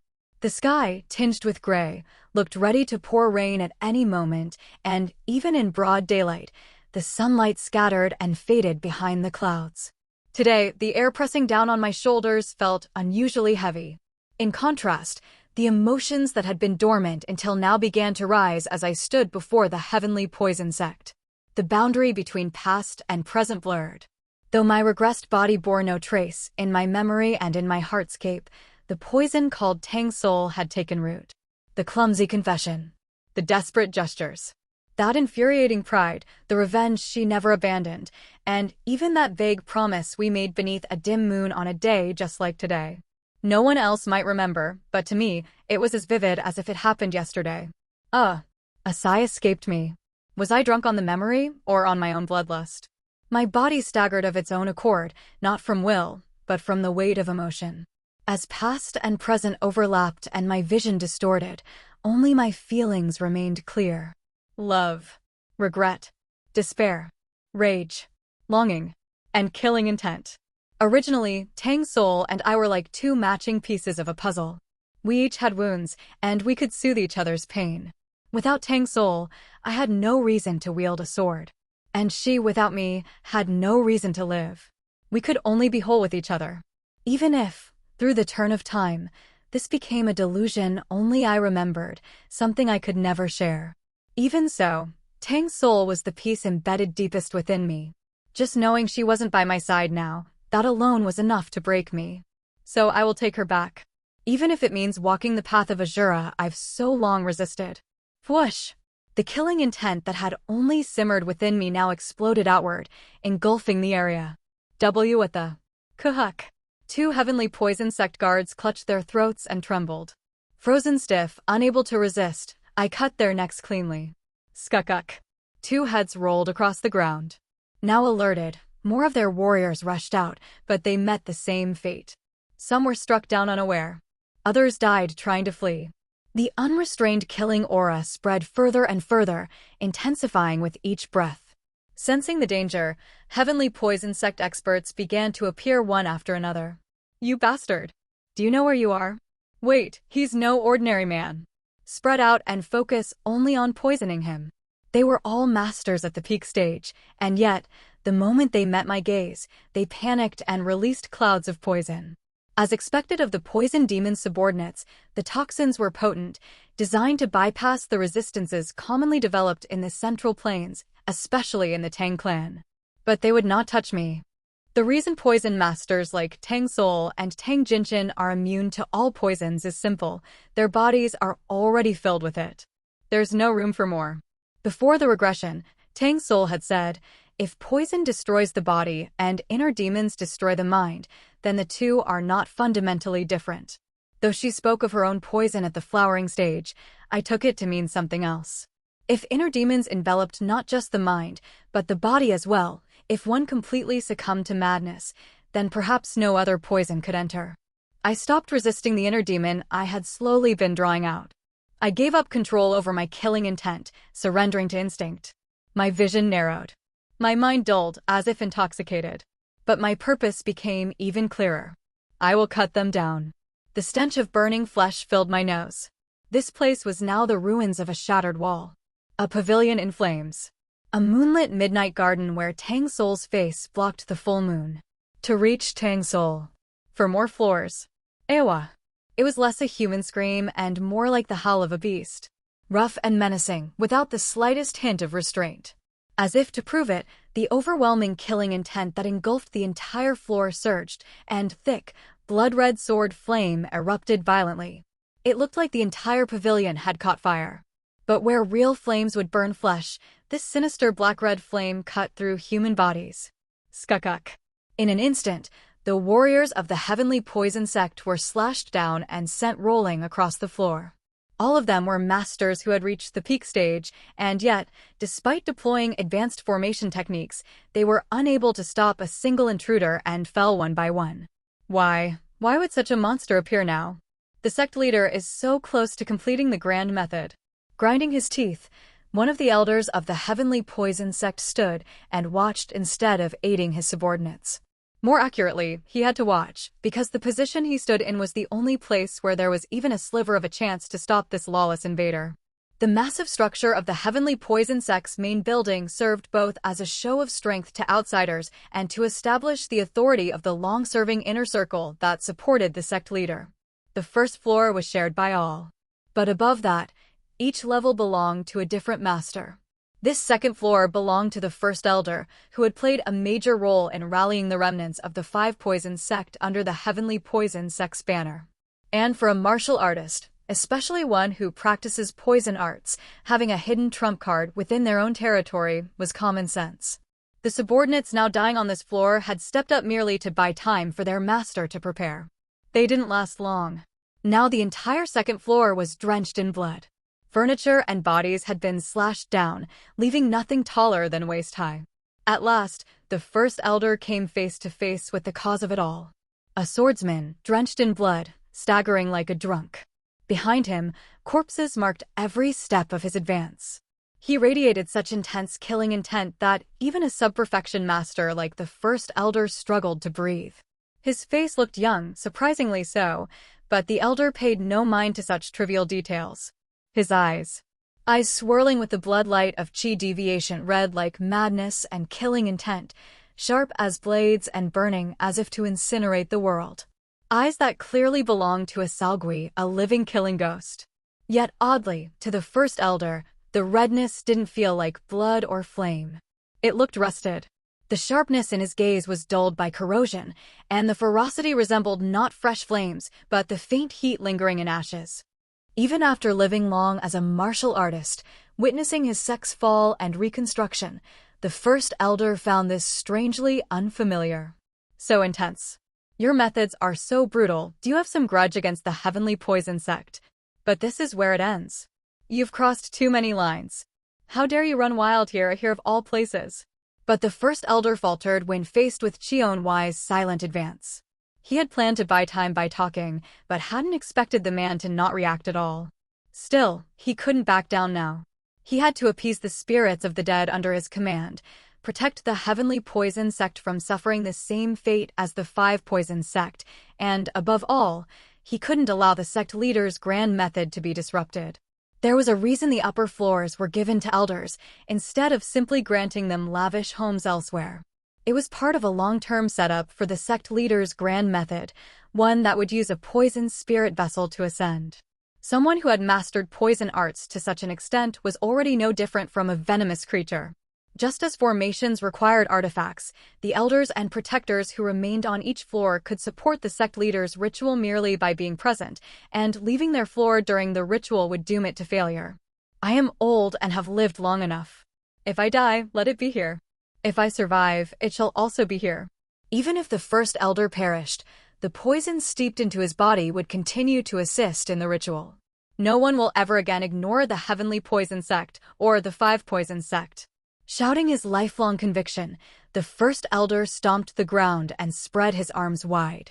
From his sleeves, his collar, and even his open mouth, countless poisonous insects spewed out. And that wasn't all. The wall behind him cracked open, releasing even more venomous creatures, several times the number already released. A grotesque sight, but not surprising in Yunnan province, where poisonous insects and snakes were plentiful. If the Tang Clan applied poison to weapons and projectiles, the five poison sect evolved to control living venomous creatures as weapons. The first elder was a renowned master of poison arts since the five poison sect's heyday. You must have ingested some powerful anti-venom to survive this long. Let's see if you can endure this. The five poison sect's martial arts straddled the line between sorcery and combat, unorthodox, but clearly limited in raw power. Even now, as the heavenly poison sect rebuilt from the five poison sect's ashes, the first elder still took pride in that heritage. These were poison beasts he had raised and bred himself. While time was short and he couldn't gather them all, what he unleashed was enough to drown a man. Flying insects filled the air and ground creatures swarmed so densely there was no space to step. No matter how strong a martial artist, evading or cutting down everything was impossible. Of course, even the first elder wasn't naive enough to believe this alone could kill Cheon Hwi, considering the overwhelming force he had shown so far. But if he could land a hit, that was enough. Poison, once inside, would steadily erode the enemy. Even if he fell, the next floor, or the one after that, could finish off the beast. But that hope shattered almost immediately. Whoosh! The killing aura around Cheon Hwi surged violently. To be precise, the previously chaotic aura now honed itself into a singular, instinctual focus to annihilate the obstacles in front of him. The killing intent, strong enough to shake even sub-perfection masters, converged into a single, concentrated force. No matter how grotesque and refined the poison beasts were, they were still creatures. There was no way they could endure Cheon Hwi's full killing intent. Plop, plop. One by one, the insects dropped. Those crawling on the ground buried their heads into the floor, while those further back were forced forward by command, only to meet the same fate. He hadn't even drawn his sword. Just with a glare, just by focusing his killing aura, everything the first elder had cultivated his whole life was obliterated. What is this? The first elder trembled as he refused to believe what he saw. But it wasn't an illusion. His prized creatures had died before even reaching Cheon Hwi's body. Cheon Hwi stepped forward without pause. Desperate now, the elder swung his hand. The five poison sect's true secret wasn't in raising poison beasts. The most deadly poison was the practitioner themselves. The first elder charged his sharp nails with internal energy and unleashed his technique. A strike infused with poison, cloaked in violet energy, cutting through the air. Unlike wild, beastly martial arts, his movement was precise, like a snake's fang or the sting of a venomous insect. It wasn't meant for drawn-out fights, but for that one perfect strike. If he could just land it, he would win. Aiming for Cheon Hwi's neck, he struck. Shock. Cheon Hwi tilted slightly, taking the strike to his chest instead. His clothes and skin were torn open by the swirling energy. The wound wasn't deep, but the poison had clearly entered his body. A smile spread across the first elder's lips. Got why? It became his dying words. As his vision spun midair, he finally realized. His neck had been cut. Cheon Hwi hadn't dodged or blocked the strike. He had simply allowed it and swung his sword at the same time. You'll die soon anyway. That was the thought that remained in the first elder's fading consciousness as his head fell to the ground. No matter how strong the antidote, surely Cheon Hwi couldn't withstand a poison infused with an entire lifetime of cultivation. Maybe it wouldn't kill him now, but it would corrode him over time. Perhaps on the next floor, or the one after that. That's what he had believed. But Cheon Hwi walked past the freshly fallen corpse, staggering and rust-eyed as ever. And as he drew close, the first elder saw it. A stream of dark violet poison flowing from the torn flesh, but not entering Cheon Hwi's body, forced back out, as though it had been rejected. And then he saw something else. Amid the blood-soaked garments, the familiar green robe of the Tang Clan. Only then did the first elder realize who this invader was and why he was rampaging so madly. But it was already far too late. His head had already hit the ground. Plop. Roll. In the fading edges of his consciousness, he heard a faint mutter. 3 more floors. The meaning wasn't lost on the first elder's severed head. Sect leader, perhaps we were too greedy. And with that, a once notorious master of Yunnan passed away. The 3rd and 4th floors fared no better. If anything, they fared worse. They belonged to the left and right guardians of the Heavenly Poison Sect, both of whom had mastered Tang Clan martial arts, not the 5 poison sects. But to Cheon Hwi, such techniques, hidden weapons, poison arts, were all too familiar. The left guardian of the 3rd floor was defeated in under 15 minutes, his heart pierced after all his techniques failed. The right guardian, terrified by Cheon Hwi's onslaught, didn't even get to unleash his trump card. He jumped out of the 4th floor window. His subordinates, their will broken, followed in retreat.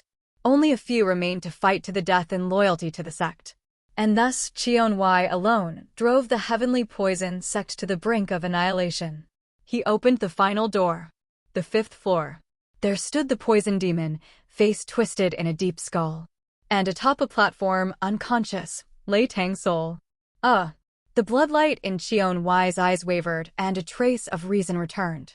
For him, Tang Sowol was that kind of person. My body is hot. It didn't take long for me to realize that it was because I had been drenched in blood. After wiping away the blood splattered on my face, the red-tinted world returned to its original color. Like the distorted outlines of a badly drawn painting coming back into focus, the mixed-up past and present returned to their proper places. Rationality, which I thought I had completely lost, came back to me, and the fire of my chi deviation calmed down, if only slightly. All of it was for one person, to hold her in my sight. Tang Sowol. She lay unconscious atop a platform that looked like both an altar and a stage. Though she appeared to be unconscious, she otherwise seemed unharmed. Judging by the swirling and tangled aura around her, it looked like she had tried to do something, but was interrupted. Even now, my internal energy surged violently, as if it would tear through my meridians, and murderous intent erupted at random, causing the raging wave death-stealing art to spiral out of control. But it would not cloud my reason. At least, not as long as Tang Sowol was present. As I silently sighed in relief at her safety, a man suddenly stepped in front of me. He wore purple robes, but his hair and eyes were dyed green. The poison demon frowned fiercely, exuding a sinister aura as he opened his mouth. How dare you? How dare you interfere with the grand work? So it means nothing to you that most of Thousand Poison Gate was slaughtered by my hand? Of course, their deaths are regrettable, but they do not take precedence over the grand work. The poison demon's voice carried not vengeance, but the annoyance and fury of being obstructed in his work. The grand work, huh? Don't tell me you think you can make the poison spirit physique your own. In Murin, there are many special constitutions. Some pity them, others envy and covet them. Naturally, there have been various studies on whether such constitutions can be stolen or replicated, but none have ever succeeded. There's no way the poison demon doesn't know that. He scoffed and gathered his poisonous chi. Claim the poison spirit physique as my own? Why would I chase after something so uncertain? I've already reached the threshold of the sub-perfection master stage. The poisons I hold surpass that level. As he spoke, the poison demon emitted a faint aura from his entire body as if to resist the killing intent I directed at him. He looked like a toad soaked in venom, but it was far too threatening to simply laugh off. I must not let it touch me. My instincts, sharpened as much as my blurred reason, blared a warning. One more wall to climb, and I'll reach the realm of true poison masters. While I find the difference between those born with the poison physique and those who acquire it fascinating, it's not worth giving up the chance. Then why did you kidnap Tang Sowol? Obviously, to climb that final wall. A vivid purple aura shimmered above the poison demon's hand. His poison strike was so vicious that even a single clean hit had been enough to knock me down instantly before. But now he seemed even more dangerous than back then. Around Tang Sowol, the chaotic auras began to twist and wrap around the poison demon's hand. The poison spirit physique stores poison within the body and allows its user to draw it out at will. If that body has matured enough to house multiple kinds of poison, and if I could squeeze it all into a single drop, and if I make that drop mine, it would surely become a stepping stone to reach the realm of a true poison master. What the? Don't worry. I won't kill her. I never expected to reach my goal in one try anyway. Only then did I understand the identity of the aura coiling around the poison demon's hand. Unlike his usual purple chi, this was a faint green glow. Tang Sowol's internal energy, no, part of the poisonous chi she held. Just as he had explained, he hadn't fully extracted or condensed it, but he had successfully begun the process. He was in the middle of extracting her poisonous chi. After squeezing her dry once, her vessel will be empty. Then I can feed her the poisons I want and combine them. The second drop will serve as an even higher pedestal. You lunatic. Heh. I don't know how you're still sane enough to speak like that, but anyone can see who the real madman here is. It's you, you soul reaper bastard. The poison demon growled and took a stance. Now I understood his goal. Like shearing sheep periodically, he intended to use Tang Sowol's body as a vessel to mix and condense poisons, harvesting them again and again. There's no way Tang Sowol could remain unharmed through such a process. She would suffer agonizing pain each time, as if her dantian were being shattered. Even if her actual dantian were destroyed, her poison spirit physique would remain intact, so the poison demon's experiment would continue. In the meantime, her body and mind would slowly fall apart. Maybe not right away, but in the end, she would die. That was something I could never allow. The heart that had found solace in her safety now tightened painfully, then began pounding loud enough to drown out all else. Thump. Thump. I've heard enough. Now, let me tell you my plan. Was the pounding of my heart a kind of signal? The rage that had briefly calmed upon seeing Tang Sowol surged back with renewed force. My internal energy, which had already felt like it couldn't get more intense, began to flow even faster. Rather than resisting the chi deviation, I surrendered myself to it and continued. You die here today. That's my plan. The blazing flame of my murderous intent focused on the man before me. No, it concentrated into the sword meant to cut him down. And then, the footwork that followed. Kwang. The thunderclap steps lived up to its name, thundering as it pushed my body forward. Adding the subtleties of ghost shadow steps created a footwork where each step varied in speed, making it impossible to predict. A martial art ingrained deeply enough to perform even in the midst of chi deviation. But there was one difference now. My rampaging internal energy burst outward in all directions, uncontrollably overflowing. Like trudging through a pool of blood, each footfall lit the ground with a dark crimson glow. It was the very definition of wasteful use of energy, which I had always deemed foolish, but there was no reason to conserve energy anymore. I poured all the internal energy remaining in my dantian into my sword. Whoosh! My sword, infused with killing intent, ignited with crimson chi and slashed toward the poison demon's poison strike. Ayahawk! A battle cry burst from my mouth. My overwhelming internal energy inflated the sword's flame, splitting the very air in two. You reckless fool. The poison demon hastily pulled his hand back, but the aura he had extended surged forward anyway. His poison strike, a mix of purple and green, flew at me in the shape of a palm and clashed with my blade. Chalk. Internal energy clashed against internal energy. Murderous intent consumed and burned away the poisonous chi. But even so, the leftover poison didn't disperse. Instead, it clung to my body. It wasn't like internal energy, it felt more like a thick liquid. It was like being wrapped in the damp fog of early morning. But the poison demon's poison was far more malevolent. The noxious energy seeped in through my nose and mouth, invaded through my pores. Perhaps he thought that compound poisons like the 7 treasure poison soul powder wouldn't work on me anymore. He unleashed a direct, potent poison from the start. I didn't know what kind of poison it was. Even though I had heard stories from Tang Sowol before regression and had lived in the Tang family for nearly 4 years afterward, I had no knowledge of this poison. But even its residue was enough to melt a person. My lungs and skin stung in pain. The poison that had entered my body would begin corroding it, slowly eating away at me. Before, that would have been fatal. 2. I spat out a dark violet liquid. It wasn't blood. It was the poison that had infiltrated me, expelled by the flow of my internal energy. But it wasn't perfect. Perhaps I had been slightly poisoned, my lungs still ached with every breath. Lesser poisons had no effect, but it seemed even this potent poison worked its way in, little by little. I wouldn't fall in one strike, but unlike with other Thousand Poison Gate martial artists, I couldn't afford to just take the hit and keep fighting. But then again, I'd only used the tactic of sacrificing flesh once or twice even before. No matter how strong the poison, it wasn't enough to bring me down so easily anymore. That was enough. I was wondering how you made it here. So you used your chi deviation like that. You won't last long. I'll cut you down before that. Such bravado from a brat who hasn't even lived half his life. Perhaps I should have killed you back there, even if it was risky. Maybe he thought launching poison from afar was pointless, because the poison demon clicked his tongue and swung another poison strike directly. I swung my sword to counter it, and the air between us twisted as our auras clashed. Boom. Crash. Crying. My blade, wreathed in dark crimson chi and blazing with killing intent, slashed toward the poison demon, but was blocked.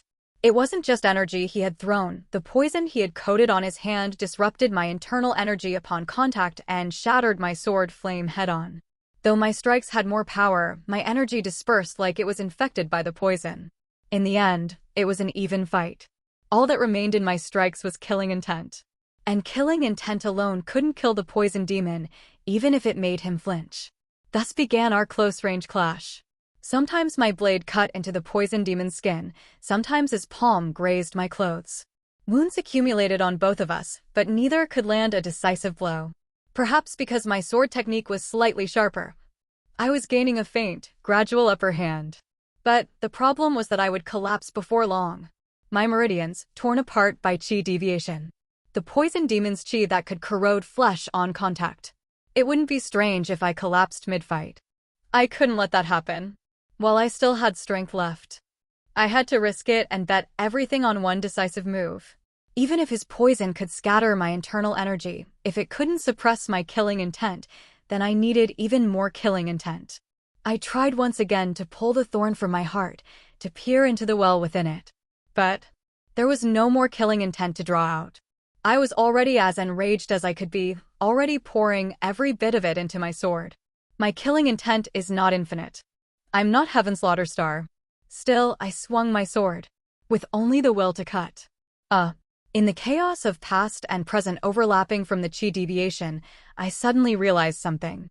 The reason I swung my sword was not to kill someone. When had it started, I wonder, this killing intent seeping into my sword? Was it when I turned the tables and killed the Lord of the Red Evil Sect, my parents' enemy, who had used me to the end and then tried to kill me? Was it when I became a mercenary swordsman just to survive and cut down warriors I held no grudge against? Or perhaps it was the very moment I first picked up a sword, when I felt its heavy weight and sharp edge and realized that a sword was nothing more than a tool to kill people. My killing intent deepened when I lost Seo Lihyang and Seo Munwaran, but even before that, I had always harbored murderous intent deep in my chest. That mindset continued to influence me for years. A sword is a tool, and martial arts are merely techniques for killing. Thus, true mastery of martial arts is measured by how effectively one can kill. That single sentence may be the most concise way to define who I am as a martial artist. My martial arts were always refined for greater efficiency. By the time I created the Raging Wave death-stealing art, even the killing intent that led to chi deviation had been incorporated into my internal energy. Fierce killing intent gave me strength, and thanks to that strength, I reached the realm I stand in now. But now, as I searched the well of my heart, trying to summon deeper killing intent to defeat the poison demon, all I found was scorched ash and dry air. At that moment, I had no choice but to admit it, my killing intent is not infinite. I am not Heaven's Slaughterstar. I am but an ordinary person. Even when I swung my sword with the sole will to cut, it no longer reached the poison demon.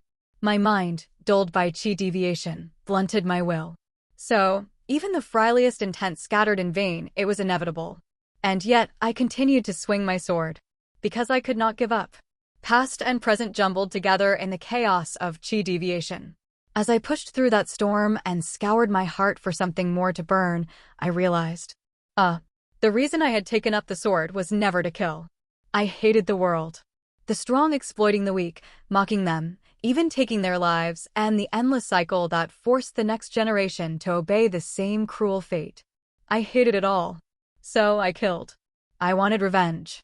When I lost those who had first shown me what human warmth was, I fell into a rage so deep it led to chi deviation. So I killed. I despaired of life. Born with nothing, never able to grasp anything, and when the one who told me it was okay, that we could live together anyway, had her heart pierced right before my eyes. I raised my sword against the heavenly demon, knowing I would lose. To kill him? Was that really why? Had my sword always been swung solely to kill? I would have said yes once. But now, having poured out every last drop of killing intent and reached the bottom, I know better. When I destroyed the Red Evil sect, I wasn't truly avenging my parents. I was just bitter that my young, helpless self hadn't been able to protect them. When I went mad with rage at the deaths of Seo Lihyang and Seo Munwaran, I didn't seek to kill the enemies already long dead. I was furious with myself, furious that I had been too late and could only watch them die helplessly. Even that final moment, when I ignored Tang Sowol's last wish for me to survive and rushed the heavenly demon, I hadn't given up on life or been consumed by revenge. I was just overcome with grief. Grief so overwhelming that I couldn't endure it any other way. I had no insight, no wisdom. It took me far too long to understand. Even if killing intent boiled up and stained my sword, I never raised it just to kill someone.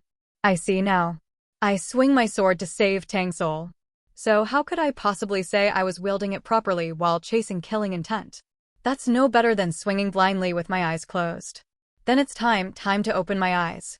I erase the killing intent. And in its place, I fill it with something more honest. I simply just wanted to protect her. ZZZK. As I speak those words, the crimson sword aura begins to crack and crumble. The burning scent that had clung to the tip of my nose is already gone. What?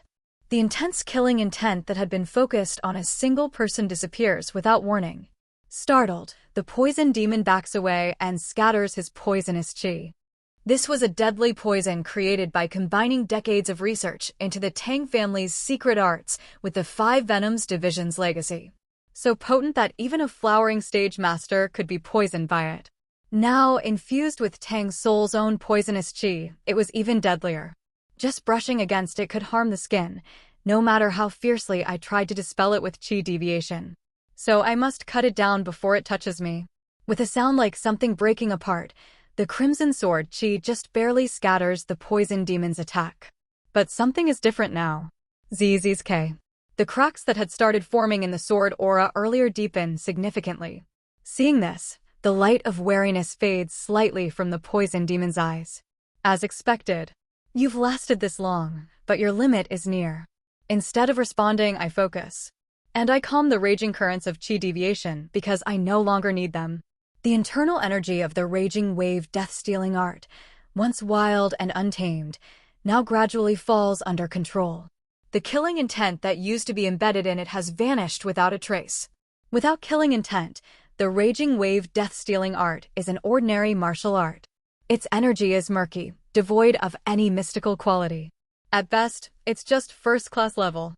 But what matters isn't how great the technique is. It's what you wield it for. Zeuk.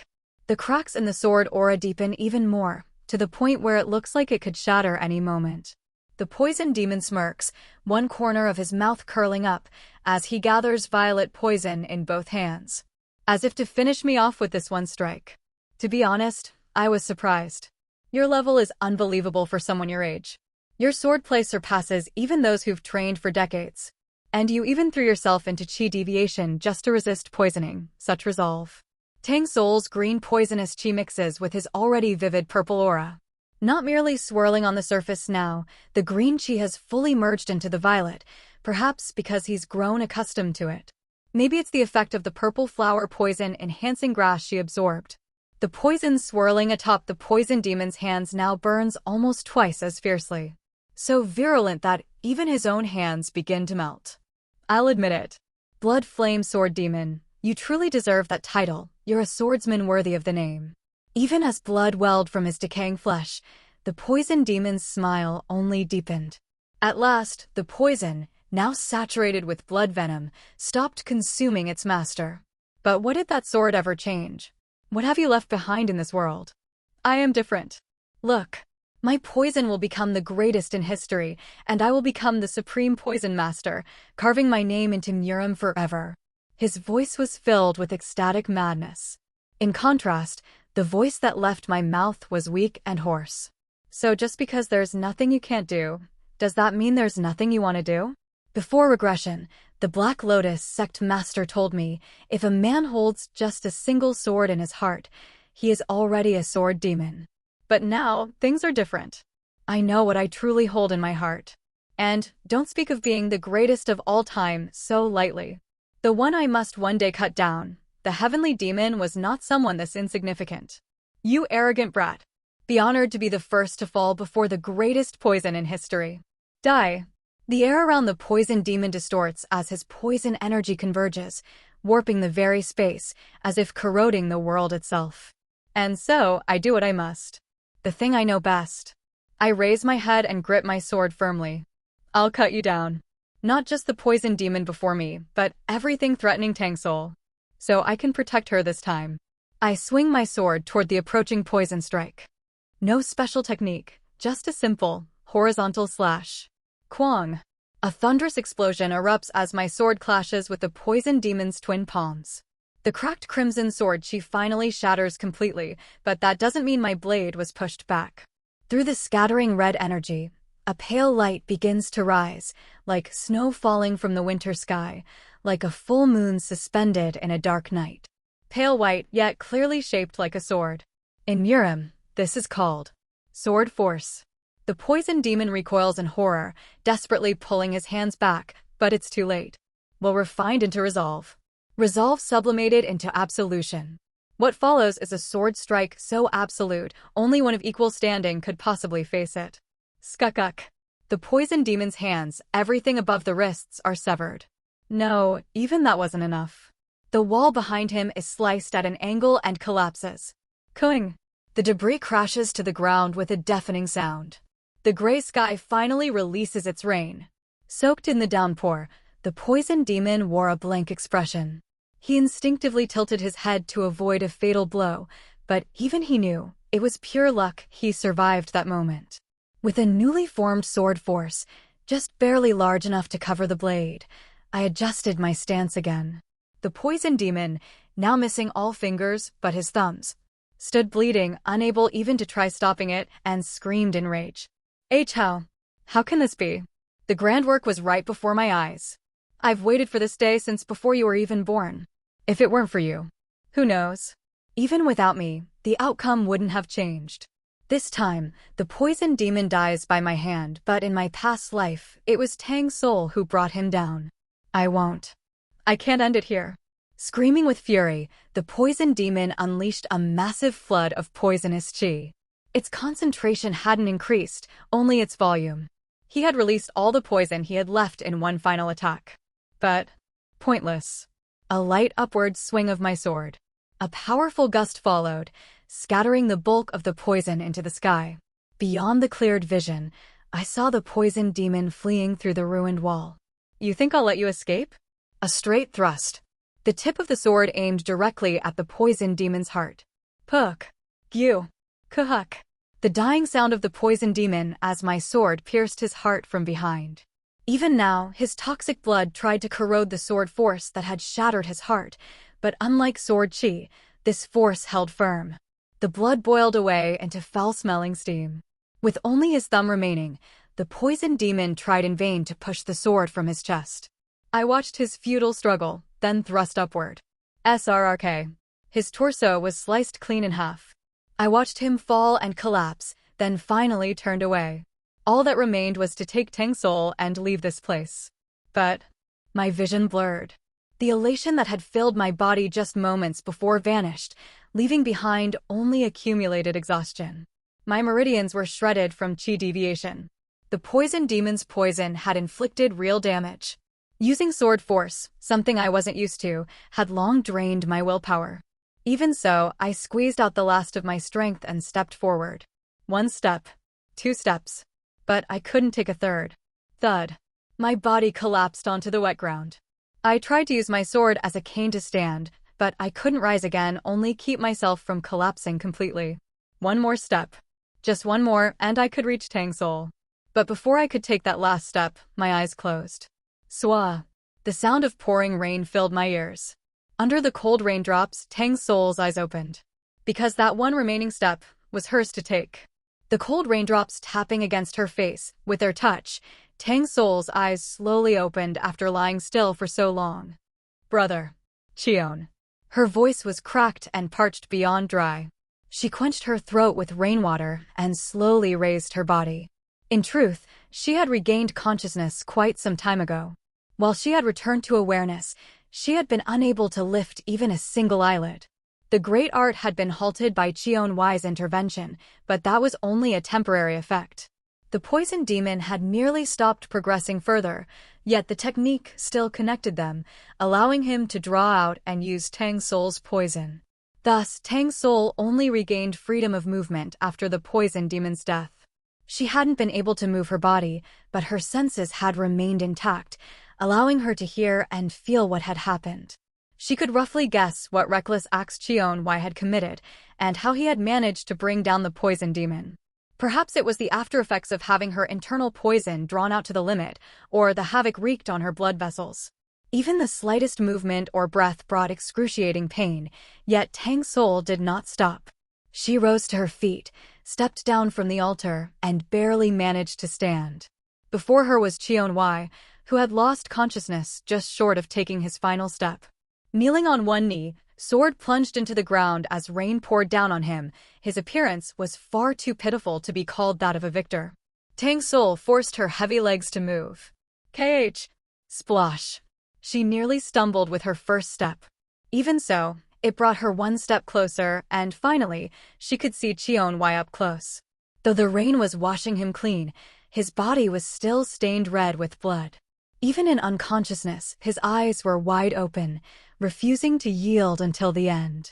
His grip on the sword was so firm it showed no sign of loosening. Were it not for the faint breaths he still drew, he could easily have been mistaken for a corpse. But even more dreadful than what was visible was the condition within, and Tang Sowol could easily guess how dire it was. Chi deviation, and even poison. A hint of urgency crept into her voice as she checked Cheon Hwi's pulse. The poison demon's residual poison in his body was nothing more than traces of remnants.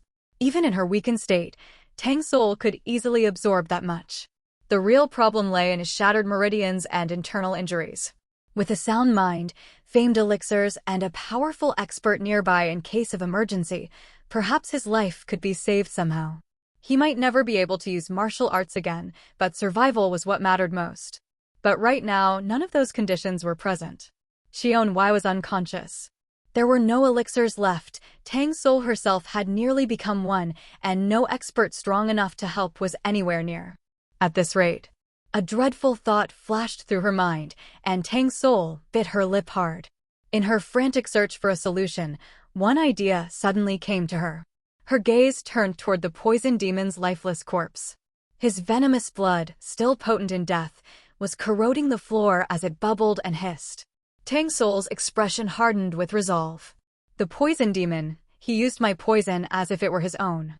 Though he had drawn it out through the great art and taken control of it, he had refined and amplified its potency himself. Tang Sowol possessed the poison spirit body. When it came to poison, she was second to none. If the poison demon could do it, then so can I. More accurately, she must.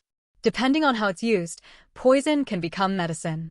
A moment ago, Tang Sowol had recalled a particular combination of poisons that could help heal Cheon Hwi's internal injuries, if even slightly. The issue was that she didn't have those poisons herself. After all, the poison demon had ripped most of them out from her to use in his technique. All she had left were one or two basic poisons. But what about the poison demon's poison, created from decades of accumulation and mixed with the very toxins he had stolen from her? Surely everything she needed was in there. Taking a deep breath, Tang Sowol reached toward the stream of poison flowing from the poison demon's body. Ugh. Responding to her will, the empty vessel that was her poison spirit body began greedily absorbing the poison contained in the blood. Veins bulged on her pale hand, dyed in deep violet, a sign this was no ordinary poison. Just a little more, just a little. She murmured through cold sweat trickling down her forehead. Though the poison spirit body was a special constitution that allowed one to control poison at will, it wasn't absolute. Just like when she had absorbed the purple flower poison-enhancing grass and had to spend days restraining the strengthened toxins, unable to use poison arts properly. The amount and strength of poison she could absorb at once depended on how much she had built up and on her own ability. And right now, Tang Sowol was pushing herself beyond her limits. If she made even a slight mistake, the deadly poison might spiral out of control, destroying Cheon Hwi, who was already half dead, and even claiming her own life. But she didn't stop. She didn't hesitate. Brother Cheon risked everything for me. I can't be the only one to retreat. It was strange. Tang Sowol had originally meant to sacrifice herself to save Cheon Hwi. Yet when she came to her senses, it was Cheon Hwi who had risked his life to save her again. She always felt that she was the one who drove Cheon Hwi to extremes, feeling both grateful and secretly guilty. But only when she became the one risking her life for him did she truly understand that while it was indeed something great, it was also something natural. To give your all for the one you cherished more than yourself, that was simply how it should be. In fact, upon awakening, she had offered her neck to the poison demon, and now, without much thought, she was absorbing poison without hesitation. If Cheon Hwi had just burnt himself for her, now it was her turn. That was all there was to it. Her veins burned, and her heart stopped and started in agony.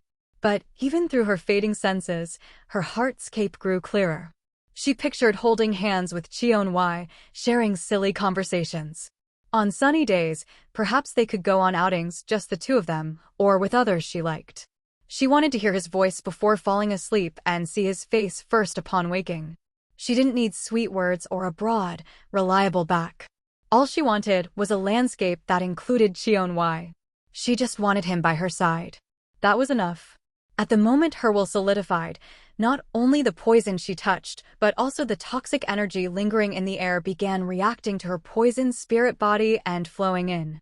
She began to dominate the entire floor's poison, and more than that, the range was expanding. 4th floor, 3rd, 2nd, and finally the 1st. Before long, the entire hall of the 1,000 Poison Gate began falling under the influence of Tang Sowol's will and the ability of her poison spirit body. Ordinarily, such a feat would be impossible. But her empty body instinctively craved poison, and her resolve was burning brighter than ever, creating an extraordinary phenomenon. From the fallen warriors of the 1,000 Poison Gate, to the various poisonous creatures raised in the halls, to rare minerals and plants stored away, every last bit of poison was now converging on Tang Sowol.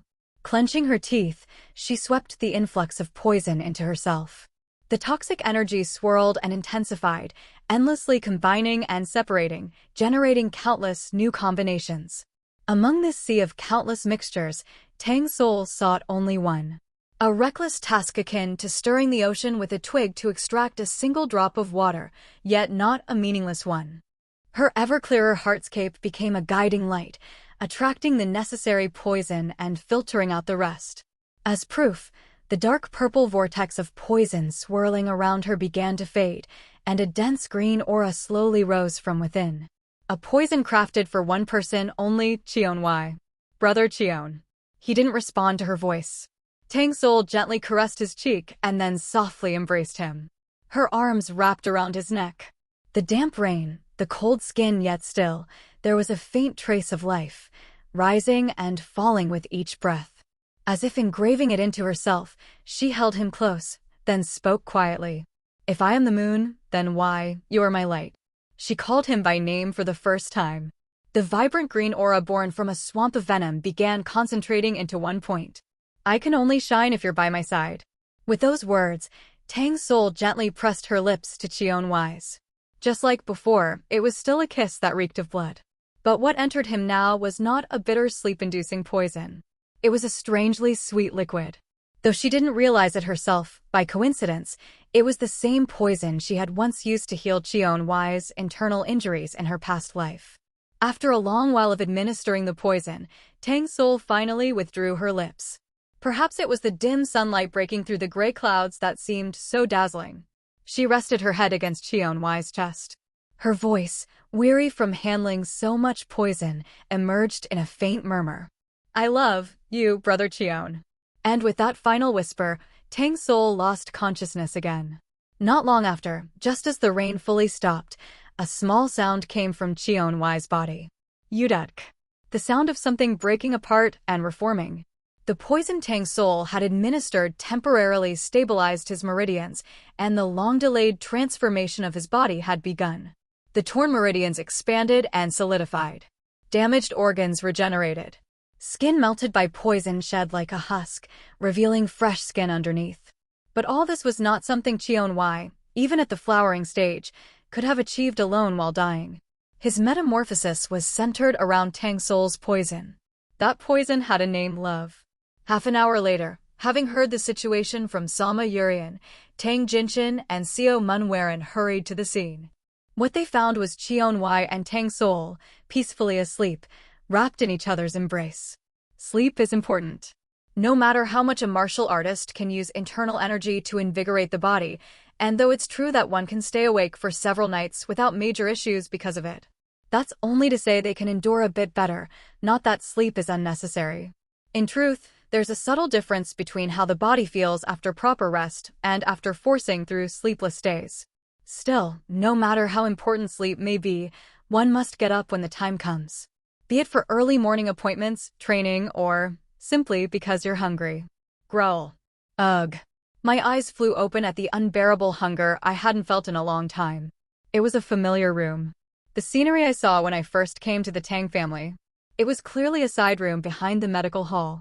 As I was still half asleep and trying to assess the situation, a loud voice beside me, so loud I couldn't tell if it was a scream or a shout of joy, rang out. Lord Tang. Medical hall master. Well, looks like I somehow survived. Slurp. I practically drank down the porridge, made with finely ground meat and vegetables. The flavor was surprisingly decent. Oh my. You're spilling it all over yourself even though you're in a hurry. You must have been really starving, Cheon Hwi-da. I was starting to feel a bit better now. Didn't I just eat 3 bowls? It's all right. Even if you were a bit sloppy, I can just clean it up for you. Tang Sowol smiled brightly as she wiped my chin and collar. The proximity, much closer than usual, felt strangely overwhelming, but in any case, she looked fine, which was a relief. Though I said it was overwhelming, I actually liked it. I set down my 3rd empty bowl and looked around. Not long after I'd regained consciousness, the medical hall master had come in to check on me, and shortly after, Tang Sowol, Seo Lihyang, Seo Munwaran, and even Tang Jinshin had burst through the door with such force it seemed like they might break it. Feeling like I'd starved to death, I asked them for food right away, and now here we were. Phew. I feel alive again. Now, how about you finally tell me what happened after I lost consciousness? The thing is, Tang Sowol started, clearing her throat. She quickly tidied up the small table, then half stole my blanket and sat right next to me, shoulder to shoulder. I did extract the poison from your body and quickly gathered what I could to stabilize your internal injuries, but honestly, I don't know much about what happened after that. I just know that father and sister Warren came and took us away. Tang Sowol hadn't left my side even for a moment. I glanced at Tang Jinshin for his reaction, but surprisingly, he simply nodded in silence. To be honest, we didn't do much either. We got word from a young lady of the Sama clan you sent and rushed immediately to the Thousand Poison Gate, but by then, it was already over. That's exactly right. If anything, what I and the head of the Tang family did was just bring you both back to the Tang Clan. Frankly, I'd rather ask what happened on your side. Didn't you already hear it from Tang Sowol? Of course I did. But only you truly know what happened to yourself, do you not? Do you realize? You were unconscious for 10 full days. In Seo Munwaran's eyes, no. In the eyes of everyone present, there was deep concern. It made me feel a bit ticklish, but also grateful, and I couldn't help but smile. 10 days, just in the Tang Clan. It must have been even longer counting travel time. No wonder I was so hungry. Tang Sowol, when did you wake up? Not too long ago either. Let me think. She folded her fingers, counting, then nodded. I woke up on the 3rd day after we arrived at the Tang Clan. I visited you every day for the next 7 days, so I'm certain.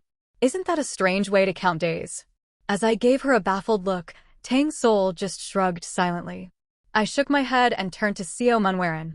Anyway, let me explain what happened to me. It started when I had just left the hideout of the ghost shadow thief. I calmly explained everything that had happened.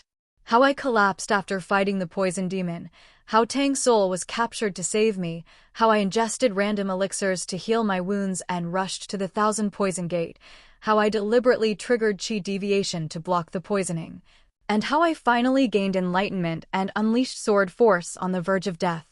After hearing it all, Tang Jinshin bowed his head. Son-in-law, once again, we owe you greatly. Thank you for saving Seoul, and I'm truly glad you're safe. Please raise your head, father-in-law. Receiving such gratitude for what I see as natural makes me uncomfortable. Natural, you say? Who considers fighting while on the verge of chi deviation as something natural? Isn't it natural to risk your life for family? Didn't you also rush over without backup when you heard Seoul and I were in danger?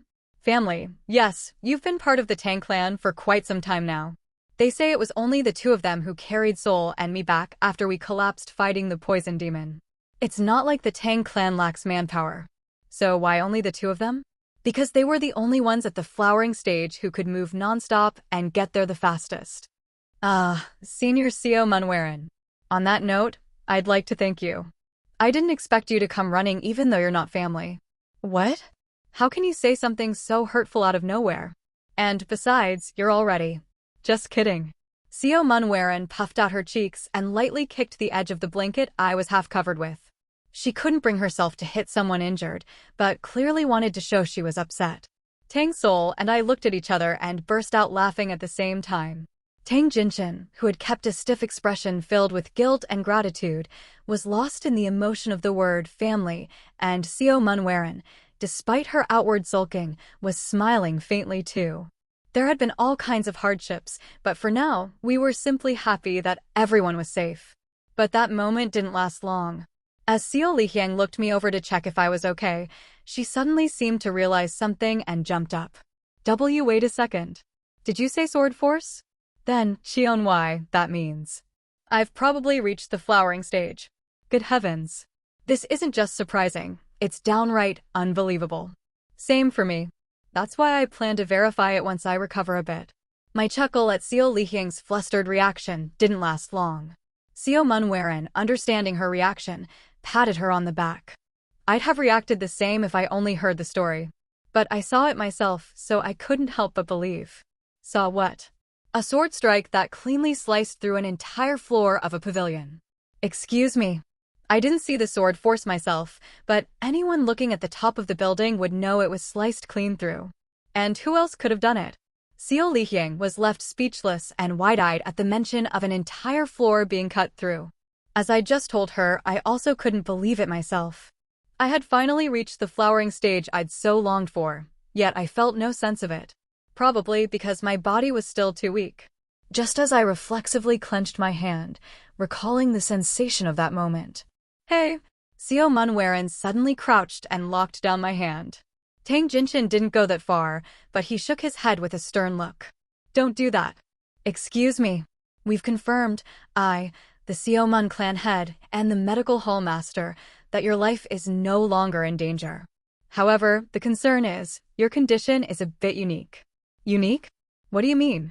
Seoul said that right after you defeated the poison demon, your body was in such a state that it wouldn't have been strange for you to die at any moment. That's true. All my meridians were damaged and parts of my body were necrotizing from poison. But didn't the rebirth fix all that?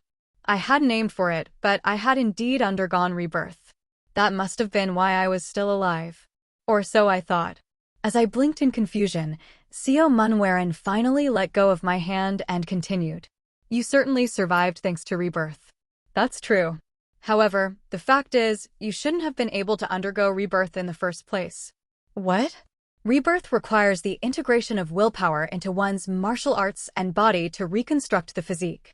The most crucial element in that process is willpower, but what fuses it with the body is internal energy. And my meridians were so destroyed I couldn't channel any internal energy. Exactly. Rebirth requires a reserve of strength. If Seoul hadn't helped you, you would have died before you could complete it. You mean Tang Sowol? I turned my head toward her, finding her absent-mindedly twirling my hair. Noticing my gaze, Tang Sowol smiled shyly and spoke. It's true. I didn't really know what I was doing. I just wanted to help you somehow, so I combined every kind of poison I could gather to make a new one.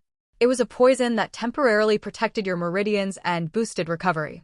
I asked with a strange feeling of déjà vu. Wait, does this poison require constant readministration after the first dose? How did you know?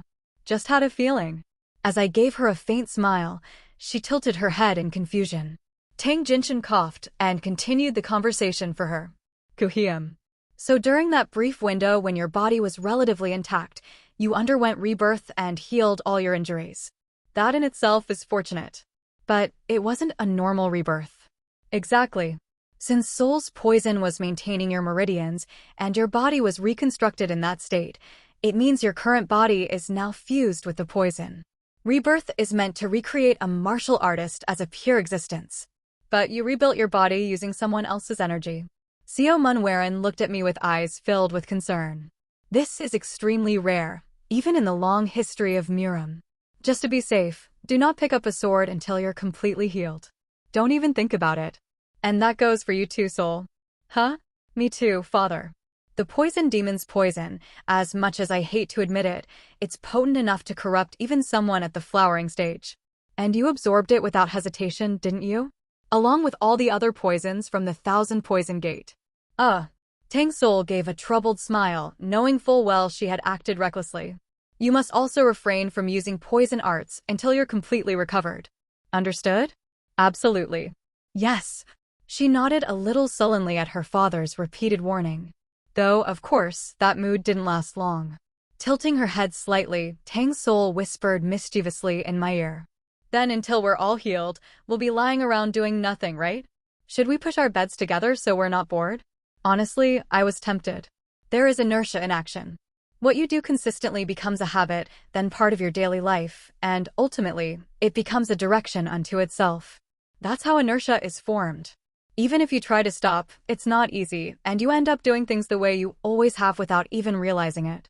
That's why martial artists of the unorthodox faction often can't bring themselves to switch over to the orthodox faction, even when they grow tired of the unorthodox faction life. They've lived that way all their lives and know no other path. In the end, they just keep following the push of their past selves. In that sense, I suppose I too had been buried under the killing intent and grudges I'd built up over time. General's move. Are you even listening to me? Tang Sowol had been the one curious about what I'd felt upon reaching the flowering stage, yet here she was, eyes fixed on the Jengi board. As per our agreement, since we were still recovering, we decided to join our betting together, and surprisingly, that's all we did, literally just shared the betting. Well, this was the Tang Clan's inner compound, and there were 2 other people who treated my room like their own backyard, so I wasn't exactly expecting anything bold. Still, I can't say I wasn't a little disappointed that we spent all our time chatting or playing board games like Jengi. In any case, it was something. I voiced a bit of that disappointment toward Tang Sowol, who wasn't even properly listening despite being the one who had asked the question first. Come on now. I meant that there must be something more. Something simpler and easier to understand. I'm pretty sure you even said it out loud. How did you? Wait, were you awake then? Yep. I couldn't even move my eyelids at the time, but I regained consciousness just before your breakthrough.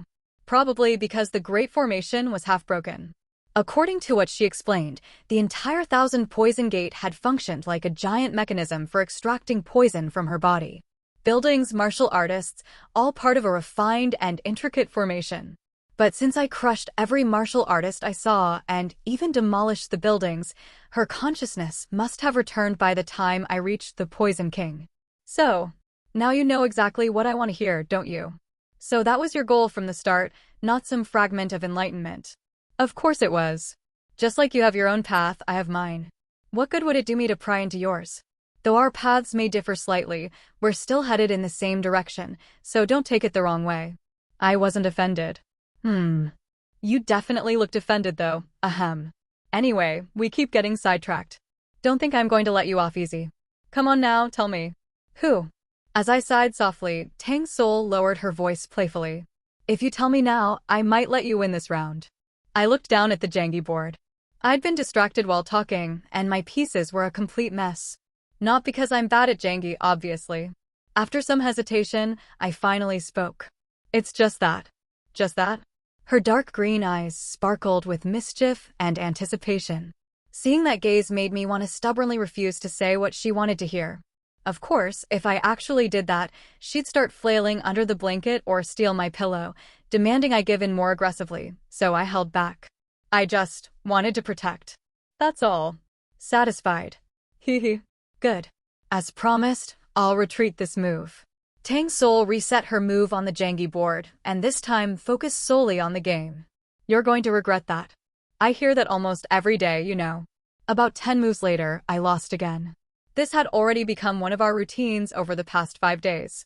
Getting a little sick of jangy, and definitely not because I'd never won, I started flipping through martial arts manuals I brought from the Ghost Shadow Thief's secret archive. They said not to use martial arts, but surely reading martial arts manuals is fine. For the record, this wasn't the original copy. I'd agreed to return that to the rightful owner with a modest compensation. What I was reading now was just a copy. In principle, when you obtain martial arts from another clan or sect, you're supposed to return them without copying, but who actually follows that to the letter? Most people make copies or memorize everything. The other side likely knows this too, but as long as they get their manuals back and they don't spread elsewhere, they're usually content. To be fair, most other sects probably also have a few martial arts from other factions stashed away. The important part is not to flaunt it, but to hide it deep underground where no one can find it. That's also why some truly secret techniques can't be learned from a manual alone. They'll intentionally make the language cryptic or structure it, so you have to master several sub-techniques to understand the whole. Some sects even teach half by oral transmission and half through the manual. Anyway, the martial arts manuals from the Ghost Shadow Thief's archive weren't that high level. They weren't too strict. Thanks to that, just reading through them gave me a rough idea of what they were about. The techniques themselves were inefficient for direct use, but certain principles and directions were worth referencing. Lying on my stomach on the blanket, flipping through page by page, I suddenly felt a soft pressure and a warm weight on my lower back. I had a rough idea who it was, but I tilted my head back to check. Sure enough, Tang Sowol was lightly perched on top of me. With one leg elegantly crossed, she was sipping regular tea, not her usual poison tea. Would you like a cup too, Cheon Hwi-da? I'm good. I shook my head at her clear intention not to get up, then went back to reading. The martial art focused on deflecting the enemy's attacks and using their force for a counterstrike. It emphasized the mysteries of softness and explosiveness, but perhaps because it came from the Ghost Shadow Thief's archive, it was a bit niche. The prerequisites were too demanding. You had to be proficient in both softness and explosiveness, and also have achieved a high level in external techniques to endure the impact and focus it into a single point. To top it off, it was a spear art. Spear techniques weren't non-existent, but they were certainly rare. And the reason was simple. For a long time, spears and bows weren't permitted weapons for martial artists. The current imperial court is friendly toward Murim, and Murim is loyal in return. But in the past, there was considerable conflict. Forget inviolability. Back then, martial arts were banned for all sorts of reasons, unless they were morally questionable arts, which weren't prohibited. Weapons like bows and spears were often banned. The imperial court of the time likely understood the importance of monopolizing martial power. To ensure practical weapons were reserved for the military, they banned them or even confiscated them. Not that martial artists would simply give up the techniques they had mastered. Some families were wiped out for resisting, but most adapted their techniques to the sword, since there were too many sword users for it to be banned. One example is the four-sun sword technique. Originally created to match the legendary story of shooting down 9 suns with a bow, it had no reason to be used with a sword. But it was adapted. Only the mnemonic verses remain, now suited for swordplay. In that sense, this spear art had a certain charm that set it apart from the current martial arts system. Cheon Hwi-da. Your internal energy is starting to stir. Snapped out of my thoughts by Tang Sowol's voice, I quickly closed the manual. Was it really that impressive of a martial art? It was interesting, but not that great. Probably just my body not fully used to the rebirth yet. They said rebirth happened when you're fused with your martial arts and body. In other words, it's the unity of mind, energy, and body, Jing, Qi, and Shin. So now, even the slightest stray thought could cause my energy to stir involuntarily.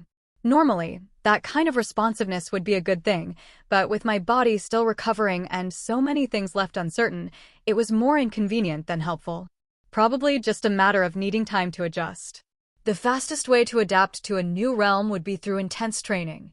But since that's not possible right now, it's frustrating. As I let out another sigh, Tang Sowol, as if to comfort me, set her teacup down and lay herself on top of me.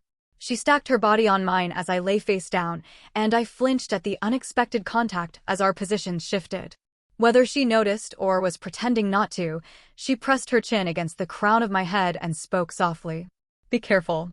It's clearly not an ordinary rebirth, after all." True enough. We had been resting this whole time, but it wasn't just idle lounging. Just like I sometimes unconsciously stirred my internal energy, Tang Sowol sometimes released poison without meaning to. And strangely, even when hit directly by that poison at close range, I felt no ill effects. It wasn't a mild poison either, it was quite potent.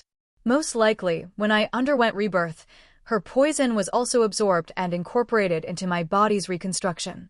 I decided to test that theory once I fully recovered. For now, it was enough to know I had developed strong poison resistance. Huh. I sighed again, from sheer frustration. If only all life's frustrations felt as warm and heavy as the one on my back. Tang Sowol let out a small laugh at my sigh and gently slid the martial arts manual aside. Even if it's just reading, maybe keeping it close is what's stirring your chi. Just hold off for a few more days. It's not that simple. I've been wielding a sword all my life, and now they're telling me not even to think about it. You're not even 20 yet, Cheon Hwi-da. Talking like an old veteran. Did you forget you're still only 19 after this winter? I forget my age sometimes, but I clearly remember that you'll be turning 24 soon. Fufu, it's not a big deal, but it makes me happy that you remember that kind of thing. I'll give you a compliment. For a moment, she fluttered atop me in delight, then suddenly shifted to another topic like she'd remembered something. Speaking of manuals, Cheon Hwi-da. What now? Are you sure it was okay to give that lotus token to Lady Sama? Sama Yurian is someone who never breaks a promise, but precisely because of that, she doesn't make promises easily. If she accepted it, it means the compensation was sufficient. No, I didn't mean that it was a waste. I'm talking about whether it was okay to give it away at all. Wasn't it a gift from the Black Lotus sect master, asking you to visit sometime? Was it all right to hand it over to someone else? I'd completely forgotten. The Black Lotus sect master was a classic unorthodox faction martial artist, greedy and narrow-minded. She'd definitely hold a grudge. I guess I'd better send a letter soon, saying I'll visit. I nodded and closed my eyes, trying to fill my mind not with martial arts, but with Tang Sowol instead. A few days later, a letter arrived from the Black Lotus sect. What the hell? In short, it said the Black Lotus sect master had taken over the entire Sama clan, using a mix of force and a political marriage arranged with Sama Yurian. What the hell is this? How many days has it even been? And this definitely didn't happen in my previous life. The Black Lotus sect master and Sama Yurian are said to be getting married soon. Though it's a political marriage born out of necessity, it's still quite startling in many ways. Goodness, if what you say is true, Cheon Hwi-da, then Lady Sama only headed to the Black Lotus sect after delivering the items from the secret archive to the Tang Clan. That means it hasn't even been a full month since she met the sect master. Right. In less than a month, she dressed up the Sama clan like a gift box and handed it over to the Black Lotus sect master. They must have been preparing this for a long time. Eh? No. I was just surprised that they're getting married so suddenly, that's all. If we're talking about sudden marriages, ours is no different. It's just an engagement since we're not of age yet, but Sama Yurian, if I recall, is quite a bit older. I remember that Sama Yurian is slightly older than Tang Sowol. Martial artists have some freedom when it comes to the right age for marriage, but she's not young either. In some cases, people already have several children by that age. But isn't the Black Lotus sect master also fairly old? He's young for a martial artist who has reached the flowering stage. But since this is a political marriage from the start, the age gap likely doesn't matter. The Sichuan Tang Clan is unusual, and Tang Sowol is even more of a special case within it. But for most prestigious families, political marriage is the norm.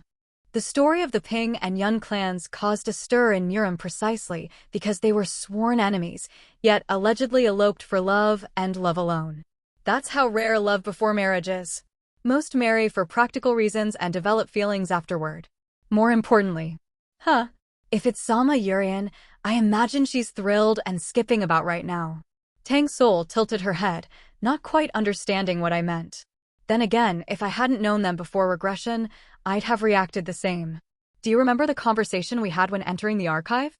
Sama Yurian said her type is a man with ambition. Ah, right. She did say that. The Black Lotus sect master is, as far as I know, a man with the greatest ambition. He looks after his own people, but at heart, he's the classic unorthodox martial artist, petty and greedy. His ambition is so overt it's hard not to notice once you get close, and yet, he managed to found and maintain the massive organization that is the Black Lotus sect. Why? Because he can take others along with him on his grand ambition. Those who follow him are often swept up in that ambition and end up looking in the same direction. Combine that with his fierce loyalty to his own people, and you get subordinates so devoted that they pledge their loyalty without hesitation. Putting aside my personal feelings, if he were born in an age of chaos, he could have easily founded his own nation. He's that capable? What kind of ambition does he even have? What else would an unorthodox martial artist desire? Wealth and power. You're saying he sways people just by offering wealth and status? Not ordinary wealth. He means to seize the kind of power and riches one can only have by owning everything in the world. Creating a family or founding a sect is difficult, but achievable through talent and effort. Some will cheer for such ambition, others will be jealous, and some will become enemies because it threatens their interests. It's grand, yes, but ultimately still within the realm of reason. But what if your goal is to conquer all of the Central Plains? No one would be envious or admiring. They'd just call you insane.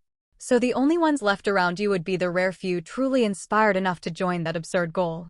The Black Lotus sect master is exactly that kind of person. You're saying he's trying to accomplish such a massive goal purely for his own greed? And that's precisely why so many unorthodox martial artists follow him. He's not all talk either. His abilities match his ambition. He started with nothing and built the Black Lotus sect. By the time of the demonic cult's invasion, he had nearly absorbed the Hao clan and held sway over nearly half of Central Plains Murim. Even the Murim Alliance, which is considered the counterpart to the Black Lotus sect, has a leader, but their leader is merely a representative figure of the 5 supreme clans and the 9 great sects. In contrast, the Black Lotus sect is a power structure wholly centered around the sect master. It's no wonder Sama Yurian fell for him so completely in my past life, and why she took her own life in despair upon hearing of his death. To her, his goal had become her goal. She couldn't withstand the reality that he was gone, nor the despair of the heavenly demon, who easily crushed even a top-tier flowering stage martial artist like him. I suspect it was Sama Yurian who actively approached the Black Lotus sect master again this time. But what really surprises me is something else, that despite it being a political marriage, they're actually holding a wedding. Did you know? Despite building such a vast force and reaching his age, the Black Lotus sect master has never taken a concubine. I knew he hadn't married, but even no concubines? Right.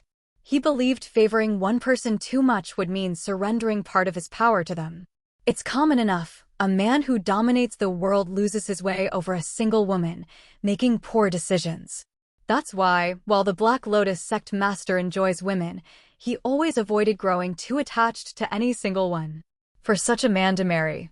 Even though the Sama clan is an unusual case in the unorthodox world, a long-standing lineage, it makes one wonder, was it the clan he saw value in, or in Sama Yurian herself? Either way, I can't say for sure I'm not him. I can only guess. For example, maybe the current Black Lotus sect isn't as strong as the one I remember. They'll likely grow in power. In fact, back in the day, people were already worrying that the second great conflict between the orthodox and unorthodox factions would erupt again within a decade or two. But how are they now? Certainly, the Black Lotus sect is acknowledged in the martial world, but they haven't unified all of the unorthodox martial artists. Their sphere of influence is largely limited to Zhejiang province. Outside that region, there are just loosely affiliated forces, more like allied factions than true subordinates. Normally, that's fine. The imperial court hasn't fully subdued the martial world, and the Murim alliance, while powerful, is a coalition, not a ruling body. But the Black Lotus sect master doesn't want a mere alliance. He wants total submission. So in his mind, the current state of the Black Lotus sect must seem unstable.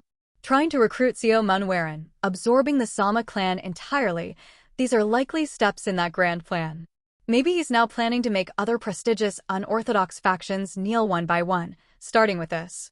Of course, it's also very possible that he genuinely likes Sama Yurian. She's bold and aggressive. When she heard the sect master never formed attachments, she didn't give up.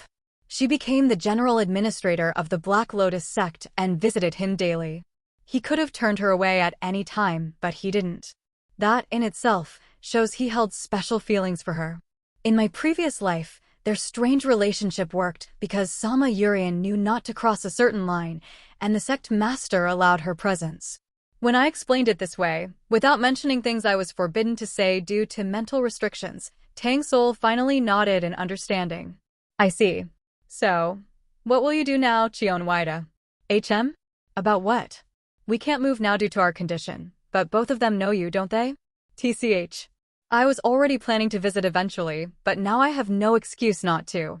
The Black Lotus sect master may be generous to his people, but he's always petty with outsiders. Since I have no intention of joining him, it's best to avoid unnecessary conflict. More importantly, I plan to unite the Murim Alliance and the Black Lotus sect earlier than in my past life to prepare against the demonic cult.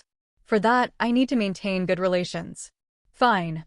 I'll send a letter saying I can't attend the wedding due to recovery, but will visit once I'm better. I'm going with you, right? What? Were you planning to send me alone? Foo, of course not. I was just a bit excited at the thought of getting to see the Black Lotus sect, practically off limits to orthodox martial artists. What are you expecting from the stronghold of the entire unorthodox world? Good or evil aside, they're all honest about their desires. The food's probably great. That? I can't deny. Buddhist monks discourage meat, and Taoists often avoid cooked meals to preserve inner purity, so their food tends to be bland. Even prestigious clans try to keep meals balanced and modest as part of their training. They try to make the food taste good, but sometimes the ingredients themselves are just not. Even the Tang Clan, which always serves a variety of meat dishes, also includes a lot of herbs, some of which are honestly pretty awful. But for the unorthodox faction, food is just food. It's not part of cultivation. It's about indulging in flavor and luxury. Their culinary culture is far more advanced, much like how their entertainment districts outshine the orthodox ones. They've perfected decadent cuisine. In that case, why don't we invite Sister Warren and Li Hyung too? Let's make the most of it at the Black Lotus sect. I wouldn't mind. With senior Cheon Hwi-da and me, we'll be safe no matter what happens. I barely finished nodding when it happened, speak of the devil, and they appear. Seo Li Hyung and Cheon Hwi-da, who treated my room like their own, burst in dramatically. Bang! Cheon Hwi. Sister Cheon and I just got back from the market nearby, and there was this new shop, so we checked it out, okay? The tea was ordinary, but the snacks were divine. We brought back some sweets. Come, let's eat together. Seo Li Hyung, giggling over candy like a girl her age should, and Cheon Hwi-da, age unknown, but definitely enjoying herself. Tang Sowol and I exchanged glances and chuckled softly. Perfect. I was just in the mood for a snack. I'll go make some tea.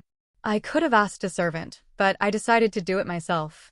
After all, when you're stuck indoors every day, even something like making tea becomes a pleasant way to pass the time. Nearly a month later, I finally recovered enough to wield a sword again. With the poison in her body stabilized, Tang Sowol was permitted to resume poison arts, and within less than a week, she reached the sub-perfection realm. And I finally understood what made my rebirth different from the norm. Wow! You're immune to all poisons. To be precise, only poisons weaker than yours, Tang Sowol. But since the 1000 poison gate was wiped out by your hand, the only person who uses stronger poisons than me is my father. Yes, I'm still vulnerable to father-in-law's poison. That's the most important fact. Flowering stage. Even counting all the retired masters, there are barely 20 martial artists in the Central Plains who've reached this realm. It may sound like a lot when you say 20, but remember, most of them are heads of the 5 supreme clans or the 9 great sects. While others spend a lifetime trying, maybe, just to break through to the peak stage, These sects possess multiple supreme cultivation arts that guarantee peak stage if you just devote the time. While most martial artists struggle to become top tier and debate whether to settle down and open a small dojo.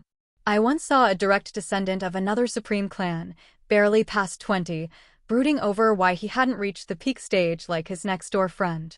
It's a memory from my previous life, so it's old, but it left such an impression that I still remember it clearly.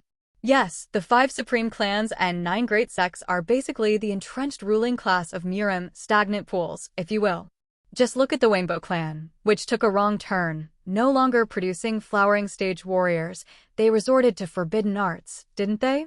Cheon Hwi-da? Objectively speaking, aren't you now a member of one of those entrenched powers, Sichuan's Tang Clan? You're not even 20 yet, and you've already reached the flowering stage, so what are you going on about? If I hype it up, doesn't it make my achievement sound even greater? Even without the hype, flowering stage is already something everyone recognizes. But what I say next is the important part. If flowering stage warriors are the minimum requirement to establish and maintain such powerful sects, then doesn't that mean I could do the same now? There's a big difference between just being strong and being the ruler of a region. As I shrugged, Tang Sowol gave me a strange look, like I'd grown a second head. Seo Munwaran, who'd been listening nearby, had a slightly different reaction. Oh ho! If you're planning to start your own clan, then by coincidence, the heir's seat at the Seo Mun clan is still. Clan head. Senior Seo Munwaran, I'm now an equal, another flowering stage master like you. Do you expect me to be satisfied with just becoming heir? Unless you're handing over the clan head position, I kindly ask you to stop offering. Eat. Are you calling me a backroom elder already? Maybe not backroom, but the elder part probably isn't wrong. Still, that's too rude to say out loud. I'm a flowering stage martial artist now. I should act with some dignity. Ahem.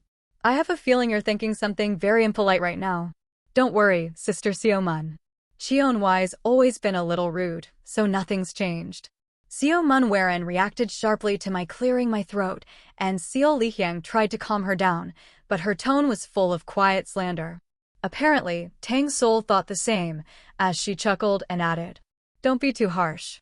That rough edge is part of Cheon Hwi-da's charm, isn't it? You're calling that charm. If it's not unbearable to watch, isn't that charm enough? You've got a generous standard." Seo Munwaran looked at Tang Sowol's chest with a thoughtful nod, maybe due to the height difference. Very generous indeed.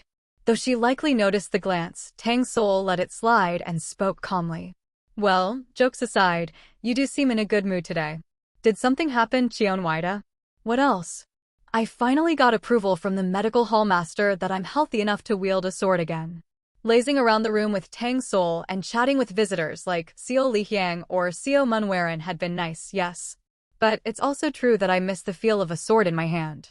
As my body recovered, I could keenly feel the changes in it. The thirst to swing a sword again only grew stronger. After nearly a month, I could finally grip a blade once more. And on top of that, the medical hall master confirmed that I now had something close to immunity to all poisons. How could I not be excited? There's so much I want to test, especially sword force, and maybe even get a sense for body protecting chi if possible. You're ambitious. Focusing only on sword force for now would already be difficult. Though your will has become strong enough to condense sword chi into sword force, being able to use it and being able to use it in combat are different things. Same goes for body protecting chi, I imagine. Exactly. And since it also consumes willpower, even if your internal energy is plentiful, you can become exhausted just from will depletion. And what about full body chi protection? Can you train willpower too? Of course. You can't build it up with cultivation techniques like internal energy, nor skip ahead with elixirs, but Seo Munwaran explained that willpower is honed solely through meditation, focus, and gradual enlightenment. As she spoke enthusiastically, she glanced at me and added, "You'll figure this out soon enough, so I'll tell you now. The reason internal energy and willpower train so differently lies in a fundamental difference." Fundamental? Yes. Internal energy is something you accumulate. You refine nature's chi according to a cultivation method and store it in your dantian. But willpower isn't something you accumulate, it's something you hone, like sharpening a blade.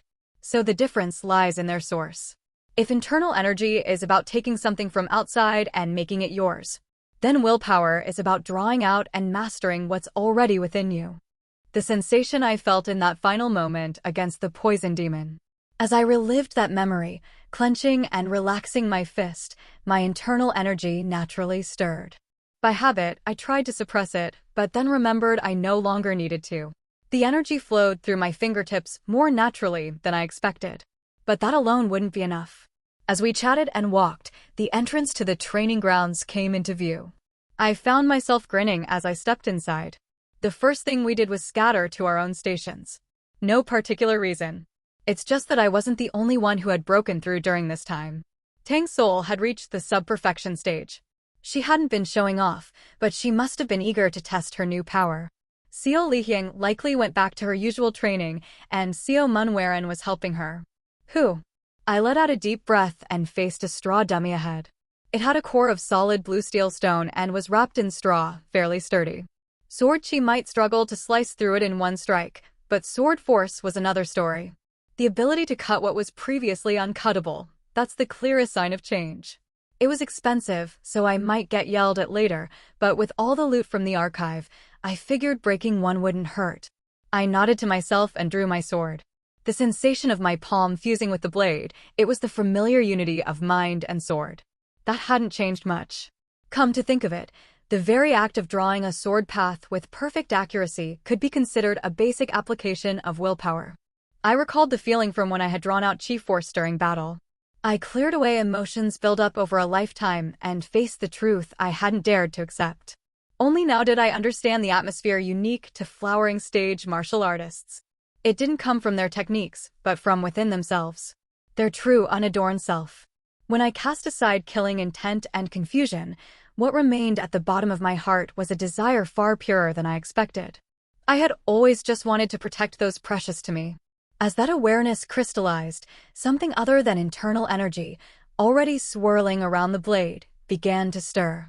With soul, energy, and body united, there was no reason to keep them separate. Willpower, born from fierce resolve, naturally blended into my chi. The shimmering sword chi condensed, then flared up like flame. It compressed unnaturally under my will, becoming sharper and more focused. Whum! All I did was swing, and yet, the power was so focused that my black iron sword quivered under the strain. The blazing internal energy that had been blood-red flared one last time. And as it crystallized into chi force, that bloody hue shattered, revealing a pure white sword force. As expected, it took time to draw it out and required intense focus. But I succeeded on my first try. That alone was worth noting. It shimmered far too brightly to be just internal energy. Perhaps the first person to reach this realm thought the same, which is why they called it Gang, the essence of the Big Dipper. To my eyes, though, it didn't look like starlight. It looked like snow, the color of winter, or perhaps pale moonlight. The same snow that once melted helplessly in fire, soaked in blood, or the faint glow I couldn't see clearly during my final night beneath the clouds. I'm not yet strong enough to stand against the looming shadow of the heavenly demon. But I finally reached the starting line. With that resolve to bring light to a night I once failed to illuminate, I swung my sword with all my strength. The three fundamental sword arts, this was the Tace and Crushing Slash, a simple vertical strike. A pale white line traced the air. Quagagagang. The training dummy, embedded with blue steel stone, and even the wall behind it made entirely of solid stone, were obliterated. Guess I swung too hard. All strength drained from my body, and a pounding headache made me stumble. Seo Munwaran, who had run over in alarm, examined me carefully and sighed as she shook her head. You need to learn to control your strength first. But isn't it fine if I can finish an enemy in one blow? And what if there are two enemies? Planning to offer your neck to the second. I grumbled, but her retort was so logical I had no reply. This was a first, my strength being a problem. In my past life, I was always short on internal energy. In this life, thanks to experience, I thought I had mastered control. But apparently, things were different now. Still dazed, I barely kept my balance and asked, "Of course I'll practice control, but if I keep destroying training grounds every time I do, that'll be a problem." If I were the Tang Clan head, I'd say, my son-in-law reached the flowering stage. Who cares about a few walls? But best not to break things if you don't have to. Any alternatives? Of course. Seo Munwaran rose slightly on her toes, puffed out her modest chest, and lifted her chin high. Ahem. You've got me, haven't you? You're kidding. I stared at her, eyes wide, but she nodded firmly. Let's spar for a while, shall we? I'd rather not. As I flatly refused, her previously lifted shoulders drooped. But I had my reasons. For a while, let's spar together. That's a bit. Seo Munwaran, who had just raised her chin with a triumphant look, suddenly froze in shock, her shoulders slumping. It was the same reaction as when someone snatches away the side dish you'd save to savor later, misunderstanding your intention. Surprisingly, this had actually happened before. But this time, the situation was a little different. It wasn't something I said without thinking, it was carefully considered. Please calm down, Senior Seo Munwaran. And let's go back to our original goal. Now that you've reached the flowering stage, is your desire to challenge me growing so strong that you refuse to spar? Where are you even getting that twisted logic from? Well, aren't you at that age when it wouldn't be strange for you to start thinking that way? I've already grown past that age, thank you. Still, I understood what she meant. I was nearing 19, so it wasn't as bad now, but a few years ago, I definitely had mood swings that were outside my control. Of course, with memories from a past life, I never acted out those emotions fully, but it was still a peculiar experience. Things like puberty or rebellion, which people say stem from the mind, are really more about physical changes. For someone like me, whose mental and physical ages are out of sync due to reincarnation, it was a rare insight. If it's not that, then why exactly are you refusing to spar with me? We've done it plenty of times before. The issue now is that I can't properly control my strength, and until I get used to it, I'll keep wrecking the training grounds. That's the core problem, isn't it? That's true. So obviously, if I spar with you, I'll end up swinging my full-strength sword force. But I can take it just fine. With equally strong sword force, you mean? That's… Finally sensing something was off, Seo Munwaran blinked. Sure, she could easily withstand my unrefined strikes with her own sword force. But the problem is that her martial arts also rely on overwhelming strength and force. She could counter my sword force with a stronger one, but the resulting shockwave would definitely destroy the surroundings. Of course, she knows other techniques too, so she could probably deflect the attack. But that deflected sword force would end up smashing the area around us. If it were a normal sword slash, maybe, but I don't think she's mastered the kind of subtle technique that can redirect a force-imbued blade without consequences. Now understanding my reasoning, Seo Munwaran clenched her tiny fist tightly. Unbelievable. Because I'm too strong, I won't be the first to experience your sword force. That's one way to put it. Never in my life have I resented my strength this much, except for 27 times before this. That's a lot. I replied half-heartedly as she glared at the sky with a tragically aggrieved expression, and beside us, Tang Sowol tilted her head. I understand the reason, but then what do you plan to do, Cheon Hwi-da? Should I speak to father? My father-in-law could certainly dodge my sword force and even poison me through my imperfect immunity. But even in that case, the core problem remains. Where would Tang Jinchuan's deflected sword force go? Obviously, into the floor and walls of the training ground. The area is remote to prevent accidents, and there are likely orders to avoid casual entry, but still. There's always the risk that someone could be unlucky enough to get crushed by debris or caught in the resulting fragments. Using the training ground properly is basically impossible. If something has to be destroyed, wouldn't it be better to swing freely in a place where it doesn't matter? Such a place exists? Did you know? Winter is the season when more people die than you'd expect. The poor get sick from lack of firewood, and beggars without homes might sleep and never wake again. What's that supposed to? Isn't Chengdu, at least, under the Tang Clan's control? Since we're in this situation, why not do some good? Tang Sowol, who had been tilting her head, suddenly gasped as if realizing my intent. You're going to chop trees in the mountains, aren't you? Exactly. Not only is it harmless, but the more I chop, the warmer Chengdu's people can stay this winter. Plus, the Tang Clan's reputation will rise. And subtly, through the Beggars' Union, that is, the Beggars' Sect, I can leak word that I've reached the flowering stage. If my cultivation level were middling, it'd be better to keep it secret, but once you reach this high, publicizing it helps ward off unnecessary trouble. It was the same at the sub-perfection stage, and even more so at flowering stage. Sure, More people will try to attach themselves to me hoping for gain, but the Tang Clan can handle that. If anyone takes a loss from this, it'd be the woodcutters who sell firewood during winter. In that case, we can pay them a daily wage to help transport the wood. I'll speak to father right away. He must be busy lately, so I feel a bit bad adding more to his plate. Oh, don't worry about it.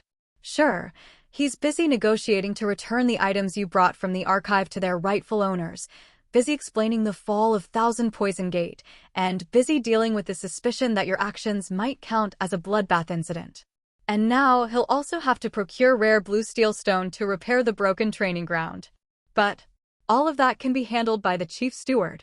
Just to ask, how many chief stewards does the Tang Clan have? 3 or 4? Just 1. Though he may collapse soon from overwork and leave us with none. But don't worry, his salary's been tripled, and he's been given a bunch of health elixirs, so he won't actually collapse. Can I really not worry? Even before this, there were major incidents. The so-called kidnapping during the Dragon Phoenix gathering, my runaway incident, defeating the Blood Flame Fist Demon, slaying the Wangbo clan head. And just when he wrapped all that up, I dumped more work on him. TSK. Maybe I should have put Sama Yurian to work for a month before sending her off to the Black Lotus. But it's too late. She's already joined them and is probably enjoying her honeymoon with the Black Lotus Lord by now. Well, Tang Jinchun seems to be managing somehow despite the hardships, so I suppose it's fine. Though I do plan to cause even more trouble moving forward. Now that I've reached the flowering stage, I'm officially among the ranks of peerless masters. Meaning, no one in Muram can dismiss my words lightly, and I've met the minimum qualification needed to unite the orthodox and unorthodox factions. Fortunately, the Muram Alliance is already on alert against the demonic sect thanks to me and the Ghostblade duel. The Black Lotus Lord is also fairly favorable toward me. It's really doable. I can't magically forge the alliance overnight, but as long as we join forces before the heavenly demon invades, it'll be enough. At the very least, I won't just sit and watch half of the orthodox sects, including the Kunlun sect, get annihilated like last time. To do that, I need to be the bridge between orthodox and unorthodox factions. But how? The unorthodox side is simple. Beat them into submission and promise profit, that's all it takes. The orthodox side is trickier. There's pride, centuries-old grudges, and factional friction to consider. Still, they're the type who rally when the cause is just, so the best path might be to keep alerting them to the demonic sect's threat via the Muram Alliance. They already know the demonic sect isn't what it used to be, but they don't yet grasp just how monstrous the heavenly demon is. The best option would be to strike before he gets stronger. But realistically, there's no way the major sect leaders would agree to gather their top warriors and march deep into the 10,000 mountains to wipe out the demonic sect. After all, most demonic sect members are people wronged by Muram. So far, all they've done is send spies to cause a little chaos. You might call it personal revenge, but it doesn't justify a holy war. Like how their attempt on Tang Sowol's life was between the Tang Clan and the demonic sect, not the entire orthodox faction. Even if I do somehow convince the factions to join forces against the heavenly demon, another issue remains. Can we even win? Sure, we won't die so helplessly like last time. But this is the same heavenly demon who defeated nearly 10 flowering stage warriors combined, and he wasn't even seriously injured. Even with 20 on our side, would we stand a chance? I still don't know. That's how overwhelming he was the last time I saw him. Reaching the flowering stage is a great feat.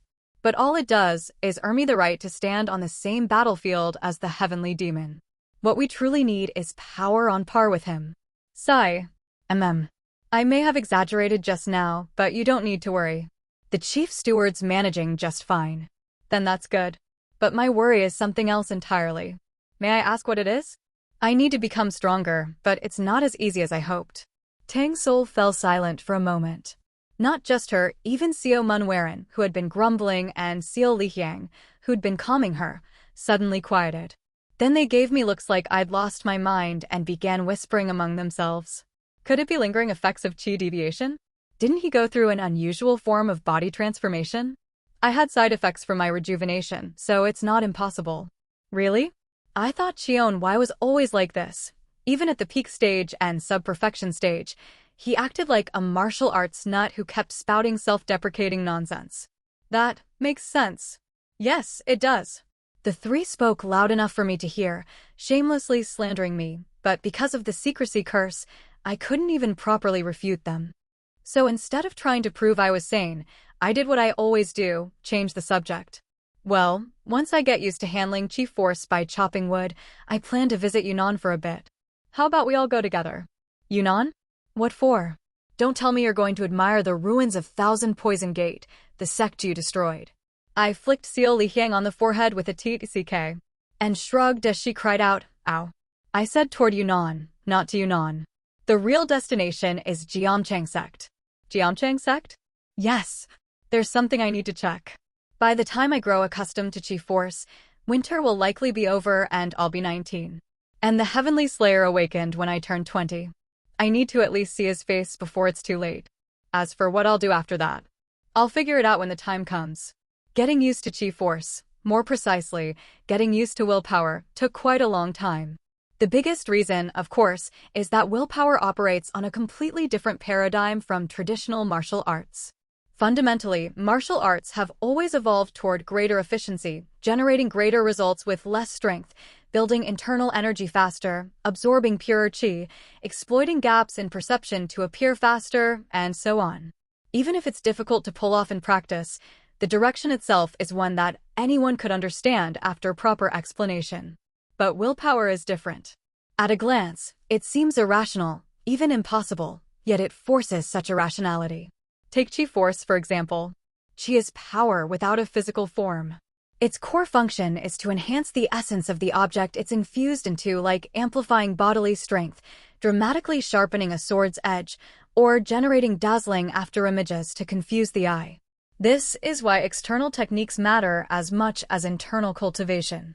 The more chi is compressed, the less efficient it becomes. And if you try to forcefully gather it, at best it becomes chi flame, but no more. However, willpower very calmly, blatantly, pushes past those limits. It materializes internal energy, which should not have a physical form, and turns chi itself into a sword. If internal energy is something that helps you do what was once impossible by enhancing your capability, willpower is the force that makes something fundamentally impossible become possible, by sheer imposition. It's like standing on a stool to reach something placed up high, versus just flying up into the air to grab it. I'd been wondering if all that tree chopping meant you were planning a deforestation project, but looks like my son-in-law's got his own plans. Tang Jinchun chuckled as he handed the papers he'd been scribbling on to the steward next to him. The steward looked healthy in body, but had a deathly pale face as he silently accepted the documents. It was a little pitiful. Tang Jinchun, having offloaded all his work onto the steward for the time being, slowly nodded. Your metaphor is apt, but it could use a little clarification. Willpower doesn't make all impossibilities possible. It only becomes absolute when it aligns with what one most fervently desires. I suspected as much. The unique aura a flowering stage martial artist emits comes from their inner landscape, and willpower springs from this. Seo Munwaren's terrifying destructive punches, for example, likely stem from her single-minded belief that even regrets blocking her path should be crushed for her to move forward. The Black Lotus Lord tempered his inescapable spear with greed, an insatiable desire to possess everything without exception. And in my previous life, Tang Sowol, bearing the image of the annihilated Tang Clan in her heart, immersed herself in solitude and became the most fearsome poison master in the clan's history. So yes, willpower lets you do the impossible, but only in alignment with its source. It is a forced expression of what's embedded in one's inner landscape. Even if your essence, chi, and mind harmonize into a perfect whole, you still remain you. You're only saying that now because you've awakened your willpower and you've become able to assert your inner landscape more clearly. Yes, well, something like that. Since I reached flowering stage by becoming aware of my true inner landscape, the initial awakening wasn't that hard. But I didn't yet understand how to forcibly manifest it into the world, so I couldn't control my strength, and it took me too long to generate chi force. But now I know. I understand how my sword moves to paint out my inner landscape. My sword now reaches places it never could before. Congratulations. You're now a proper flowering stage martial artist. Even I, once called a genius, didn't reach it until after 40. The Tang Clan is truly blessed to have a son-in-law like you. Tang Jinchun beamed with pride, and I could feel the sincerity of his joy. It made me feel a little embarrassed. In the past, while he had thanked me for helping, there was also a clear undertone of, "You're the thief stealing my daughter." But at some point, his attitude softened. Now, he treats me almost like a son, which made me feel a bit guilty for what I was about to say next. "Thank you, father-in-law. But there's something else I need to bring up." "HM? What is it?" "Now that I've gotten used to this level of strength, I'd like to go away for a short while." "Again?" Tang Jinchun didn't look pleased. But it wasn't quite the same concern as before. It felt more like disappointment. He knew very well that I usually took Tang Sowol with me on such trips. Still, someone else gave a far more dramatic reaction. Clatter. The steward, who had been working quietly, suddenly shot up from his seat. The dullness in his eyes disappeared, and even his unkempt beard seemed to twitch with life. It was like watching a man experience his final flash of vitality before death. Even Tang Jinchun flinched at the sheer force of it as the steward spoke in a solemn voice. "Where are you planning to go this time?" "Jiamchang sect. I'd like to observe the four-seal sword technique." "Jiamchang sect." The steward gasped and then sat back down as if nothing had happened, politely nodding. "Have a safe trip." His reaction was so transparent. It was obvious why he acted like that. The current Jiamchang sect is weak, both in terms of martial prowess and influence. Put more bluntly, the steward likely figured that even if something went wrong there, it'd be trivial compared to my previous escapades. Of course, the Jiamchang sect wasn't always like this. Decades ago, they were nearly on par with the 9 great sects. But their downfall came from geography. Jiamchang sect is based in Mt. Jiamchang, located in Yunnan province. And Yunnan is home to Beast Palace. Just as Beast Palace wiped out the 5 Poison sect, they repeatedly attacked Jiamchang sect in an effort to dominate the province. Unable to withstand the pressure, Jiamchang eventually abandoned their mountain and relocated to the edge of Sichuan. But Sichuan already had the Tang Clan. They managed to settle down, but without a firm foundation, their influence shrank dramatically. A weakened sect attracts fewer disciples. Unlike martial families, which can rise on the strength of a few heirs, sects rely on talented recruits. With dwindling numbers, they grew weaker with each generation. 2 generations later, Jiamchang is now barely better than an average sect. Of course, that doesn't mean their martial arts are weak. They may have failed to evolve their techniques due to lack of successors, but the four-seal sword technique is still considered a formidable ascension art. Which explains why their sect was nearly wiped out when a prodigy with the heavenly killing star trait started using it. Despite the skill's power, none of their other disciples had the talent or circumstances to wield it properly. But suddenly, someone blessed with monstrous natural ability starts using it to wreak havoc. There's no way they could stop him. Thus, in my previous life, Jiamchang was annihilated, save for a few survivors. Most of the sect's secret manuals were lost in the chaos, and the survivors were too young to have even learned the basics. Functionally, they were extinct. But this time will be different. Yes, they've weakened, but only compared to the top sects. Objectively, Jiamchang is still a respectable martial sect. Their fame has diminished, but their name still carries weight. Helping them would raise my own reputation, which means greater influence in the Orthodox Murim. And I'll need that if I'm to form the Righteous Evil Alliance. Though it's also a bit personal. I want to meet the heavenly killing star in person. Even if I understand what lies behind his bloodlust now, I, too, am someone who handles massive killing intent. Naturally, I'd be curious about him. Honestly, I'm slightly hopeful that my presence might help him gain control. If that kind of talent could be turned toward fighting the heavenly demon, nothing would be more reassuring. Of course, this is just wishful thinking. Even Master Gakjong of Shaolin, who dedicated his entire life to researching the heavenly killing star and even raised one as his disciple, only managed to discover a few patterns, never a solution. Still, trying wouldn't hurt. And I haven't forgotten Master Gakjong's heartfelt words, spoken before countless young monks. They weigh on me even now. While I was silently nodding to myself, Tang Jinchun, after a moment's thought, spoke again. "I don't think there's any danger to you now, but I'm worried in a different sense." "Worried? You said you're going to observe the four-seal sword technique, didn't you?" "Yes." "You might be disappointed." "Pardon. You know as well as I do that it's a great martial art, but no one there today has truly mastered it. You probably won't find any sword work that meets your standards." That's fine. Just because someone's weaker than me doesn't mean I can't learn something from them. Well, seeing it for yourself is the fastest way. Do as you like. To think you don't recognize my pure love for the sword. I'm disappointed, father-in-law. I didn't say you should be disappointed already. Tang Jinchen chuckled and patted my shoulder. Anyway, I don't mind you going, but don't take too long. Seems like you and Sowol can't stand staying home for too long. I'll try. That refusal to give a straight answer is so very like you. It's honestly charming. Pat pat. His hands smacked my shoulders with surprising force. Even with my newly transformed body, it hurt a little. Only after beating me for a while did he finally stop. But he wasn't done yet. His next words were more shocking than the shoulder thumping. Oh, and I think it's time we started preparing your wedding with Sowol. Pardon? Why are you so surprised? Until now, it was just an engagement because you were still young and focused on martial arts. But that's no longer the case. Well, yes, but I thought you'd drag it out for a few more years before granting permission. I won't say I never thought about doing that. He avoided my gaze, and as I stared him down, he coughed and continued.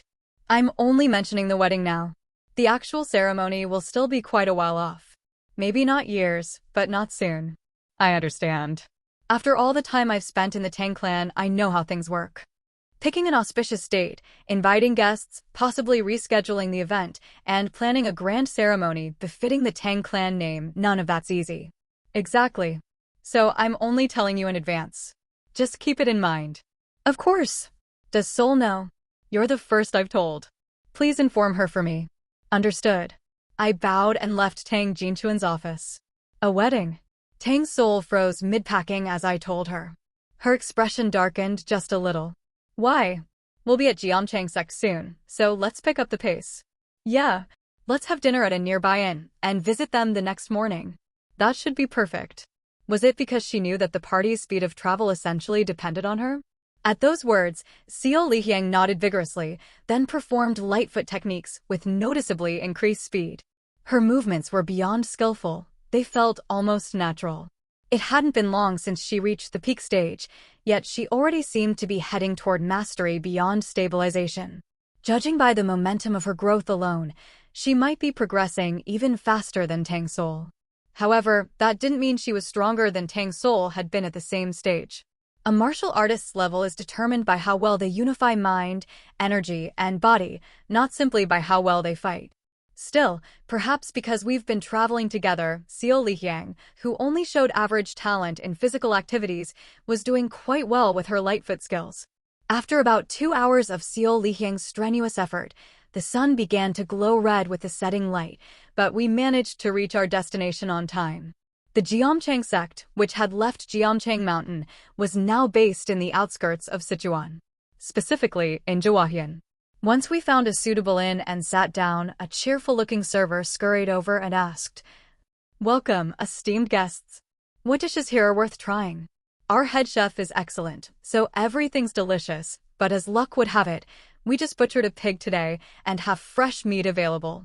Sounds good. Cold noodles with extra garnishes and huigaru, twice-cooked pork for each person. Also, we'd like to rent a room. I'll inform the innkeeper right away. By the way, would you like any alcohol, sir? Alcohol.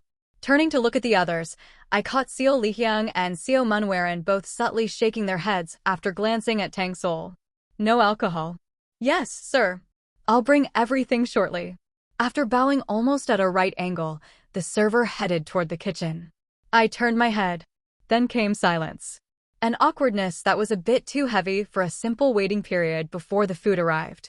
The reason was obvious. Tang Sowol still had a stiff expression, sighing deeply with a dark look on her face.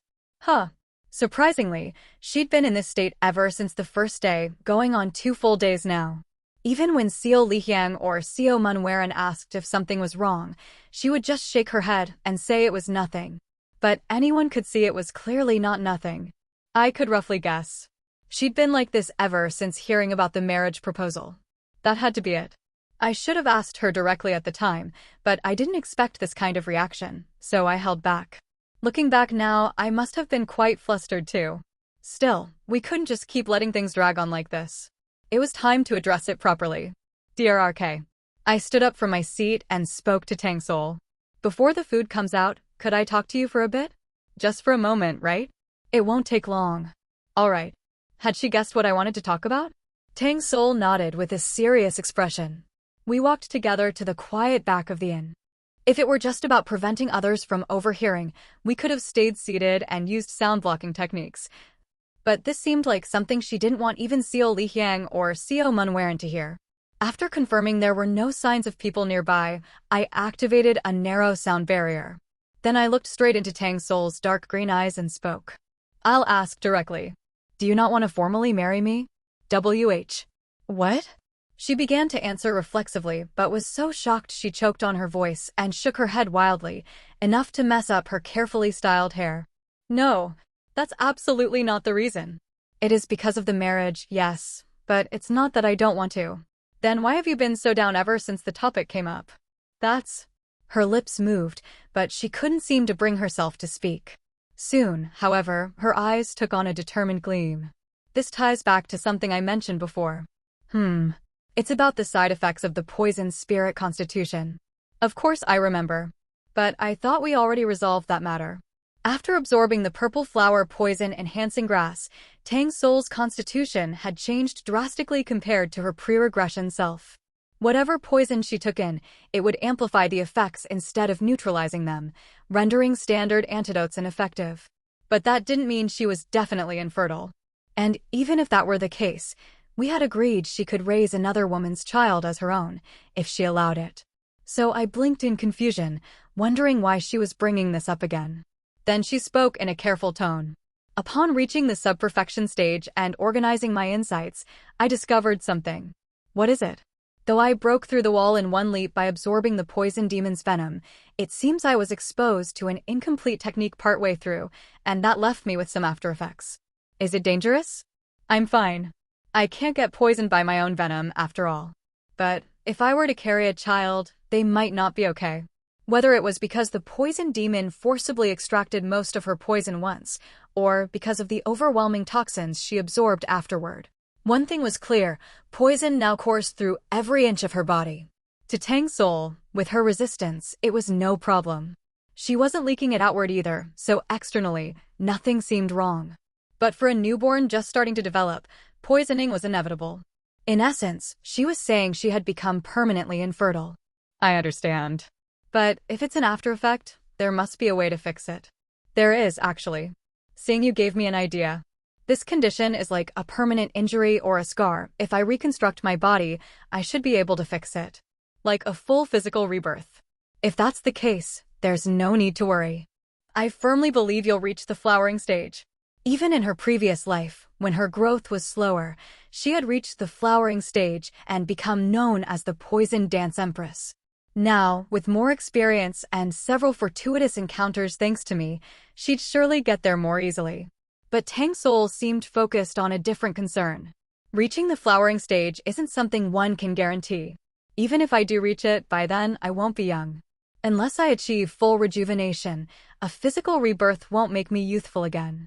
And as I mentioned before, even after a rebirth, it's uncertain. I still don't understand the problem. Even if it's a bit delayed, doesn't this all just lead us back to the same conclusion? She fell silent for a moment, then glanced at me. There's one more thing that's been bothering me. Go ahead. I've been observing you for a while, and I feel like you have a grander goal. Something you haven't told anyone. Now it was my turn to go quiet. The one thing I hadn't told anyone. She must be referring to the matter of the heavenly demon. For a martial artist, the flowering stage is a major milestone. You were happy and excited when you achieved it, but you've been training even more obsessively than before, like someone being chased. As if aiming for something far beyond what even the flowering stage can accomplish. She wasn't wrong. If a day ever came when I could finally relax, it would only be after defeating the heavenly demon. But the heavenly demon is the greatest martial artist in history. No one in the past, present, or future could match him. Since I first picked up a sword, I've never feared an opponent, but if there was one person I should fear, it would be him. To me, he's the highest mountain and the ultimate nightmare.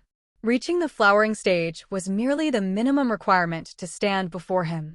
We were now past the phase of personal growth. It was time to find a way to unite the central planes. But due to mental restrictions, I couldn't tell anyone about this. To Tang Sowol, it must have seemed like I was hiding something, even from her. I don't know what you're aiming for, but I doubt someone like me, who just entered sub-perfection, can help. Huh. You've even reached the flowering stage now. To you, the Tang Clan must seem less meaningful. Not entirely wrong. If we fought now, I might lose, but still, I now stood at the same level as Tang Jinchin, head of the Tang Clan. Hello, everyone. As we wrap up this video, I want to share a quick note. I have a Patreon account. If you'd like to support me and enjoy on-demand audiobooks, you can become a Patreon member. Alternatively, you can check out my Google Drive link, which has 500+ novel audiobooks available through my Ko-fi or Patreon shop. I appreciate your support.